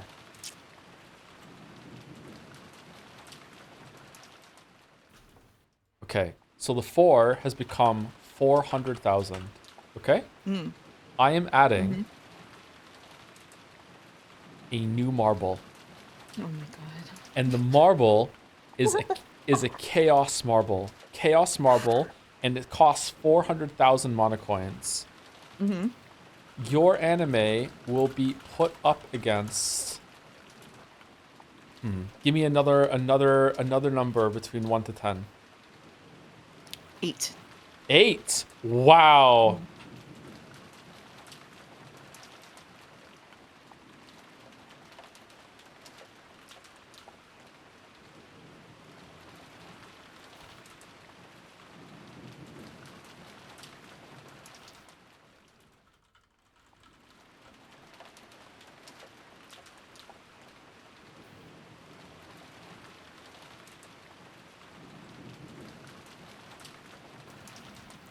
Okay, can I make a limited amount because I'm scared? I don't know. Cooldown I mean, you can and just close it. cooldown and limits. Okay. At least one redemption option below must be set in order to proceed. Enter a number. This is limits. Limit redemptions per. Oh, I can do per stream. All right. Oh, there you go. Okay. Okay, what is it?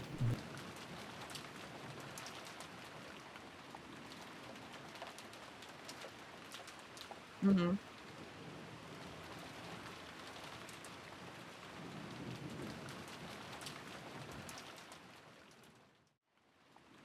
Mm-hmm.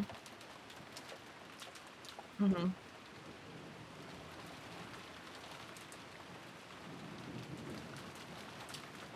Mm-hmm.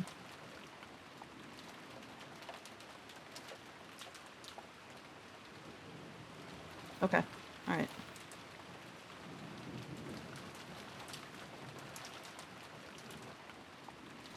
I think 1 and 8 is good. Yeah, we can change it. Okay. All right. All right. Okay. Okay. Oh, damn, they were quicker than me. I was gonna do it. Fuck you by my statue. I was gonna do it. I have that much. Yeah. Q, refund theirs and let me do it instead. Okay, all right.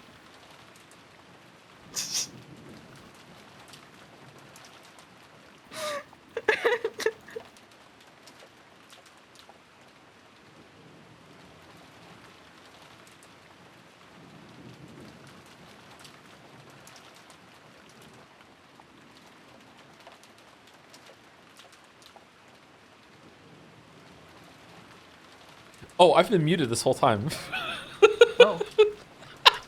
when I hit one, Oh. how long have I been muted for? Oh, okay. He was not supposed to be muted. I didn't know he was muted either because I was refreshing it to try to fucking get the marble. Okay. What is your anime? You promise all mods will get a marble for free when it's happening. Before we start the race, right before we start the race. Kaji. All right, Kaji. Okay, I go to the wheel of names or whatever the fuck it is. Wheel of names. All right. Okay. All right. Now shit. Mm-hmm. This will take so much. It's not going to take so much time. We're spinning it once. We're not doing eliminate. Oh, should we do elimination? To everybody who was complaining that we should just start reading again, this is your fault. Just so Yeah, you know. exactly. Fucking people just keep doing their fucking anime marbles. This is what we're doing. All right, Kaji. Here it is. Star with a star, because this is the one this is the actual chaos marble that's been done. All right, I am now going to do the next 7 anime that I see in chat. I'm going to add them. Go. FLCL. Put FLCL on there. FLCL. Okay. Yeah. Evangelion. Jellian. Also Kaji. No, that's not fair. That's not fair. Okay, you know what? Did It's you hear fair. that thunder? I did actually. Yeah, I thought it was no. in the thing. XL it's Saga. mine. What's that? Fryrian. Okay, how many are we at? 1, 2, 3, 4, 5, 6. Count is hard. All right. 2 more. Die Buster. Okay.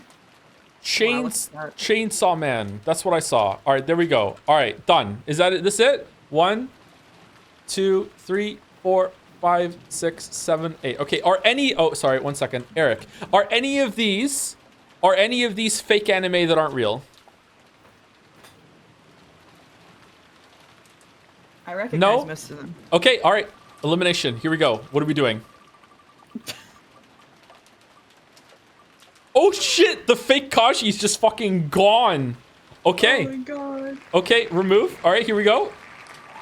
Fake Kaji's just gone. Okay, I hope it gets rid of Eric because I don't know what happens if Eric wins. Okay, all right, good. Eric is gone. Thank fucking God. All right, here we go. Let's go. Woo!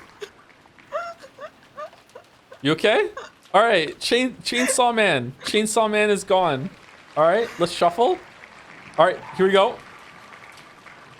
Chat, what is happening? People complained that we weren't reading Umineko, so now we have a Oh win. no! The real Kaji is gone. I'm sorry. Wow. I'm sorry it's gone. Wow. I'm sorry. Sorry about your mana coins. Okay. FLCL? Oh,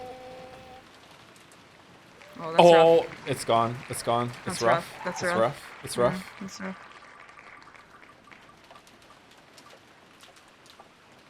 Oh, thank God Evangelion's gone. Oh, thank God. Okay. Okay, is the elf anime gonna win? It might. Die Buster. Okay. Arrested Development. Okay, it's gone. Okay. All right. We are down to the wire. Firian versus XL Saga. Is XL Saga a real thing? Fuck if I know. Fryrian is gone. XL Saga has won. I don't know what the fuck that is. Woo! All right, there we go. First Chaos Marble has been played. We can do one of these a stream. There we go. One of these a stream. Wow. Yep. Mark is complete. One per stream. One per stream. One per stream. Oh my god. Woo!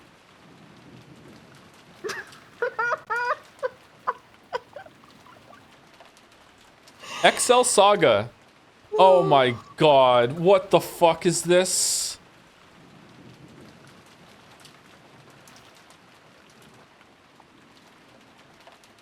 You know you're going to inflate the popular shows with marbles. You don't have to, like, I have backseat power now. I can do whatever I want. If it turns out to be too many, we'll just fucking stop doing it. It is hard to take over the world, and the enigmatic Il Palazzo, head of the Acrostic organization, knows this. So he aims to start small by conquering the city of Fukuoka. Two young officers, Excel and her partner Hyat, are tasked with executing this plan, but standing in their way are the city security workers, a group consisting of 3 mostly normal guys, a very severe girl, and some robots. Regardless of simplicity, Excel and Hyat always manage to screw up their missions, which usually results in death and a lot of destruction. Hippoko Jiken Animation XL Saga chronicles the elaborate troubles that the Across officers get themselves into because Excel and Hyat never fail to do their jobs improperly. All right, there we go. It has one. I hope to God that it fucking doesn't win. We have a post from Koru. Holy shit, I won. I won with Excel Saga. I had a whole plan I was going to dedicate hours to get a marble, and I won on this stupid chaos thing randomly.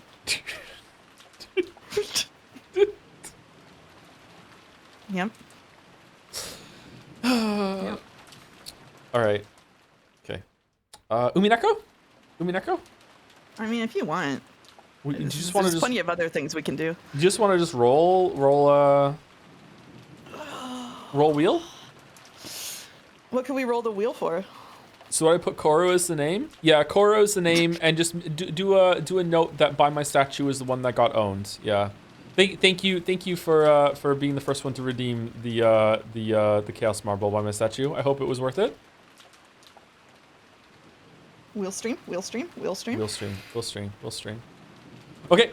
Can we put all of the Umineko characters on the wheel and then do an elimination, and then whichever one wins, Hannah makes an edit of Umineko that removes them for the rest of the VN. They just no longer exist.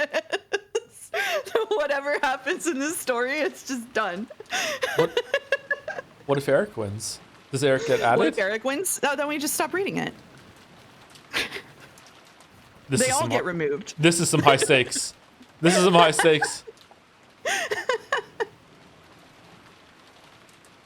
You may have to veto Excel Saga. There's a lolly in it. It's meant to be a parody of lollies, but still a lolly. Uh-oh.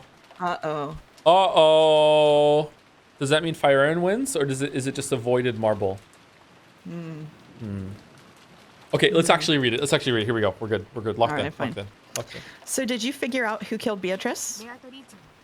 Oh shit, did we do rolls? Sorry, did you read your I read the rolls, okay. It's fine, yeah. All right, cool. All right. Yeah, more or less. I have also figured it out. You don't mean the head, do you? Bern Castell isn't asking about the 2 Beatrices involved with Kinzo. She's talking about who killed the Beatrice of 1986.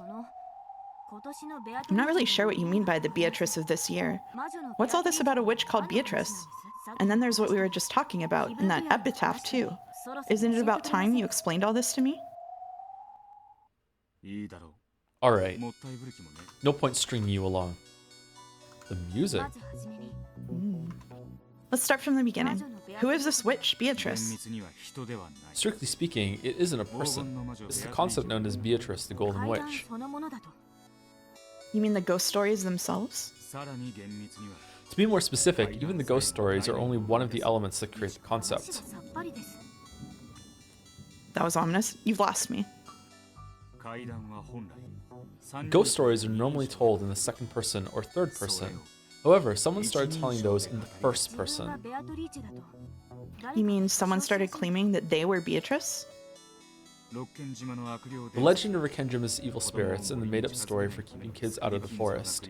These were combined with Kinzo's constant cries of Beatrice, Beatrice, and gradually became the legend of the witch. Ushiromiya Maria became entranced by that fictional witch and begged for a chance to meet her, and then someone answered her call.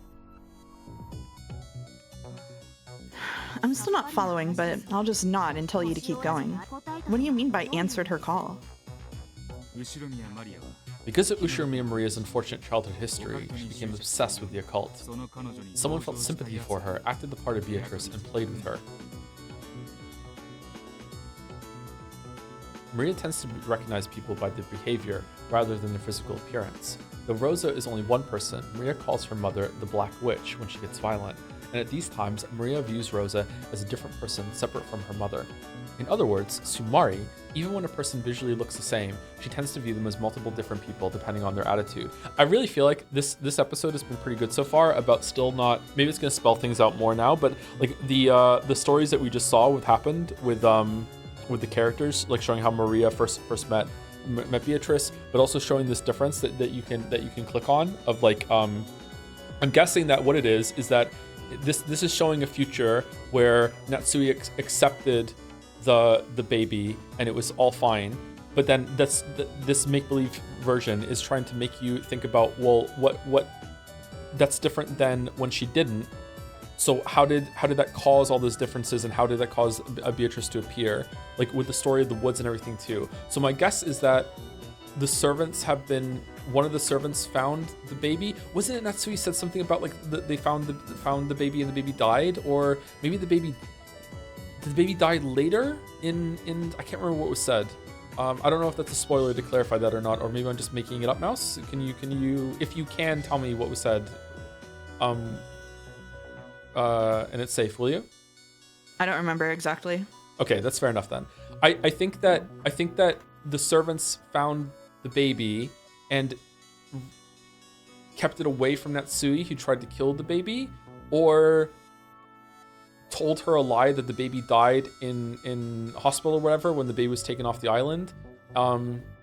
Maybe it was taken to Nanjo, and I'm guessing that the servants have been raising the baby. I don't think the baby was taken to the off the island then. I think the servants have been raising the kid.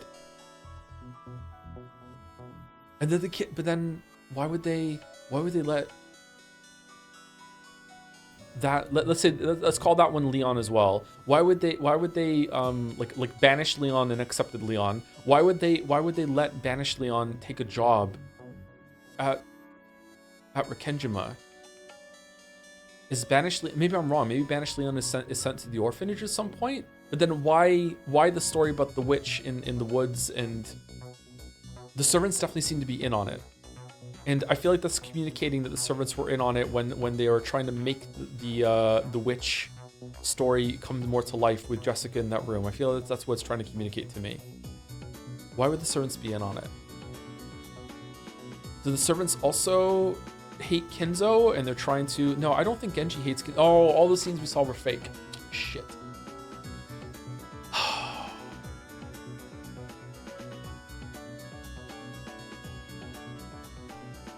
What do you mean fake? All the scenes we saw Genji interacting with Kinzo was already dead. That's what I mean, they're fake. So it's hard. Oh, I see. Yeah. Yeah. So Genji has never done that. Is it about Natsui? Did they don't like Natsui? Is it a revenge thing?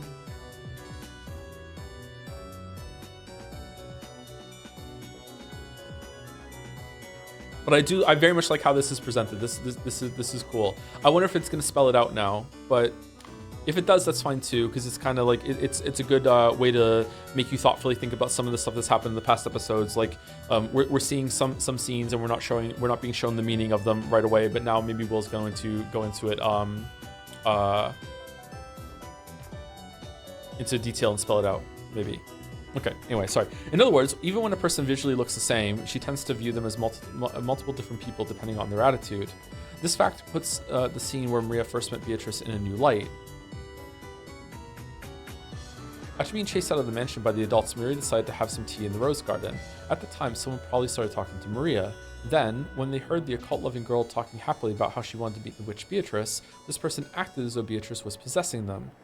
On the outside, they didn't look like Beatrice. However, when their manner of speech and behavior changed abruptly, Maria would recognize them as a different person.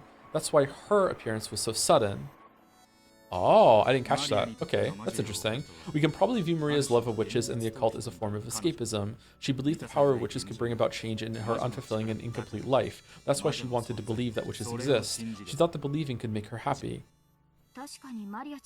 It's true that Aunt Rosa brought up Maria by herself and that she was always busy with work. I do feel sorry for Maria, but still. Don't neglect the heart. Maria believed for the sake of believing. She believed in Beatrice's conjuring trick from the bottom of her heart. That probably comforted her a lot. And at that moment, the witch Beatrice was born.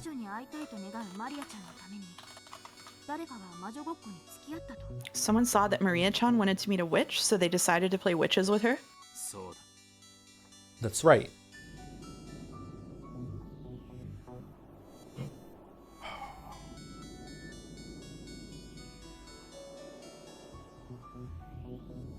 Sorry, I'm just thinking of the different murders now that happen in the questions arc. Like the thought that came to my head was like, would Kumasawa be so bought in that she would kill herself in the shed, for this cause? And if she did, would she be able to somehow convince Goto to do that? Like, I don't think so. That doesn't make sense. Okay, I don't know why my brain went there to that one of all of them. Huh. This marks the birth of Beato the Elder. All of that about living 1,000 years and being bound to a Kenjima. That was mixed into the story of ghosts wandering the mansion at night, which was part of the legend of Kenjima's evil spirits. As Furuto Erika guessed, the two ghost stories had fused. Someone fused the two stories together and acted the part, so Beatrice held traits from both ghost stories. She was the master of the mansion's night, while also fearing spiderwebs. Wait, why would the epitaph only be in the line where it's Spanish Leon? Wait, whoa, why is that?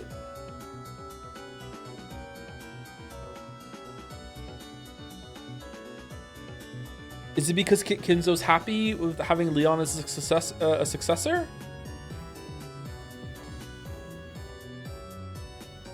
I'm sorry, I'm gonna mute myself so Thunder doesn't keep tripping. It got her. Oh no.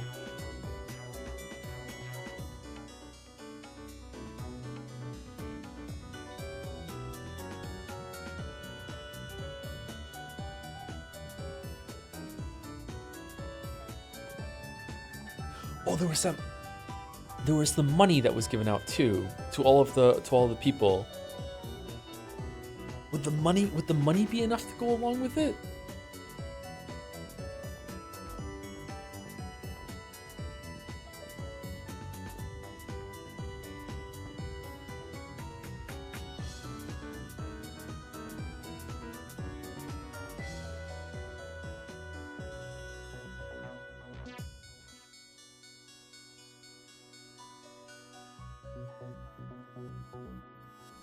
Oh, I thought the money. What episode was that? Episode 4. I thought the money that was given out to the servants' families. I thought that was more of a I'm sorry, but maybe it wasn't. Maybe it was a bribe. Maybe it was like, hey, like you're all in bad situations.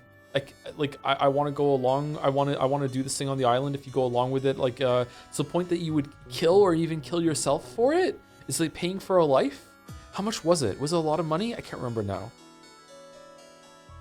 That would mean that banished Leon would have had to have solved the epitaph and gotten the gold at some point. Oh, Okay, I don't know really what's going on. Okay, that's interesting thoughts though. I hope. Anyway, sorry, Mouse. We can continue. Oh my god, the thunder is so loud. I'm so sorry. It's okay. So when Berncastle asked us who killed... Ooh! Whoa! That scared the shit out of me. So when Berncastle asks us who killed Beatrice, she means who killed the kind person who acted the part of Beatrice. Sorry, that scared me so bad. Holy shit, that scared me. What the fuck? That's close, but not quite. She doesn't mean someone acting a part. We're talking about two different people. Just like how in Maria's eyes, her mother and the Black Witch are different, separate people. Beatrice and the person who played that part are also different people. It was just like Maria Aj Sorcier. One person who would be the creator, and the other would acknowledge those creations, thereby nurturing the illusion. The Golden Witch Beatrice was also created by one person and then nurtured when Maria acknowledged her. So, killing the role that was being acted out wouldn't mean the same thing as killing the kind person who was playing the part? Even if Beatrice's vessel is lost, this isn't the same as Beatrice being killed. It's easier to understand if we use a telephone as an example. Let's say I call you on the phone. From my perspective during the call, the phone is you in the sense that it's what I talk to. But what if I break the phone? Okay, so who would be responsible then? The person responsible for Beatrice being dead in this fragment right now would be Natsui for accepting the baby? Or someone convincing Natsui? That's what I think. I think that's what they're building to here. Okay, sorry, go ahead. I see. If you kill the phone, you won't be able to talk to me, but that doesn't mean you've killed me. We know Maria once offered to let Beatrice possess her early on in their relationship. That clearly shows that Beatrice didn't look like the portrait at that time. So if the person acting the part and the witch character they play are different people, we're talking about killing just the witch character itself. Is that even possible? Only the actor can kill the character. In other words, Sumari, the person who killed Beatrice, is the person who played the part of Beatrice. You mean that the person who played witches with Maria-chan is the culprit Bernkastel's talking about? That's it.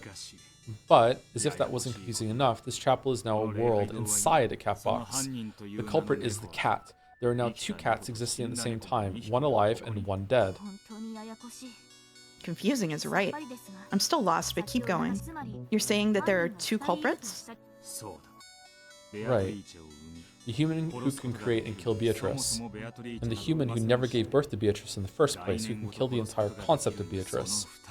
Both of those humans are here. There was a hidden Sumari there, you're right. Then let me ask. In this Beatrice murder case, who are the two culprits? Let's start with the dead cat. Who is it? You. What? It's painfully easy to guess. Your world is the only one where the witch Beatrice doesn't exist. I don't understand. Both Maria and Jessica told me stories about the witch Beatrice. However, when they talked about the ranking system at the dining table, you weren't there. I wasn't there? Maria came to visit Rikenjima with Rosa, and Rosa was sitting next to her. That's impossible. If you exist, then Leon comes after Rosa, then Jessica, then Maria. There should be two people between Rosa and Maria in rank. In that case, they should be sitting on opposite sides of the table and separated by one seat. In other words, Sumari, in the world where Leon exists, it's impossible for Maria to be sitting next to Rosa. It was the same in Jessica's story. If you were added to the ranking system, then when looking down at the table towards Kinzo's seat, you should be on the left side and Jessica should be on the right. After that comes George on the left side and Angie on the right. Jessica and Angie will be sitting next to each other whether you're there or not. However, which side of the table they're sitting on changes. In the world where Leon exists, Angie's seat is on Jessica's left. However, if Leon doesn't exist, then Angie's seat is on Jessica's right. Every time someone talked about the witch Beatrice of 1986, they were all talking about a world where you don't exist. And in your world, there are no ghost stories about a witch. To you, Beatrice is either Kinzo's mistress or his benefactor, not a wandering ghost. I was so glad when I read this and they spelled all that out, by the way, because I did not want to go back and do the mapping of the seat chart. I was very happy he did it for me. The head loved Beatrice deeply, did he not? I can't imagine why she would be made into a ghost story. Exactly. If you exist, the witch Beatrice doesn't. Your existence kills Beatrice. Are you saying I'm the culprit who killed Beatrice? That's just crazy. How can I be the culprit if I don't even understand her and I've never met her? I wish I had mapped it out now. It would have been funny to do all that work, and then he just says it. Yep. Flip it around. Flip the fucking dining table board. If you don't exist, Beatrice will be born. Flip it? Are you trying to say Beatrice and I are sides of a coin? That's a good way to put it. That's it exactly. You're a coin, and Beatrice is on the other side. I don't get it at all. At first, I didn't get your existence either, but I formed a theory about you after hearing all this. The key is that you're 19 years old. I don't remember telling you my age, but you got it right. How? Jessica said you were already the student council vice president when she joined your school and that you became the president the next year. That means you're 1 year older than Jessica. Jessica's 18 years old, so Leon must be 19. I see. And what sort of theory can you make now that you know I'm 19? The theory I can make is that you aren't Ushiromiya Natsui's child. How rude. I don't know what game you're playing, but I won't allow you to insult both me and my mother like that. Why are you the successor instead of Kraus? I will succeed the headship when I come of age. When I have a kid, I'll probably pass the title down to them when they come of age. Then why didn't Kinzo give the headship to Kraus when he came of age? You heard what our head said. He was used by the cunning elders of the Ushiromiya family and suffered much. That's why he decided that only young people should inherit the headship from now. In the world without you in it, there is no silver ring for the successor. That silver ring proves that Kinzo had a strong desire, which he didn't show in any other world, to see that you became the next head. I can't deny that you may have a point there. The head always seemed to adore me particularly, and I was very young when he first promised to make me the head when I came of age. He was very strict when he told me to keep up in my studies in preparation for that day. But I don't think my father was any less talented. Why did grandfather skip over him and make me the successor? I've thought it strange from time to time, but since it's always been that way, I never said so aloud. Do you know why Kinzo wanted you and not Kraus to become the next head? How could I know? Are you trying to tell me to stop neglecting the heart again? Do you think you understand how the head's heart works? That's a funny line. Head and heart. Head's heart. It's because you're the child of Kinzo and Beatrice. Well done. There was a crisp applause and a mocking laugh. Berncastel. That was faster than I expected. I thought you'd let me play a bit longer. Berncastel appeared sitting on the altar, almost as though it had become her own personal chair. When did you realize that Leon shared Beatrice's blood? As soon as I realized that Leon was 19, it was the same number as the baby from 19 years ago, the hint that appeared in the 5th game. Didn't that baby fall off a cliff? Leon is the baby who was accepted by Natsui and didn't fall off the cliff. In other words, Sumari, if Natsui rejects the baby, Leon doesn't exist. You're saying I'm not Mom's child? That's insane. Ugh.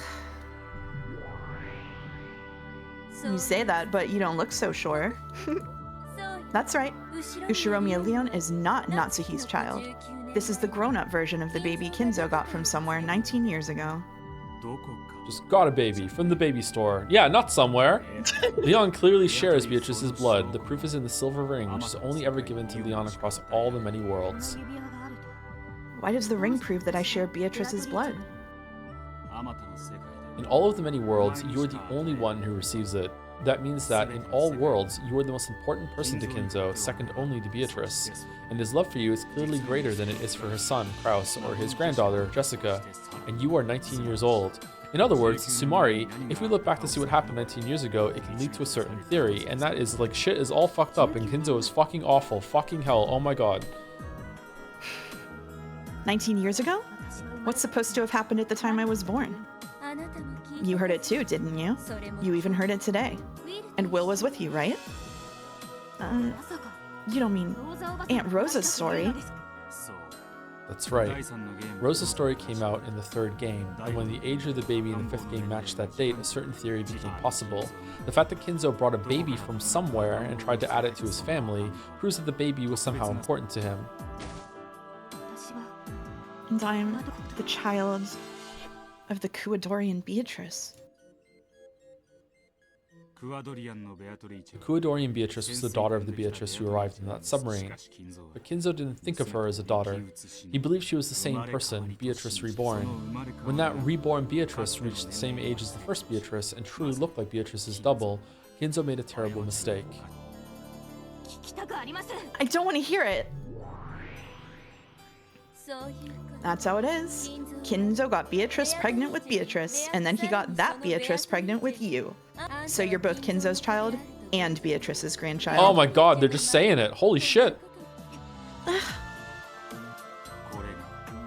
If we consider Kinzo's heart, and this is the inevitable theory we reach for explaining why he treated you so specially, he regretted his mistake so much that he tried to make you his proper grandchild. In almost all cases, Natsuhi's pride is brutally hurt, and she refuses to raise Leon.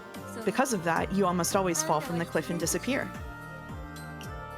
I heard that I was the child they were finally blessed with after so long, and that Jessica was born the next year. If you really never suspected Natsui wasn't your mother, then you should thank her in this world. The reason you never realized the truth is because she's shown as much affection to you as she did to Jessica. That's not a lot, though. There's no need to thank her. After all, it took a dizzying span of time just to find a fragment with you in it. Mathematically speaking, there's actually a 2,578,916 out of 2,578,917 chance of her refusing to raise you. You should probably be thanking me for creating this miracle, not Natsuhi. Huh. So only 1 in a 2.5 million chance of this happening. Okay. So the Kuadorian Beatrice had just a life of hell. Oh my god.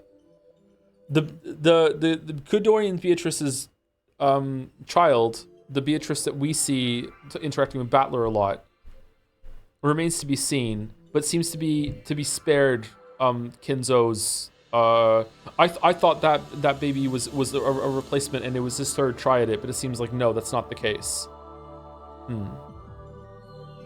Okay, enough with your stupid probability games. Oh, I'm sorry. No matter whose blood you bear, that doesn't change the debt you owe to the family that raised you. I realize that. Still, I would like some time to calm down and think things through. That is, if you'll refrain from ignoring my heart. Babies don't have a debt to the family that raised them. Boomer. Fuck you. Sure. Leon took a deep breath and looked upwards. Anyone would be shocked to find that their parents weren't who they believed them to be. Still, Leon should be grateful. Grateful towards the family that raised a child who wanted for nothing.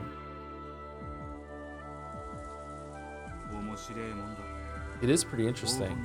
Hard to believe that the Golden Witch Beatrice might have lived such an ordinary life, even at such absurdly low probabilities. Isn't it? I think moments like this are hilarious. Will had said it plainly. Ushimiya Leon is how the Golden Witch Beatrice appears in a different world. The baby Natsui rejected 19 years previous. If she accepted that child, this is the future that would have occurred. Pretty good. However, if she doesn't accept that child, the witch will be born. Just goes to show you, just always accept random babies that are given to you. The baby whose birth was not celebrated becomes a witch. Leon is the dead cat. However, Leon's existence has nothing to do with what you're interested in, the Rikenjima serial murders. In other words, Sumari, Leon is the cat that disappears when you open the cat box. Exactly. Leon is just a disappearing cat. But this was pretty fun for a side trip, don't you think? Okay, alright. Fucking lion, the disappearing cat. Yeah, okay. Alright, yeah. You're the one having fun. If I wasn't trapped here, I wouldn't even worry about reasoning this out. I think I know why I was chosen to be your partner in this strange detective game. It seems the Sprintcastle witch enjoys toying with people's fates and sneering at them. Wow, incredible! It's rare for someone to understand me on the day we meet. Apparently, I become something that gets called a witch in another world. And apparently, I'm the cause of some sort of crime. Is that my sin? It's no sin of yours. You are you. How things would be if the coin were flipped the other way isn't your problem. Thank you.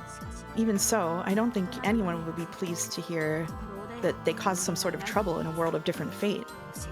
Please tell me, what do I do in that other world? Burn Castel. Should we show the fragments to this kid?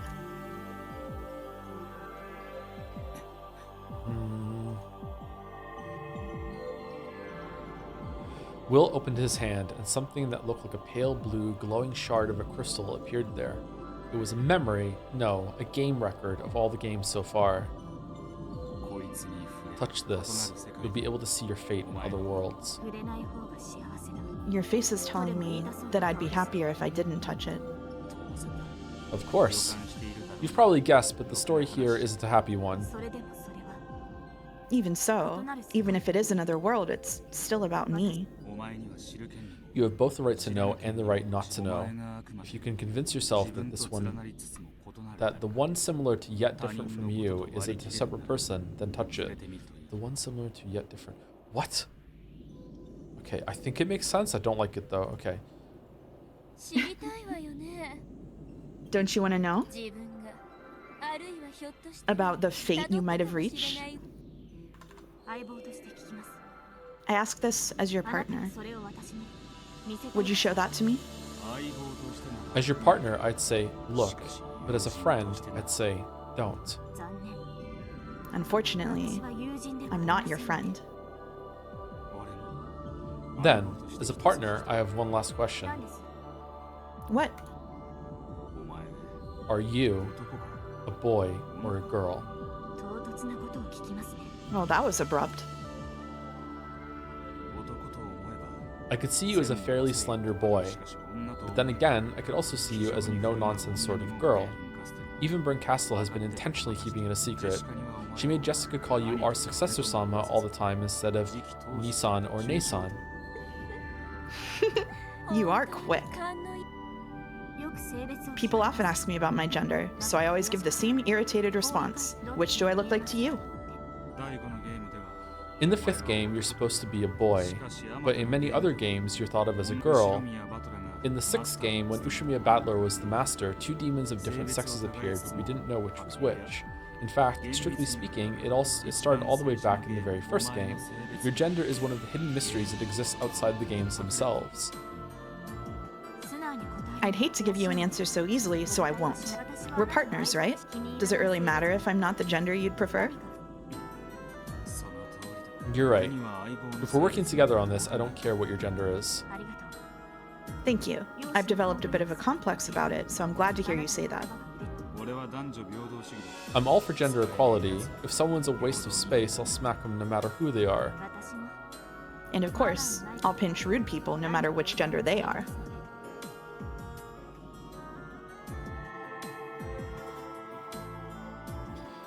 Slowly, Leon reached out and touched the fragment. A moment later, Leon seemed to undergo a violent bout of dizziness and silently slumped over like a puppet with its strings cut. It was no surprise. When people who don't understand parallel universes have many different fates jammed into their heads, they tend to feel like their brains are swelling and their sense of self is melting away. Leon seemed to have lost consciousness.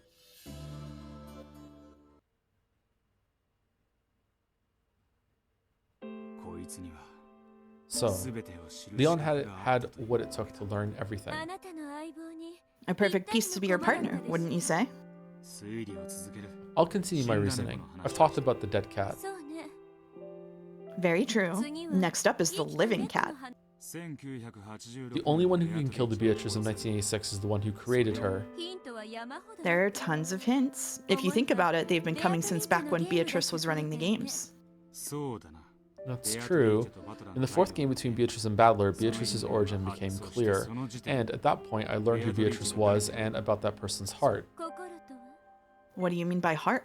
The motive. The reason why Beatrice had to commit a game-like crime on October 5th, 1986, putting even her own fate on the line. Impressive. So you figured out the whodunit and the whydunit as early as the 4th game. Then what about the howdunit? Once you know who the culprit is, theorizing about the howdunit isn't impossible. Those link closed rooms in the 3rd game were a pretty nice job, almost made me feel like applauding. Fucking hell. And the who am I from the end of the fourth game? The culprit who can kill everyone at midnight on October 5th, no matter where they are. By that moment, it's possible to form a certain sort of hypothesis. You might call that the other treasure of the Golden Land. Oh, so you say you can reach all of the answers by the fourth game? In other words, Sumari, with just Beatrice's games? It's possible. Is it? After that, Lambda Delta's game and Battler's game were filled with even more hints. As is this game of yours. Well now, why don't you stop stalling for time and just tell me, who is the culprit?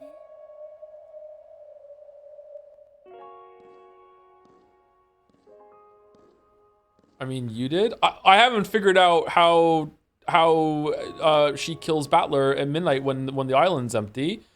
Except maybe there's an explosion or something, but that's only because chat led me to reading fucking Erica's thing. Whatchamacallit? I don't like I'm guessing that there's actually I don't know.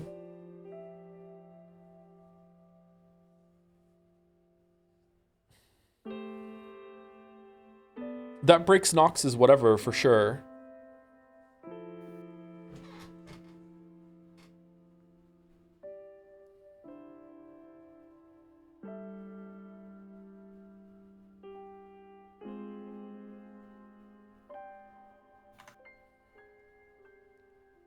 Does it? Well, yeah, we didn't find out about. I'm guessing that the explosives must have come from something to do with the military base, but we didn't even know there was a military base until this episode. So I don't know how you're supposed to how you're supposed to figure that out. Like I don't even think we knew there was an explosion. Oh, do we know there's explosions or hinted there's an explosion when it comes to Angie talking to Ava? I don't think so. I don't.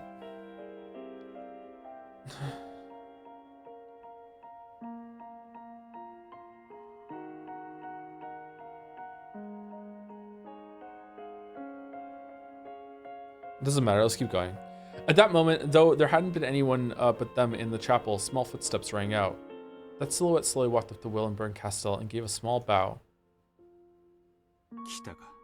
So, you've come. Did you call this person here? Yeah. Who done it? How done it? And why done it?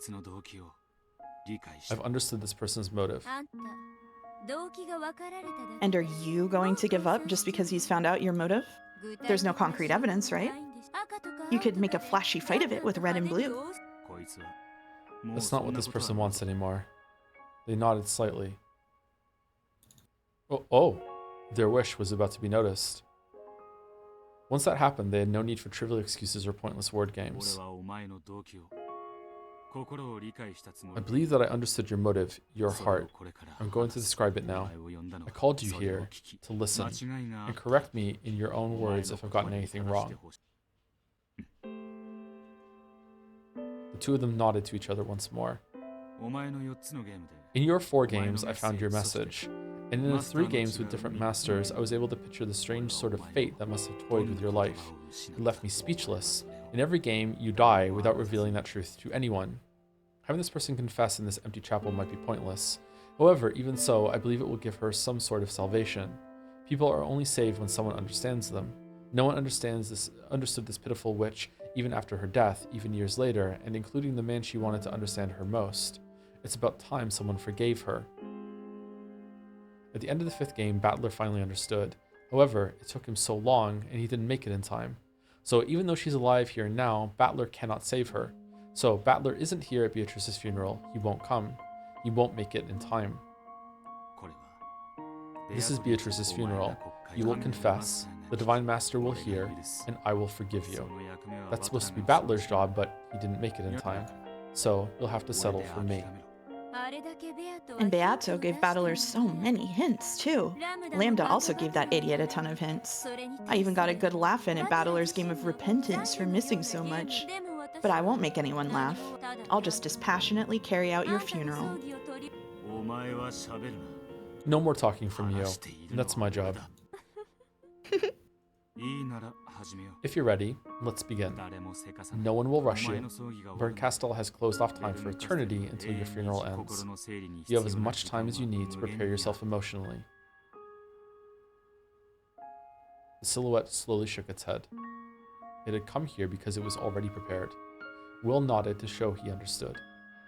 Then the two looked into Bernkastel's eyes, and Will spoke out clearly.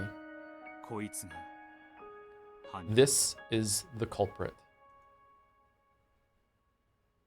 That was a cool scene. Yeah.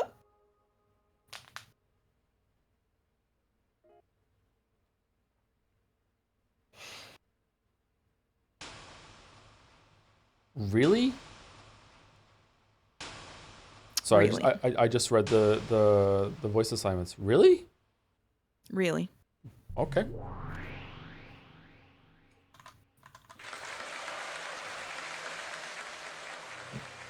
It's a lot of new artwork. Mm-hmm.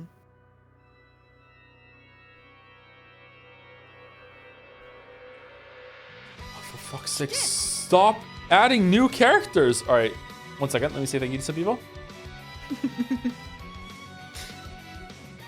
Jeremiah, are you there?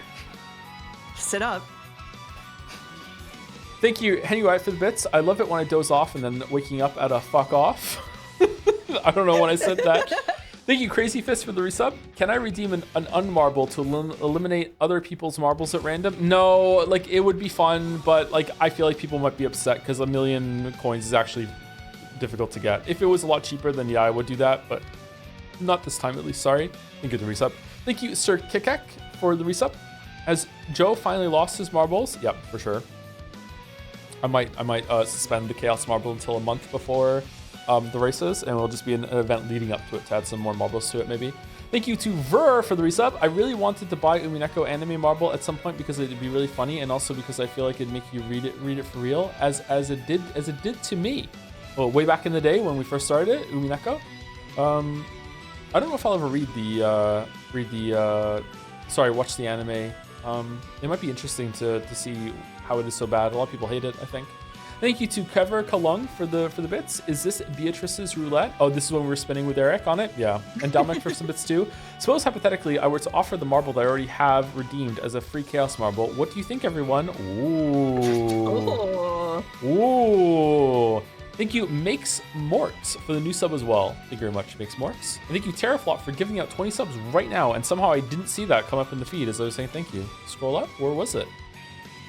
A minute ago. I don't know. I didn't see it either. Holy crap, chat is moving fast. Yeah, it is. Yeah. Thank you very much, Terraflop, for the 20 gift subs. Thank you, thank you. Thank you, Makes Morts again. Welcome, welcome. This looks like someone. This pose? Who is this meant to be? This looks so much like, is it Beatrice or Gap, or who is it? This looks so much like someone else right now, with the arms hanging down.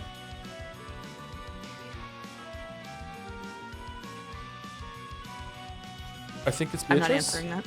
Okay. Yep. Is this me or you? This is me. Okay. Listen, I am one yet many. What I speak is our tale. However, this is a small world, sealed by glass and cork with no one to hear. None shall lay eyes upon it, and my entire tale shall be sealed away, set adrift in the sea of my heart until it disappears amongst the seaweed.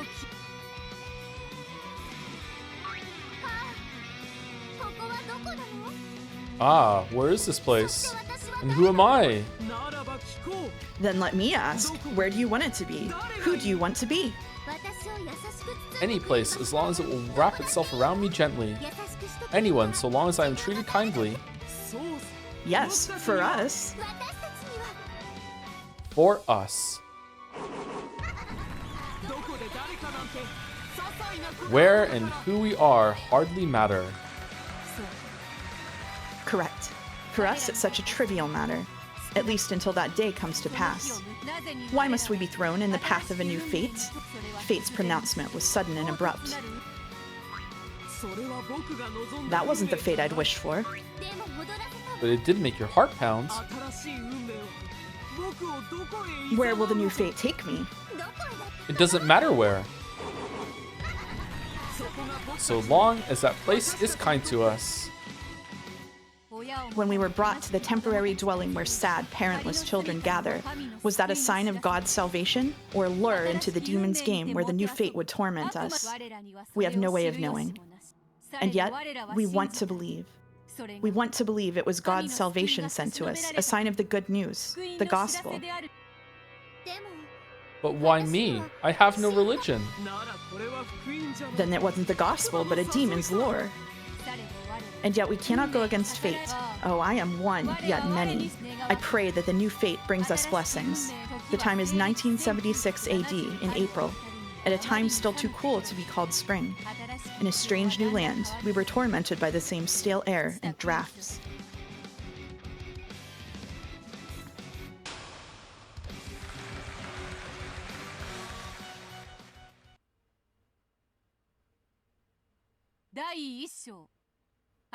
Act 1, A New Life. First friend, days enraptured, new days, a new element, days of trial, sprout of love, root of love, rouge of love, okay. Fuck me. Thank you, McSwellian, for the resub with nice 69 months. Nice. And thank you, Huli Gordo, for the resub also. 26 months. Thank you very much.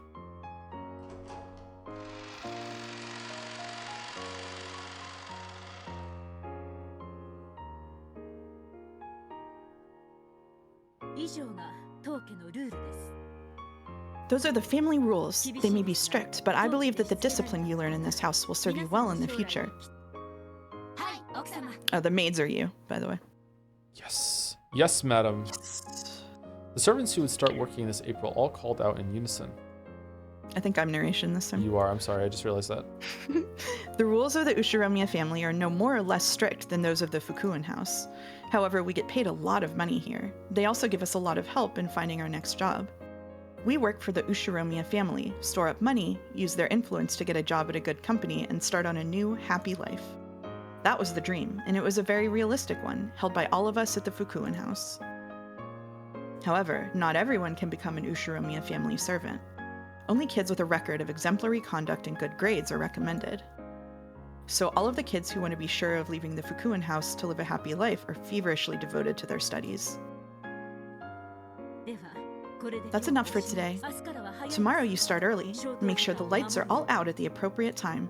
That is all. Yes, madam. Thank you very much.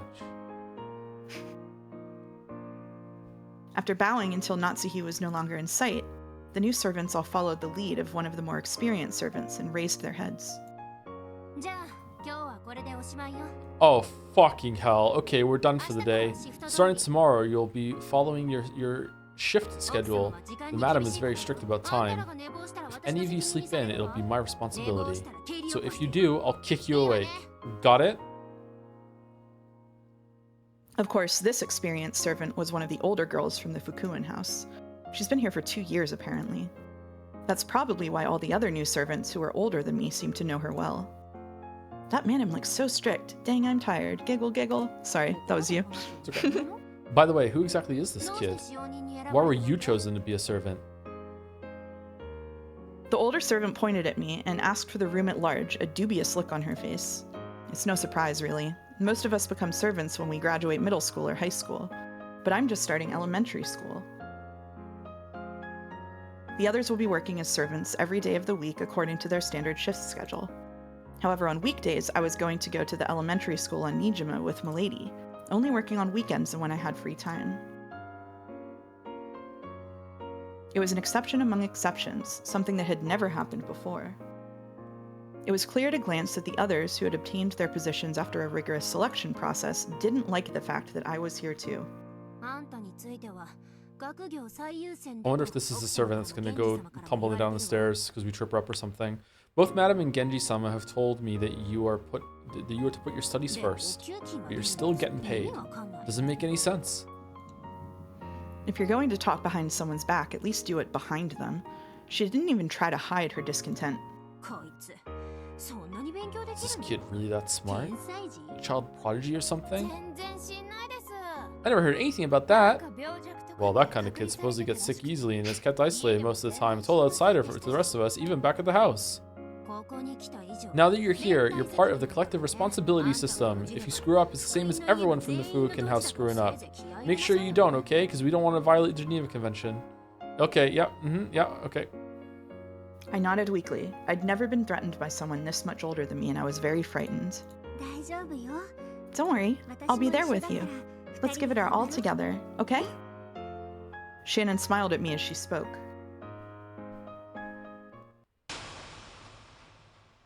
Oh. Isn't Shannon scared too? This house looks pretty strict. Nah, there's nothing scary about it. You just thought it was scary, so it got scary. Then if I thought it was fun, would it get fun? Yeah, it would. So here too, let's give it our all with a smile. Shannon was my only friend in the Fukuen house. She was confident and popular, the complete opposite of me. I was embarrassingly dull-witted, and no one wanted to be my friend. I would never have made it through those days in the Fukuen house had it not been for her encouragement. So I would probably make it through here too, with her by my side. Well, isn't it about time we got ready for bed? I've got work early tomorrow morning, but you have a different job. That's right. Unlike everyone else, I have to go to school. When I spend the night on Rikenjima, I have to get ready for school and wait for Milady at the dock. Milady looks like an energetic person. I hope you get along well. Do you think I will? I'm so scared of school, so nervous. I had grown used to life in the Fukuen house, so the more relaxed rules at school made life easy. But until I grew used to it, everything was new, and everything made me nervous.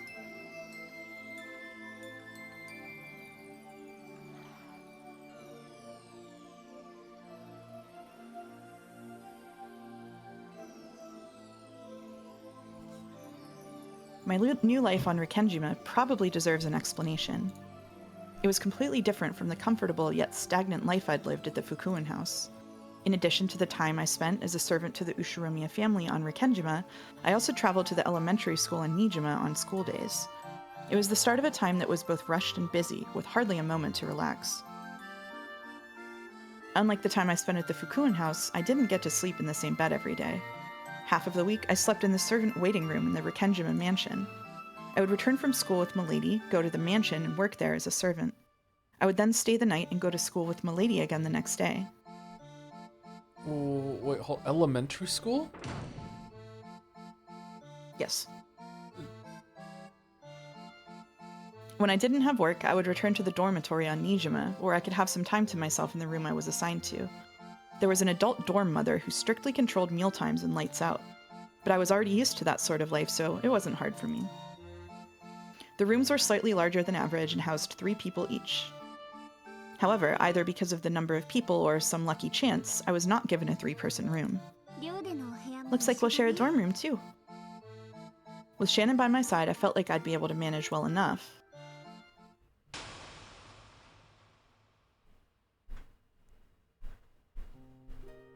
Correct. Every year, new servants came from the Fukuen house, replacing some of the old ones. It was something Father worked out with the house all on his own. The rest of us weren't allowed to meddle.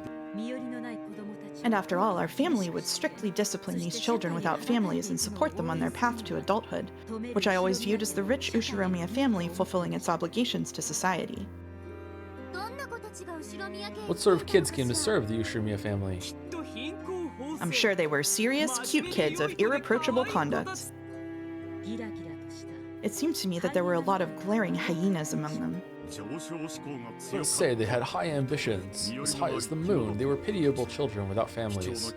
All were determined to use this rare opportunity to launch their careers so they could take control of their lives. Did all of them have to balance school and servant work? That must be tough. You wouldn't be able to get much work done. Before that child, there were no cases of a servant going to school while they worked. To be honest, I was fairly surprised when that kid first came to greet me. So obviously young. The others were all around 16 or 18 years old, but that kid alone looked 10 years younger. That one extraordinarily young servant came to the family mainly for experience, so not much was expected of that child's ability as a servant. Indeed. You certainly couldn't rely on that kid as much as you could an adult seasoned servant. To think that we would accept a child who hadn't even started school, no knowledge of housework, no practical experience, and not even finished with mandatory education. I don't know what father was thinking, but I always thought there was something clearly odd about it. I spoke to father about it. I asked him if it might be better to wait for the servant to graduate middle school before starting here. And what did Kinzo say? Come on, we all know what he said. Oh, Beatrice! By that time, he was already a complete shut-in inside his study, obsessed with the occult. If you tried to talk to him when he didn't want you to, he'd yell and tell you to stop interrupting the journey of his mind. That's like my top 10 favorite moments of the Viennas. Just fucking roast Kinzo, sorry.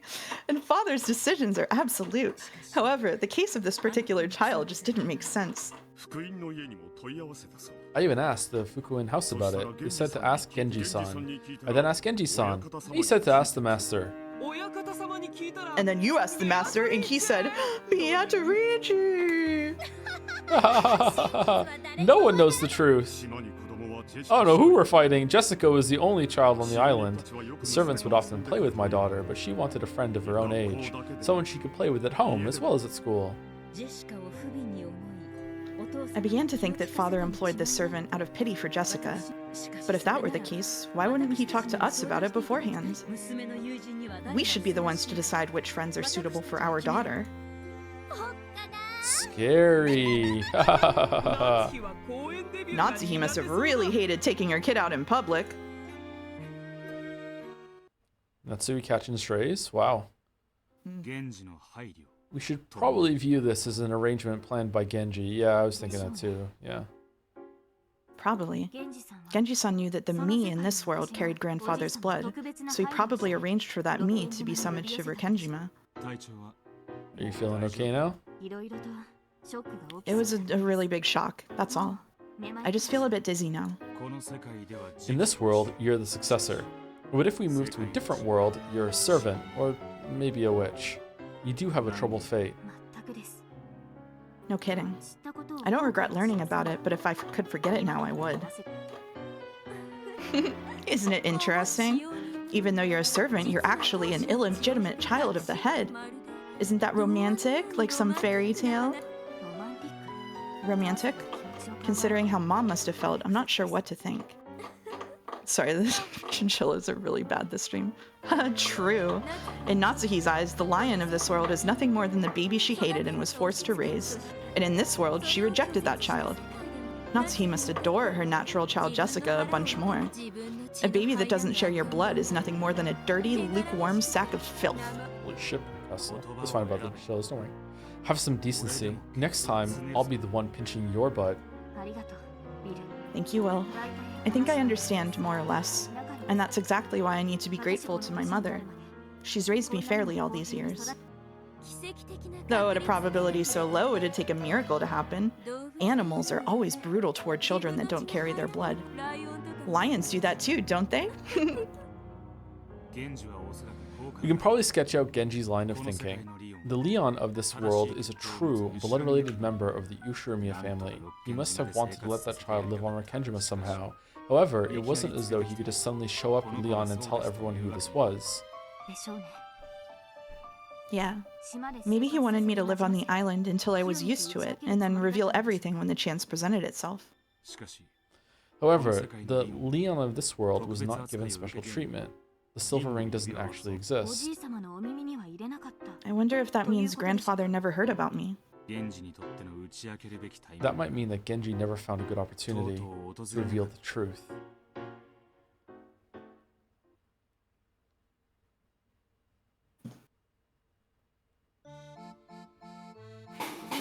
And there they go. Genji must have wanted to tell the truth one day, to tell that the orphan of Kinzo's beloved Beatrice was still alive. However, that was not an easy thing to say. Why wasn't it easy? Dummy, what would happen if Natsui found out? The sound is the chinchillas running on their wheel, sorry. Oh right, if Leon suddenly appeared, Jessica wouldn't be the successor anymore. Strictly speaking, Jessica wasn't the successor, but since she'd been able to select the future successor, it all came to the same thing. I don't know why I just let you take narration. The more one learns, the less simple this tale becomes. There were some who celebrated my birth and some who did not. Genji could only wait in silence for the proper day to reveal it all. Oh yeah, your narration, I'm sorry. It's okay. Was it a tale hidden only within Genji's heart? Leon and Kinzo and Natsui and Kraus and Jessica and everyone else. None of them knew this tale. Thus, the curtains slowly rise on this curious tale in the year 1976. Oh, I am one, yet many. Why must fate abandon us and continue on its merry way? People only found the young servant strange for the first month. Natsuhi and Kraus's protests came to naught. After all, there was no actual harm in it. So why not indulge Kinzo's whim? Eventually, everyone grew accustomed and began to accept this slightly abnormal, everyday life. However, it was not so for the other Fukuan servants, who were always close by and who believed that everyone should be treated equally. Their small bits of discontent over my special treatment began to accumulate as time went on.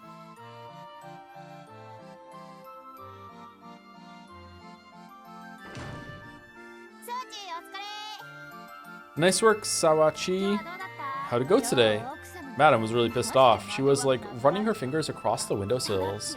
Yeah, and getting on Tadachi's case for cleaning slow. Come on, give us a break. All of the kids in the Fukuan house are supposed to treat each other as family. Because of this, everyone hides their original names and uses their new blessed names. Maybe because the character is in the word Fukuan, that character is almost always combined with at least one character from the child's original name to make their new name. Still, just giving a person a new name doesn't mean they'll accept it so easily. Boys and girls who have lived in isolation and through various trials sometimes feel as though their real first and last names are a bond that's worth holding on to. So most of the Fukuan children hate their own names, like Shannon and Cannon, calling each other by nicknames based on their original names. Of course, this is only done privately. When in the presence of the house director or other important people, only the blessed names are used. On the job, the blessed names are used, and off the job, informal nicknames are used. Everyone's very used to living with two names like this, so they're all comfortable with how the system works. Phew, you stink. Go take a shower. Stinky timeline. Dang, why is it so cramped in here? Can't they get a bigger dorm if they have that huge mansion? Hey, Garashi-san. Why is Yasu the only one who isn't in a 3-person room?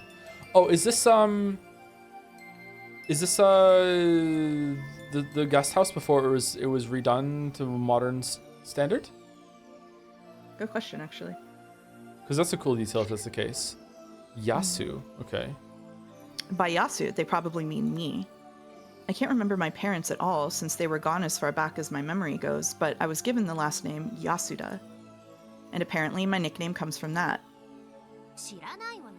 How should I know? Genji-san was the one who decides the rooms. I don't like it either. Yeah, seriously. Wouldn't it normally go 2 and 2? I mean, who exactly is Yasu anyway? It looks like that kid's job is going to school with Milady or something. So what, is it being a school friend a profession now? Doesn't make any sense. Of course, on days when I'm given work, I return to the mansion right after school and work alongside all the others. I help out with caring for the garden and cleaning up the mansion. I can't do any jobs on my own, so I'm always just helping out. Maybe because I'm young, the adult servants are always kind to me. My fellow Fukuan servants don't seem too happy about that, though. Don't you think Kumasawa-san's obviously soft on Yasu? It's like she's mistaken Yasu for her own grandchild or something.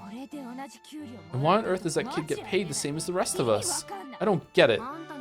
I realize you have school to worry about, but don't forget that you're a servant too, okay? You need to stop being a helper and learn to do work by yourself like the rest of us. We aren't going to let you take it easy forever, okay? I have been trying my best. However, I'm not very strong yet, so I can't carry heavy things. I can't carry a lot of things either. I can't fold clothes right, and I'm not good at using a dustpan. I just can't do it as well as everyone else. As my face turned red, I spotted Shannon, who was watching from the sidelines and not joining in. Shannon is my only ally. Unlike me, she can do everything well. However, she'll never pamper me. She'll show me how things are done, but she'll never steal my jobs from me. She really is incredible. I really want to be like Shannon as soon as I can. She never talks behind people's back, and no one talks behind her back. She's kind and she gets along with everyone. I want to be like her, and she's always kindly watching over my efforts to become like her. Okay, so this is not the real Shannon? Or, sorry, maybe it is the real Shannon. That's the Shannon that she based the personality on, furniture on? Because Shannon, it's like the 19 whatever the fuck, right? So, like, Shannon should be young. I don't get it. You can take these unattributed lines of the POV character, by the way. Okay. Yasu. Why did I end up here? I don't know. Though I'd just been muttering to the ceiling, Shannon gave me an honest answer. I guess there's no way to say it except that it's part of God's plan. Is this another test from God? Yep. Think of it as a test to help you grow into a wonderful human being. Alright, fuck God. After all, you're a special chosen person. Am I special? Of course you are. After all, everyone else here is huge, but you were the only one special enough to be chosen young. Why am I the only one who's little? I can't do any jobs by myself. Everyone complains that I'm just there to play with Milady. And yet, Madame made it clear that I'm not to think of Milady as a friend or speak to her in a casual manner. You may be 10 years younger than everyone else, but that means, if you keep it up until you're the same age as the others, you'll be much more experienced than the new people who come later. Even Genji-sama will acknowledge your talents, and you'll become a leader who can teach the new kids who come from the Fukuen house. And then, I'm sure that everyone will respect you. By that time, even Madame, the Master, and Cross-sama will acknowledge your skills. That's your future. You mean like the ugly duckling becomes a swan? That might be it. After all, it was very unusual for you to be chosen as an Ushiromiya family servant. In fact, that rumor might be true, and you might be the secret child of someone in the Ushiromiya family. Shannon laughed, saying, "Wouldn't that be cool? And then you'd be super rich, too." But that didn't seem quite right to me. After all, if that was the case, why have I had to live all alone here in the Fukuen house? Shannon and people like the house director are the only ones who will play with me.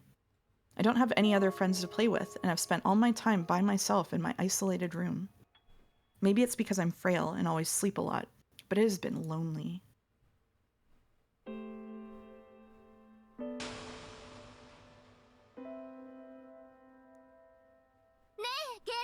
Hey, Genji. Exactly how much did you know? You never talk about anything, but you've known everything since the beginning, haven't you? 19 years ago, you heard from Natsuhi that a servant had fallen from a cliff holding a baby. You went to the bottom of that cliff and realized that the baby was still alive, didn't you? I was not qualified to determine whether it was alive or dead. Then who was? The doctor, of course. What do you say, Dr. Nanjo? Oh yeah. He'll sing it. Are you certain? Is it alright for me to speak? If you are willing to tell the story yourself, then I ask it of you. Very well.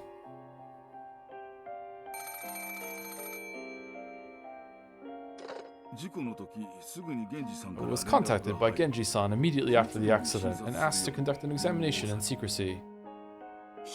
In secrecy? Why? Both the Beatrice of Kouadorian and her child were unregistered people who weren't supposed to exist. It would lead to various problems if it went public. I had started the procedures to have the baby registered, but they were not complete at that time. It was a very unfortunate time for the baby to die. So the servant who fell was treated as having died alone in an accident? Natsuhi wouldn't talk to anyone. It would have been easy to set up. But that baby was alive, wasn't it? Correct. Of course, the child was gravely injured. It was a miracle that it survived that wound. If the angle had been slightly different, or if Genji-san had been any slower in carrying the baby to me, that baby only managed to survive thanks to a series of miracles. I had given up. I didn't believe the baby could have survived that. But it did. How strong and resilient is life? No, this is fate. fate. So the baby was fated to live on and eventually accomplish something great?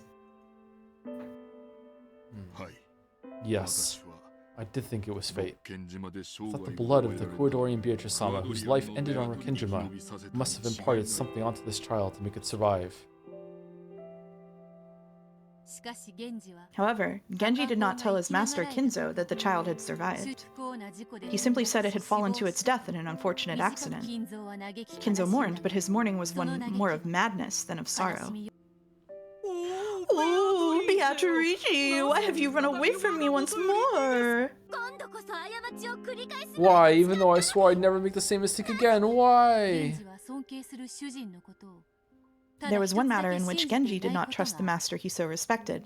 That matter was whether Kinzo would be capable of accepting Beatrice's grandchild as her grandchild. Genji had served the Kuwadorian Beatrice for many years as well. He was very aware of what she had felt. He knew that she had accepted the favor Kinzo had bestowed on her and respected him as a father. However, her love was not the same as Kinzo's love. Kinzo thought her to be Beatrice reborn, and tried to use her to satisfy the many feelings he had felt for the late Beatrice. Of course, the Kuwadorian Beatrice could not accept those feelings. In the end, she had her chastity stolen by the one she thought of as her only family and respected as a father. She thought he was her father, and he thought she was his wife. Oh, what an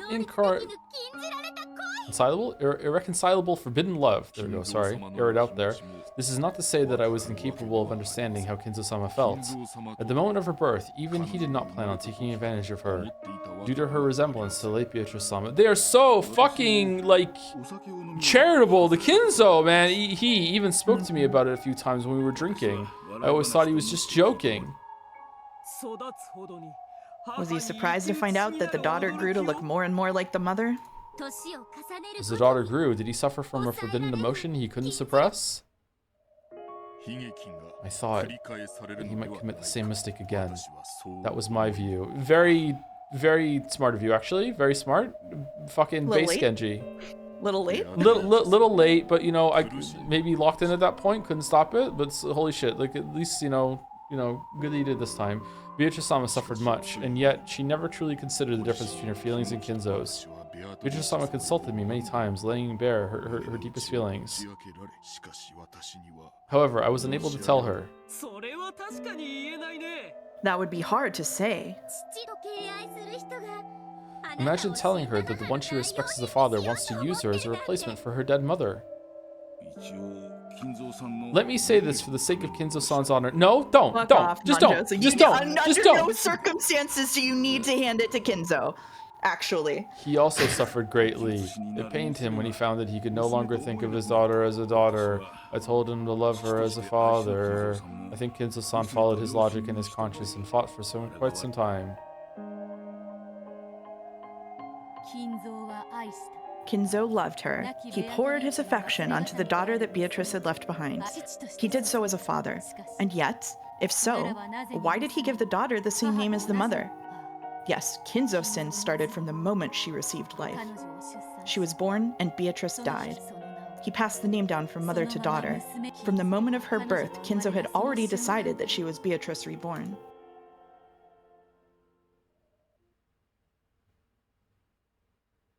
The story isn't giving him any grace. Yeah, but the characters who see Kinzo with love are, so it's fine, but it's just irritating, you know. Like it's not bad writing, it's just irritating as a person. Anyway. We hate to see the people who are enabling Kinzo, yeah. So then we get Leon. Kinzo, trying to atone for his sin, tried to make Leon a proper member of the Ushiromiya family. Exactly. I get the feeling I'll get my butt pinched if I talk about other fragments, but what if there was a fragment where Leon is accepted and Kinzo commits the same sin again? I want to see if we can find one of those. Who would want to see something like that? Is this your job, mixing up the worst possible delusions and possibilities for every part of a person's life and sneering at them? Yes. Unfortunately, that's the sort of demon she is. Yes. How rude. I'm a witch. Genji foresaw that worst of all possible futures, and trying to secure a better future, he intentionally lied about the baby being dead. Right. Kinzo was a man so impulsive that he used his own daughter. Genji, who knew Beatrice's feelings and felt sympathy for her, couldn't trust Kinzo so easily. Even Genji, Kinzo's most devoted servant? Genji draws a clear line between the professional and the personal. While he served Kinzo faithfully, he also felt that the mistake Kinzo had made with his daughter wasn't one to be forgiven easily. Could be. And to make sure that Leon wouldn't be found out easily, Genji lied about the kid's age, lowering it by 3 years. That's a good point. In this world, I'm just entering elementary school in 1976. I was actually supposed to become a 4th year then. If your frailness wasn't the reason, then Genji must have been careful to disguise the year of your birth. Not only Kinzo, but also Natsui wouldn't easily forget the baby from 19 years ago. If a suspicious young servant of that age came to the island, Natsui's woman's intuition would definitely have picked up on it. Had the child been too sick to go to school for 3 years? Or had the age been faked so that Natsuhi wouldn't figure everything out? Either way, we know that your age has been lowered by 3 in this world. Correct. The age of this world's Leon has been altered by 3. This is a small, feeble kid we're talking about. An underdeveloped kid, it would have been more possible to pull off than you'd think.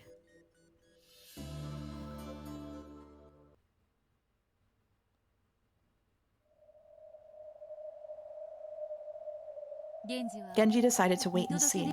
In the end, would Kinzo be able to accept Beatrice's child as an actual child or not? He had the child live in the Fukuin house until a suitable age, and then summoned the child to the island as a servant. Both father and child had no clue who the other was. Genji had an idea. If Kinzo truly felt affection as a parent, he would notice traces of that deceased mother and daughter in this child. That way, they would surely regain their parent-child relationship without anyone having to expose the truth to them. That's what he thought. Or perhaps the time might come naturally. When that happened, he could tell the truth to both father and child. Believing that this day would eventually come, Genji told nothing of this to anyone. He watched over Beatrice's child, waiting for the fated day. And time continued to pass. Days slid by as he quietly watched over Beatrice's child.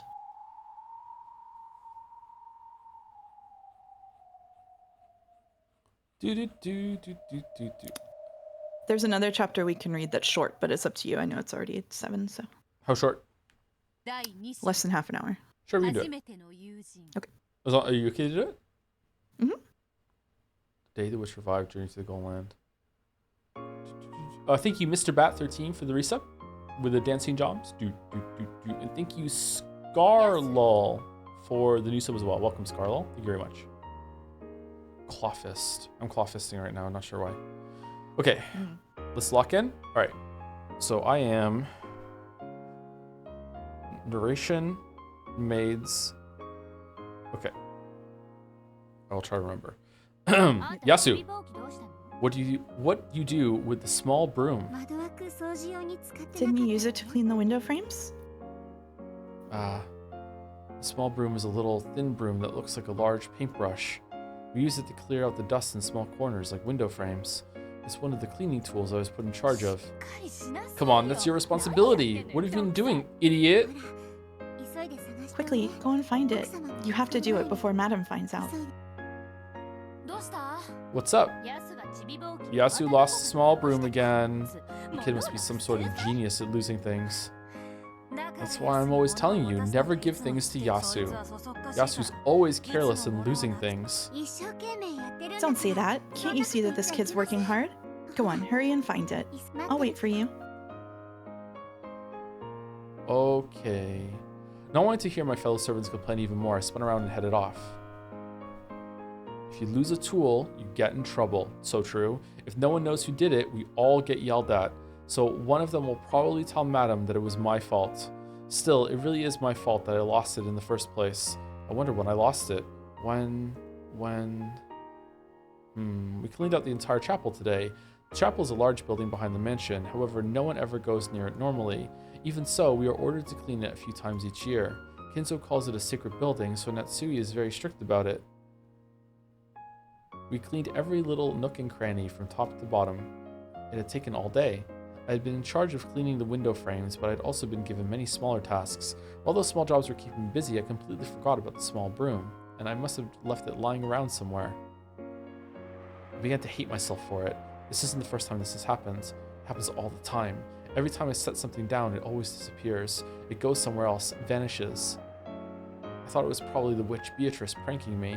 The ghost of the witch gained power from Kinzo's evil spirits and was reborn.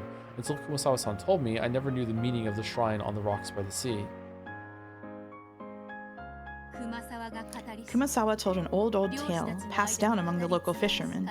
Rokkenjima used to be known as Akujikishima, and terrible evil spirits who ate human souls lived there. Bless you. Thank you. Hey, Kumasawa, let us hear too. Tell us the scary, scary tale of Rokkenjima's evil spirits. Oh, very well, very well. Rokkenjima was once called Azukishima. Hey, that's different. However, even deeper in the distant past, it was known as Akujikishima. It was rumored that sailors who went too near the island were dragged down to the bottom of the sea and had their souls eaten. Yes, frightening spirits such as those do exist on this island. It was Kumasawa's favorite ghost story. Every new servant who came to the island heard about it. Such stories are usually laughed off. But when stormy nights visited Rokkenjima, bringing an eerie howling to that lonely island where nothing exists except the Ushiromiya mansion, everyone would listen meekly. The shrine by the coast was there to seal the evil spirits away. And the master had that creepy occult hobby. And the mansion was so spooky, it was easy to picture something hiding in the shadows. Oh, true, true. The traveling Shugenja monk was only barely able to suppress those spirits. The seal just managed to hold them, but to this very day, they wander through the mansion, night after night, searching for a victim. Have you seen the master's study? I have. It's like some kind of demon laboratory. There's that rumor about the master researching demons. They also say he's researching how to revive his mistress, Beatrice. Didn't they say he was gathering children to be sacrifices for his magic experiments? Wow, scary. What do you have to do if the master asks you to come into the study alone? I heard that long ago, one kid went into the study and never came out. That must have been a victim of an experiment to give Beatrice's ghost a new body. Very true. Beatrice-sama has become a ghost and wanders around searching for a body. The VIP room on the second floor is where Beatrice-sama dwells. You must always be respectful when cleaning that room. If you aren't...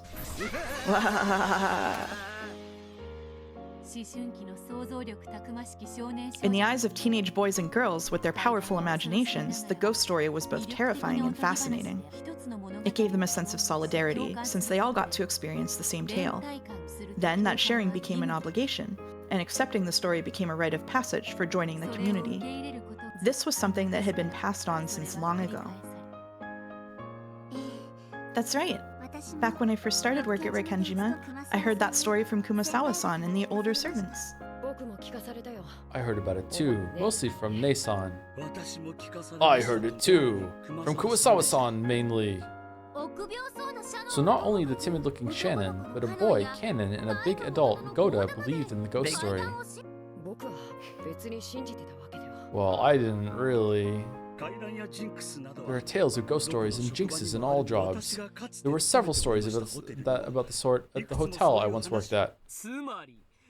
So, Sumari, you thought it was silly and you didn't mind it at all? I think there was a need to blend with the community. That's it. Ghost stories and jinxes are the local rules of your workplace. If a newcomer breaks those rules, they can't expect to be welcomed in. So true, Umphi? Exactly. If I said witches couldn't possibly exist, that the whole idea was ridiculous, then I'd get into a fight with Nei-san. It was easier if I just appeared to go along with it. Come on. If you think that way, you'll be cursed. There was one servant who got seriously injured. All workplaces have stories like that. No matter how incredible the ghost stories and tales about the company founder are, you accept and believe them. That's what it means to blend in with your new workplace. Wow! Everyone's so mature. That's what I think reading Umineko. Yeah. It's like how you have to go along with the Chan bullshit if you want to be a part of the streams. I went to each window around the chapel in the order I had cleaned them, searching carefully in all the places I might have left it. I'd been cleaning the windows with it, so it had probably been set down near one of those. When did I leave it behind, I wonder? Now I think about it, I don't think I had it anymore when I reached the last window, so I must have completely forgotten to clean that window frame. Ugh. Is this me? Yes. Ah. Through the window, I could see the others leaving one after another. Shannon turned around and glanced up, looking worried. I don't want to be responsible for making everyone wait, so I'm actually glad they're leaving without me. If I said I wanted them to wait for me, I'd be relying on them too much. Can I say something really quick? Sure. The other day, someone was on my stream, I think it was Fifi, like, what's your favorite Chan? And I was like, I'm on my own stream. I don't want to have to do the Chan shit. Like, I'm not into it. Whoa. Like, it's just not my thing. And yeah, Jelly got so mad at me in the chat. And I'm like, literally, it's my space. Why do I, like, this is my own space. Why do I have to play along with this bullshit in the place that I've made for myself? So what's your favorite Chan? None. What do you mean? You're on my space. Okay, then I'll acquiesce and say what I said there. I have participated in the creation of one Chan. It was Sumari Chan. Oko did a good job, so that's my Chan. There you go. There you go. Done. Acceptable answer. The sun's beginning to set, and the chapel's getting darker and darker. I don't want to hang around in a place like this all by myself.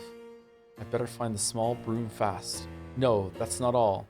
I also need to clean the window frames I forgot. Uh-oh. Madam is strict. She'll probably check all the windows carefully. If she does, I'll be the one who gets in trouble tomorrow. But really, where did I lose it? Why did I lose it? The darkness grew and grew. When it became dark enough that I would need a light before long, I began to panic. I dashed around the chapel, tears streaming down my face. As I stumbled about pathetically, I could feel the presence of a prankster witch giggling at me from the crack of the door and gaps in the ceiling. The ghost of Beatrice, the master's mistress, wanders about in search of a body to this very day. As she absorbs the power of her kinshipa's evil spirits, her strength steadily grows and she waits for the day of her resurrection. And for some reason, she's peeking out at me. And if I ever take my eyes off something for a second, she snatches it away and hides it. This isn't the first time this has happened. Whenever I look away, keys, handkerchiefs, pencils, erasers, all of them vanish almost right away. Even though I was planning to use them later, I just wanted to put them in their proper place, they disappear as soon as I turn around. It isn't someone hiding them as a prank. It's happened many times when I'm the only person around. Everyone always says I'm too careless and forgetful, and they laugh at me, get mad at me. I do try to be alert, but like some kind of bad joke, I lose things easily when I forget about them for just a short while. So sometimes I think this eraser is going to disappear sooner or later, and I stare at it. But at those times alone, it doesn't disappear. Nothing disappears when I'm alert. But as soon as I think I'm safe and the tension relaxes just a bit, then something else will disappear. Why is it always me? Redders in the chat want Yasu to get a carbon monoxide detector. Giggle, giggle. Oh, this is you? That's fine. It's just laughing. Yeah, I hear you. I can tell that the witch is laughing at me as I lamely run around in circles.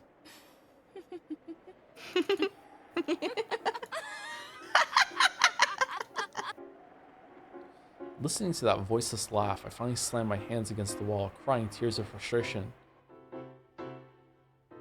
Please, just stop it. Why do you always hide my things and get me in trouble? And the witch answered. Fool, isn't it obvious? Why else except to entertain myself by watching you wander about pointlessly? I couldn't bear it. Even though I knew what she said was true, hearing it said directly was incredibly annoying. I understand. That small broom probably is somewhere in this chapel. No, that's not quite it. I'm sure that the moment before I reached this window, it was right there on the windowsill. That's right. I'm sure I put it by this window. But the prankster witch Beatrice used her magic, and just before I reached this spot, she instantly teleported the small broom to the next window over. The instant I approached that window, a hole appeared beneath the small broom, swallowing it up. And it came out by the next window after that. It landed right inside it as though it had been there the whole time. And this happened over and over again. As I ran up to that window, the small broom fell into a magic hole and went to the next window. And when I went to that window, it went to the next window. And I realized that she was just making fun of me. So no matter how much I searched, it would be useless. But if I stop searching, it'll just be sitting there one by one window or another. So this isn't a search. It's a test of endurance. I kept chasing after the small broom, and Beatrice kept making it escape to the next window over, trying to make me give up. This is an eternal chase that'll end only when one of us gives up. So I kept going around and around, even to windows that I knew I'd already searched. If it's not by this one, then try the next one, and the next one. And the witch kept moving the small broom to the next window and the next.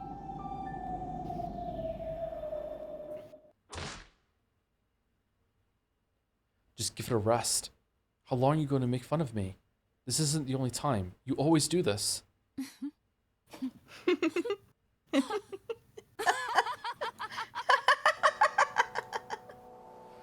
The shrill, voiceless laugh of the formless witch continued to mock my sobbing. The witch is right beside me, laughing at me.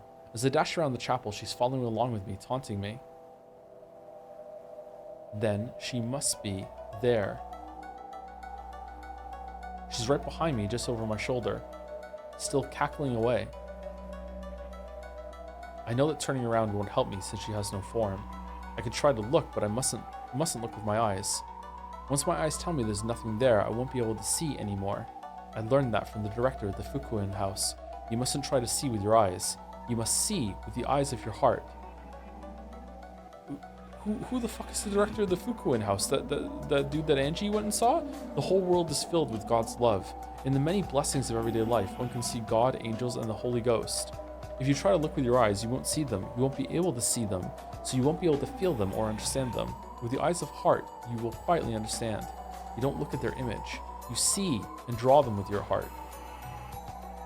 Oh.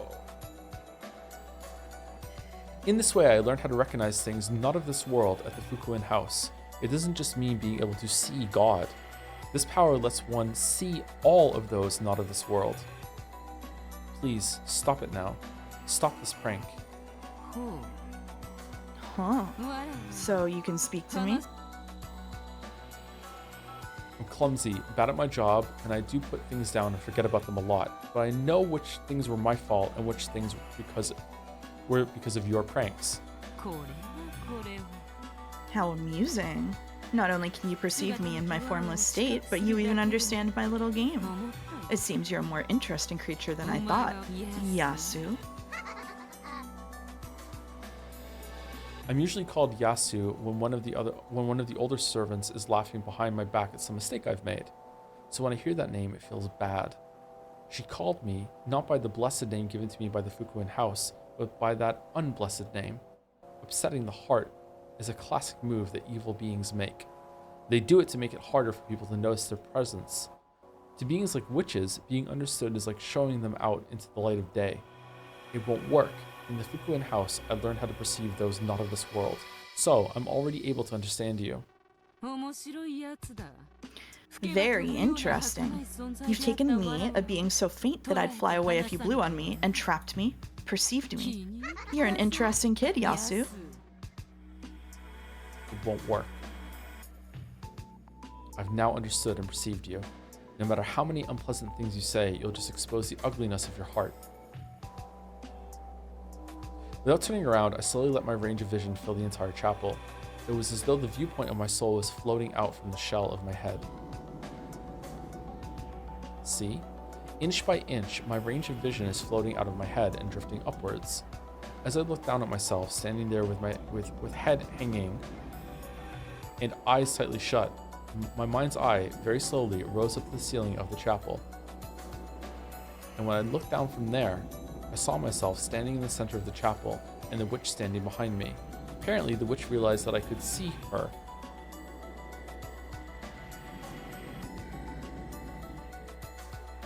She turned around and raised her eyes to look at the eyes of my heart floating by the ceiling. At last, I could see the witch Beatrice with the eyes of my heart. A mere human that can perceive my form? The demonic lips twisted in an ugly curve. It was clearly a challenging, repulsive, demon smile. She wore a blood-red dress and hat. The design was completely different from anything humans wore. Her hair was blonde. It had countless beautiful curls like a princess from a picture book. But there was no trace of cuteness about her. I did think you were a bit different from the other humans, but it seems I was mistaken. Forget just a bit, you're nothing like those other humans. You sad witch, you can be seen by no one, heard by no one. Have you been pulling these pranks all the time just to catch the attention of humans?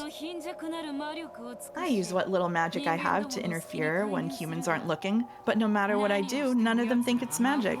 They decide that they just made a little mistake and blow my existence away like the candles on a cake. If so, then I've just saved you, because I understand you and have perceived you. Saved me?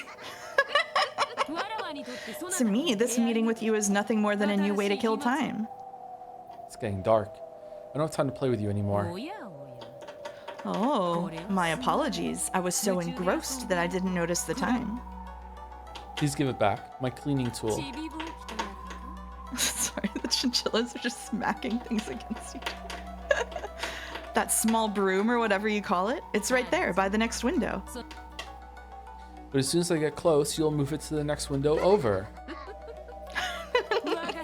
My form is elusive, as is my magic. With a snap of my fingers, I can do anything.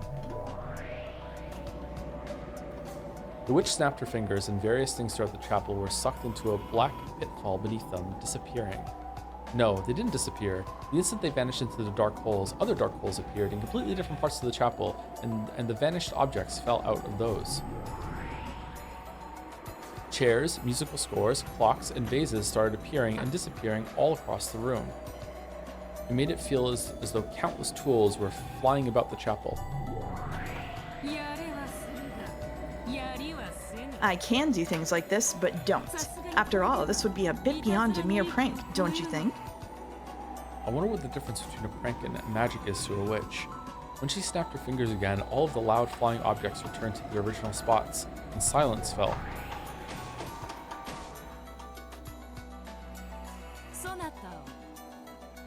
I've taken a liking to you. You've perceived and captured me?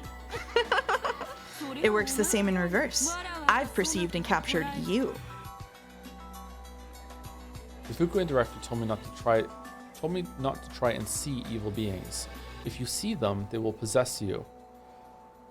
Okay, so this is all the fault of the Fukuen director. Now I understand this witch. A bond has been formed between us. That is correct. Now that you have acknowledged my existence, I have formed a bond with you. After all the years I've spent in boredom, it'll be nice to have a young kid like you to talk to. I'll talk to you from time to time. So will you stop pulling pranks like this? No, I'm not here to talk to you, but to play with you. And if we're playing, pranks are just part of the game, right? Very well. I've had enough fun for one day. The sun has sunk and the moon is full. I'm a bit tired after appearing in front of you for so long. Let us call it a night. Look how much fun we had with just a single broom. Moon's up. Please give it back. No way. I'll keep this as a token of our meeting. Got a problem with that? If I said I did, would you give it back to me? I never listen to humans. However, I might lend an ear to a friend. If you give it back, I'll acknowledge you as a friend. Foolish human. Did you actually think that alone would make me want a deal? If you want to make a deal with me, try drawing a mysterious magic circle or two. And yeah, I might consider your proposal. What do you mean, you might? I'll take my time in deciding whether you're worthy to be my friend. After all, to be a witch is to be a contrarian and a monojaku. If you ask us for an answer, we'll never give one right away. I'm a witch? Yeah, I guess so. Understood. Then I'll leave the small broom with you. Please give it back when you decide to become my friend. Very well. Will this broom become a bridge of friendship between us or not? I will hang on to it for now, making my decision in my own good time. When the witch snapped her fingers, the broom for which I had searched so long fell out of a hole in the air. Yeah, that's fine. Landing between the fingers she had just snapped. This is goodbye. This game with you was far from boring. Let us play again sometime. If you're my friend, that is. When a cat toys with a mouse, does it try to become friends with it first? Yes. Mouse. The witch faded away. As she did, the eyes of my heart shut themselves. When I returned to my body, I felt suddenly tired and let out the breath I'd been holding. Of course, when I turned around, there was no one to be seen. I couldn't feel the witch's presence anywhere anymore. It had gotten very dark by this time. I decided to leave the chapel. There was no point in searching for the small broom any longer, not until the witch decides to give it back. I went out of the chapel. The chapel key had been left in the lock. I used it to lock the door. What am I going to do about the small broom? There's nothing I can do. I can't even blame the witch. I must acknowledge that I'm responsible for giving the witch a chance.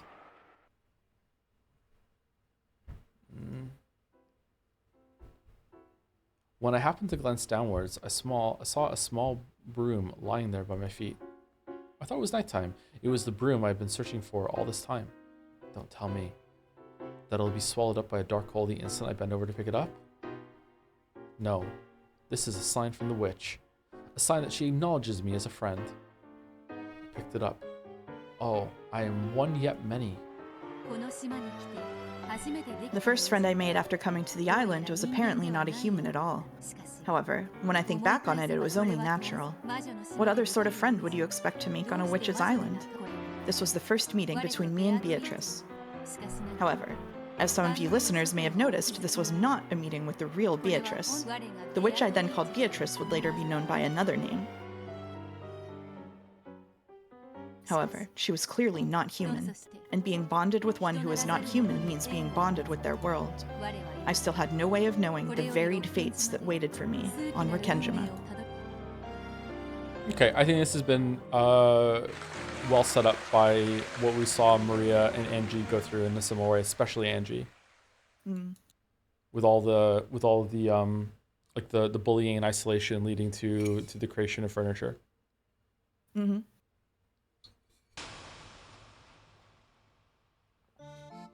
Was that the end? That was the end. Oh, it was a short chapter. Okay. No return to the chapter list of the play we're going through? No? Okay. I'm surprised. Oh, okay.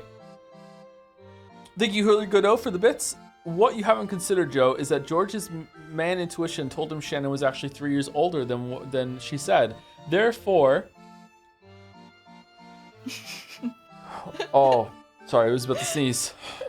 Is it coming back? Therefore, hey, what are you doing with that gun? Oh, man.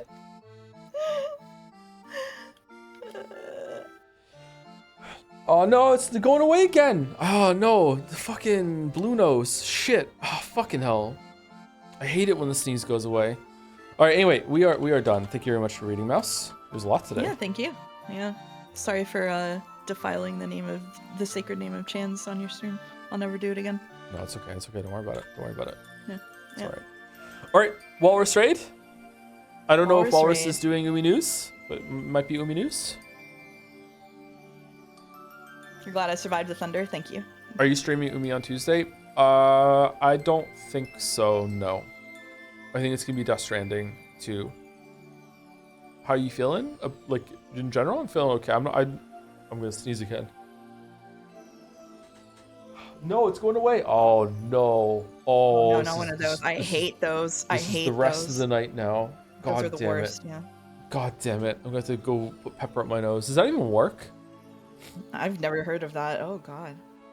This stream kind of skyrocketed episode 7 in my episode ranking so far. This is really fun. Yeah, it's gone up. This is definitely the best of the answers arc to me so far, I think. Sorry, Mouse. It's better than 6. Okay. But maybe... I told you that I thought you would like it better than 6 at the very beginning. maybe the ending is going to change that, but we'll see. We're only halfway through it, so I don't want to accidentally run out and get a fascist tattoo. So we better make sure that we get to the ending first. If your first tattoo was Umineko, that would certainly be something. So we'll see. Sekimeya egg tattoo. with the legs. Yeah, with the legs. All right, Raider's about to go out. See you later, everyone. Bye, everyone. Thank you.